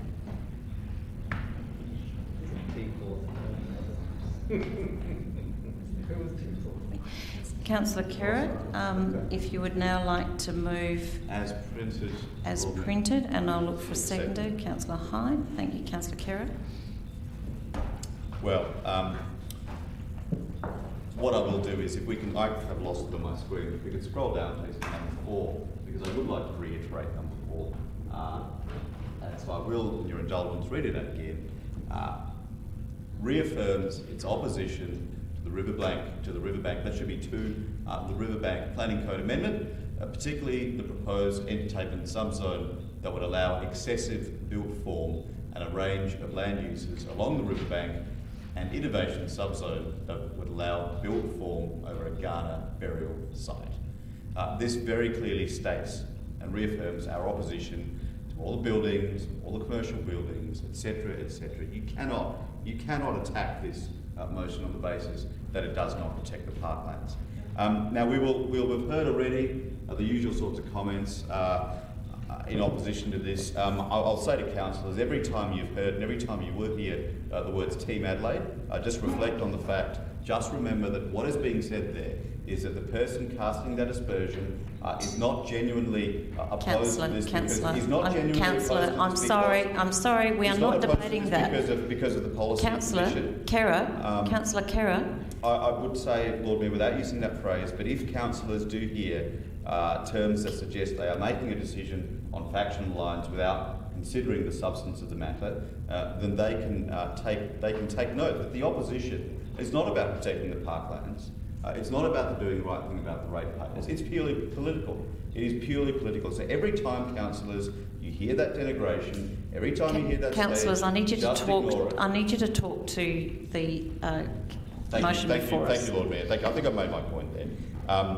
So I think I'll just pause there. Councillor Hyde, did you wish to speak? No. Members. Councillor Martin. Oh, look, I'm surprised that Councillor Hyde has surrendered his right to speak, but nevertheless, the attachment that was approved at Council in every respect took a strong position on protecting the parklands. There was only one part of the attachment that was approved by Council that attacked, in my view, the parklands and provided some cause for concern that there would be built form on the parklands. And that attachment referred particularly, and I'll read it to you, the rezoning of the Adelaide Parkland zone to the City Riverbank zone entertainment subzone to Helen Mayo Park 27 allows for an entertainment arena, residential, commercial and health developments.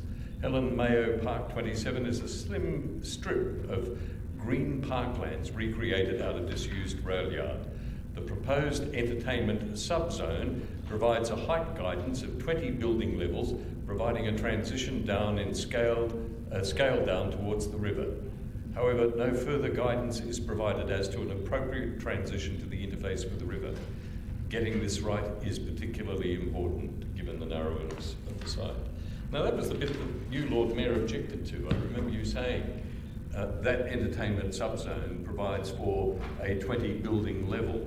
And the administration tells us in the papers tonight that our non-position on that is our endorsement of an arena, does not guarantee that those other things will not happen. In fact, the administration says that if this is adopted tonight by Council, the full attachment B will be adopted. And that full attachment B provides for the full horror.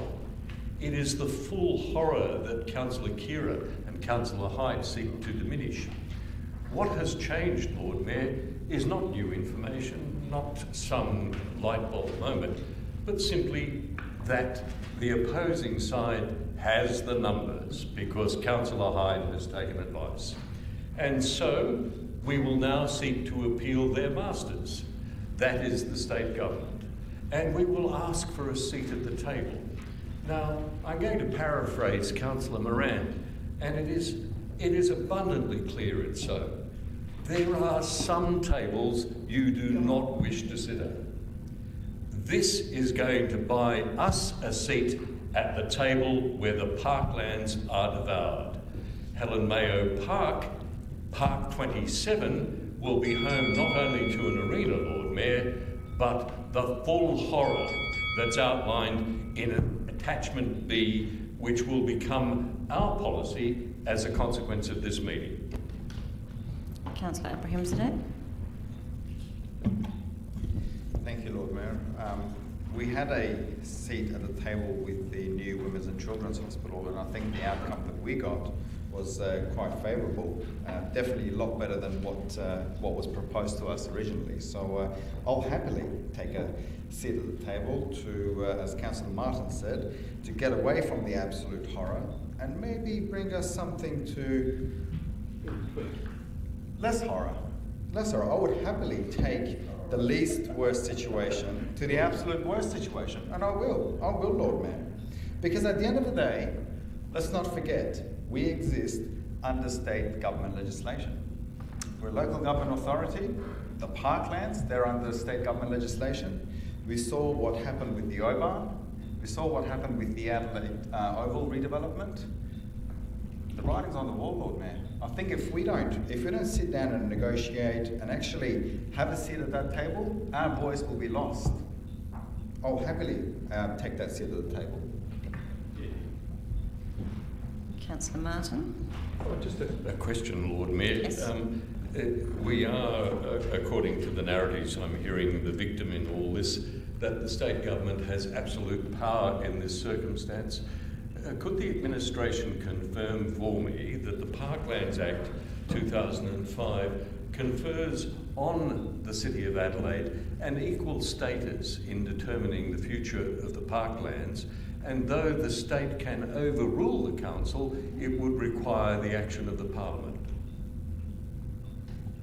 CEO.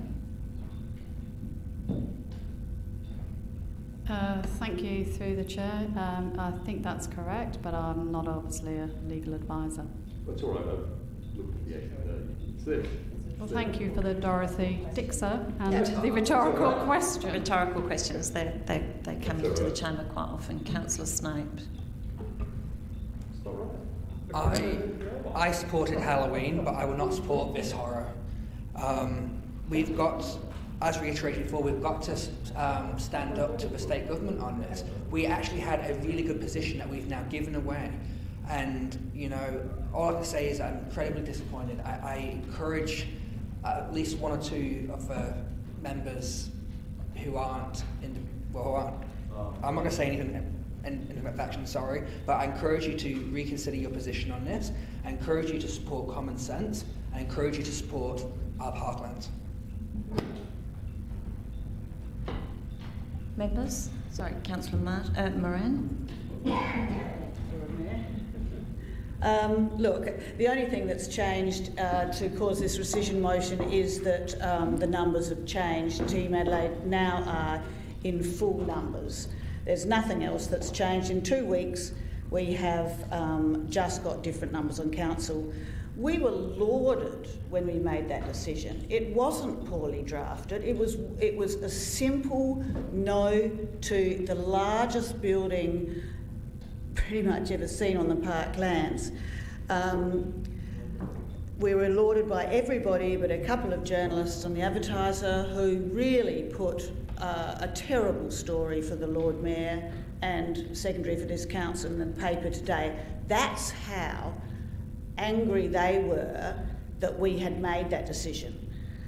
We were also criticised by the government. And I would like to remind councillors, we are not a local branch of the Liberal Party. Councillor Hyde might be, but the rest of us aren't supposed to be. Councillor Moran, an independent body. Councillor Moran, I think we're all independent members. Yes, Councillor Moran has withdrawn her remark. Some are more independent than others. But the Lord Mayor, and I was so proud of this council when I heard the Lord Mayor speaking to a rather difficult ABC radio journalist, but the things she said resonated with the public, and I had so many people ringing me saying, wasn't she great? She said what we said. There was very little opposition. If everybody had read the letters to the editor, the text lines to the Advertiser, and remember, they're the readers of the Advertiser, flying in the face of Paul Starrick and Colin James's articles saying, no, we don't come from North Adelaide, we're not Adelaide City Council members, but we heard your Lord Mayor on the radio and we wanted to say that we think the council was brave and terrific doing it, and especially the Lord Mayor giving her casting vote. We are very powerful when we say no. you might hark back to the historic crossing of the floor of Jane Lomax Smith, when we stopped the corporate box in Victoria Park. We have stopped many incursions onto the parkland. I was disappointed to hear Councillor Kouros saying there's no point saying no to them. They just do what they want to do. They don't. We are a powerful force to protect the parklands.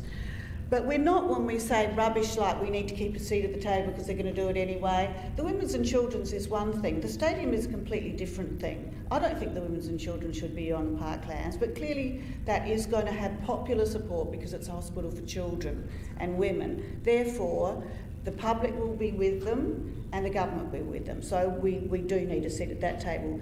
The stadium isn't popular. The government is being crucified for not paying more nurses, ambulance workers, things we really need. This is just a Trojan horse to get rezoning.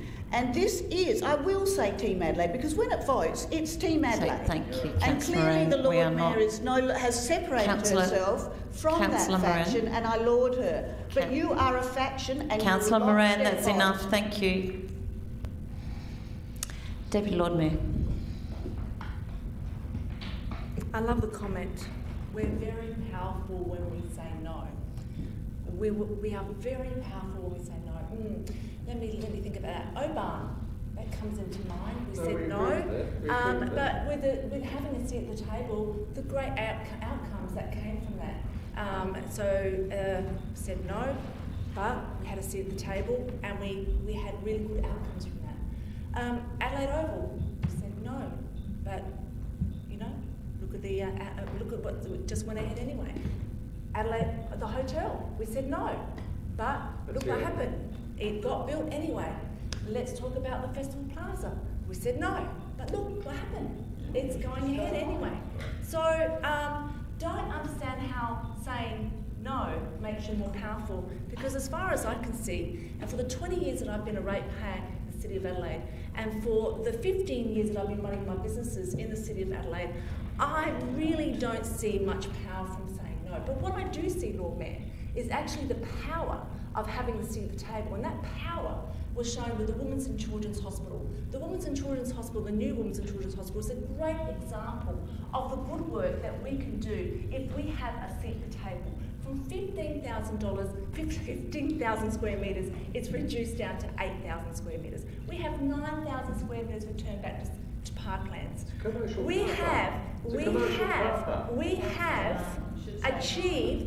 have achieved good outcomes from having a seat at the table. So what is the point of saying no? And as it's been referred to, as I've mentioned before, saying no is just like throwing a tantrum. It doesn't achieve anything. But sitting down, having logical discussions to be able to achieve good outcomes is the most mature thing we can do as a council. We're not an activist group. We are a local government. We represent a majority of different people in this community. Businesses, community groups, residents. There are a different, and visitors that come into the city. We need economic growth in this city, and this is the state government's vision. Whether it will be Liberal or whether it's Labor. Labor have even said today in the paper that they are looking at doing something on the same site, something different. So it is not about Liberal or Labor or who you are or who you're with, who you vote for, who you don't vote for. It's about being an elected member and getting good outcomes for this city. And that is what we should be having a hat on and thinking about. Not thinking about your preservation groups or people that you might support you or vote you in because you're trying to win their votes. This is about you doing good things for your city. And if you don't start doing that, if you continually create divisions in this council, we're not going to get anywhere. So I suggest those of you that voted for the original motion and think that voting against this is a good thing to do, I suggest you rethink hard before we go to voting, because we need to achieve good things for this city and we need to have a seat at the table. Councillor Knoll. Yes, this is certainly an interesting debate. I mean, and I'd like to think, first of all, when we think about the overall, what was being presented to us as a council, and all the areas that were included in this project that they were looking at and what they were trying to achieve, the objective is that, one, we obviously defend the parklands and all those unnecessary areas that we ensure that they are not built on and they're not prepared in some way for some future use. But I think we also need to remember that, and I tried to go back to, when thinking about this as what are the guiding principles for the parklands. And I've asked the question about, what is it that Colonel Light said? What was his intention? And the closest I was given from administration was from the Commonwealth of Australia, the Gazette, and November the 7th, 2008. And the piece that I read out is that it's the element of the Adelaide plan that contribute to the design excellence that are the use of the encircling parklands to define the boundary of the development of the city and provide for health, public access, sport, recreation, public institutional domains, thereby meeting both economic and social requirements. So this is not about not doing anything, because the Parklands from its inception has had all forms of built forms on it, whether it be an abattoir in the early days, and the larrages, etc. for that, to the government house. All these other sorts of buildings were on there for the purposes for that time. So what we're looking at, this is about public amenity, and the public amenity is not just open space, but it needs to be curated. And the curation is about what does the community need from public assets. So we're not talking about hotels and all that sort of stuff, because I find that obviously a wrong use for the parklands, but what is the use? And the railway station is part of that, but we also built an entertainment facility, the convention facility on top of that. But here is an extension to that. So what is for the public benefit? What is for the public good that the government provides? Now, if we are going to, and be certainly sensitive to all sorts, to the Indigenous and their sacred sites and all that, very critical here. But we are putting in infrastructure that supports the community and supports its uses of this space. And we want to limit it to those areas that enable that to happen without impinging unnecessarily on the broader parklands and its uses. But we have all forms, from hospitals, we have health. So when we talk about this is about public assets. So we look at this extension to the convention centre. This is going to deliver more space for that, enable more people to visit, enable us to put on larger events and functions that have so far inhibited people and in performers and all sorts of other entertainment as well as other uses. And just 30 seconds more. For us to be able to use and make and bring entertainment and bring public amenity to the city. And its position is important because it's an extension of the convention centre, which enables us to attract a lot more events, etc., and conventions, etc., to the city. So ultimately, we're supporting businesses within the city with public infrastructure that is at least, and with our input and assistance, is minimising the impinging on the actual parklands and potentially using more of areas that are not available, say like over the train tracks, etc., so that we can get that extra without necessarily affecting all of the parklands. Members? Councillor Hyde.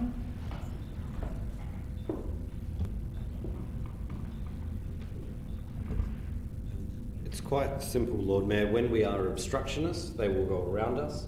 When we are collaborative, they will work with us, and by doing so, we can achieve more for the parklands. It's very simple.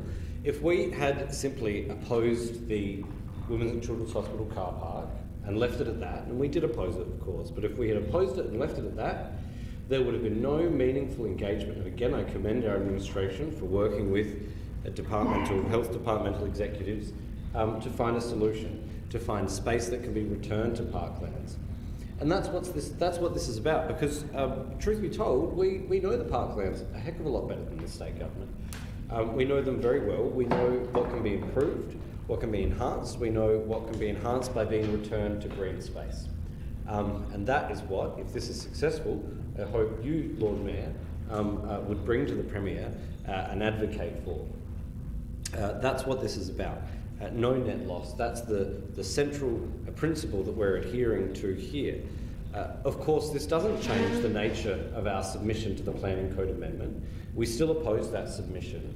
That submission is, and I remember when I first saw it in an APLA briefing, it is and always has been way too big.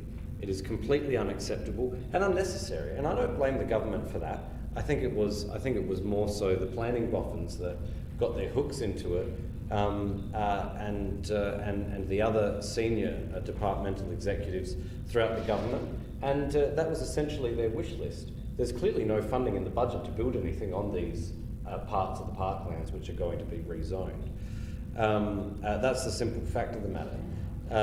So all the more reason for us to oppose them, and I'm quite happy doing that, Lord Mayor. But as I said, if we're obstructionists, they will go around us. If we're collaborative, we can work together for the benefit of the Parklands overall. Now, Councillor Martin talks about the state government being our masters here in this chamber. And that is obviously not the case at all. I have one master. Collectively, that is the people of South Australia. They're the ones that I answer to. They're the ones that the Capital City Act, City of Adelaide Act, demands that I answer to. And those are the ones, well, perhaps it's okay to have the courage to represent people that don't vote and aren't enfranchised to vote in City of Adelaide elections. Perhaps that's okay. And certainly for them, but also for the broader City of Adelaide community, the arena, in my view, will be transformational. It will be transformational. It is, as I've said, going to provide for international acts to come to Adelaide, where they overlook, usually. If I can just have one more minute. Members, I do need a show of hands. It will provide for international acts. It will put Adelaide back on the map for these acts, which is important for our economy locally, but also for the cultural and recreational purposes for which the Parklands were intended by Colonel William Light. It'll put us back on the map there, Lord Mayor. It also will act as an expansion of the convention centre. It will provide more space for domestic and international conferences, and they will be looking to come to Adelaide. They will be looking to come to Adelaide because we're the third most livable city. We have a beautiful city, we have a rich history, we have fantastic food, wine, tourism, but we need good facilities for them to hold their conferences in. And that is what this is about, Lord Mayor. My understanding is that not only will the arena be transformational, not only will it be an asset that will be loved by South Australians and utilised by them ad nauseum, but it will also be something for which the business case stacks up and which will bring a benefit to our community, and that's why I commend this motion. Members? If not, Councillor Kira, to sum up. Thanks, Lord Mayor. Summing up, I think Councillor Moran has belled the cat on the opposition to this and saying we don't need an arena. We don't need an arena. It's not for us, the City of Adelaide, to decide and to stick our heads into what is a matter between the state government and its own politics, Lord Mayor. And something Councillor Moran did absolutely say. I said we don't need an arena on the park. Yeah, you just said it. Something Councillor Moran did say, though, is take a look at the readers' comments. Councillor Moran said, take a look at the readers' comments on the advertiser story. Well, I've got the readers' comments right in front of me, Lord Mayor. I've got the readers' comments, and here are the top four as voted. Here are the top highest voted readers' comments. So Councillor Kira, I need you to speak to the motion. No, you are not. You're bringing in new information. You need to sum up on the motion before us. Lord Mayor, the opposition to this motion has been on the basis that the public don't want an arena. That has been cited by another councillor, and it's been cited in the case of readers' comments. I'd like to read some of the readers' comments because that's entirely germane. That is entirely germane in rebutting the opposition argument that's been put forward to me. The top-rated readers' comment is the Adelaide City Council should stick to collecting garbage, sweeping the streets, and issuing parking fines, and leaving the big decisions to the grown-ups. The next rated comment is this: Adelaide has been constantly held back by the No Brigade. The third highest rating comment is this: just build it. The fourth one is the most common sense approach I've heard from the ACC for many a year. The arena is an absolute must for the city. It goes on and on in that vein, Lord Mayor. And this is the thing. We cannot abuse our role as councillors to stick our heads into state government policy. The argument that this is going to unleash the horror. This motion says no net loss of the Adelaide Parklands. No net loss of the Adelaide Parklands. It opposes the entire Riverbank Planning Code amendment. The opposition to this, Lord Mayor, is absolutely baseless, and worse, it abrogates the duty, it absolutely derelicts the duty of councillors to protect the parklands in the best way they see fit. The best way to protect the parklands is to be practical, is to be realistic, is not to grandstand and not to engage in shameless politics. This motion protects the parklands. It has to be voted for. Members, to the vote. Those in favour? Those against? That is carried. Division has been called. Those members voting in favour of the motion, please rise and remain standing until the division has been declared. Deputy Lord Mayor, Councillor Khera, Councillor Ho, Councillor Knoll, Councillor Hyde and Councillor Abrahimzadeh. Thank you, members. That takes us on the agenda to item 18, motions without notice. No, members? Okay, thank you. We call the meeting closed.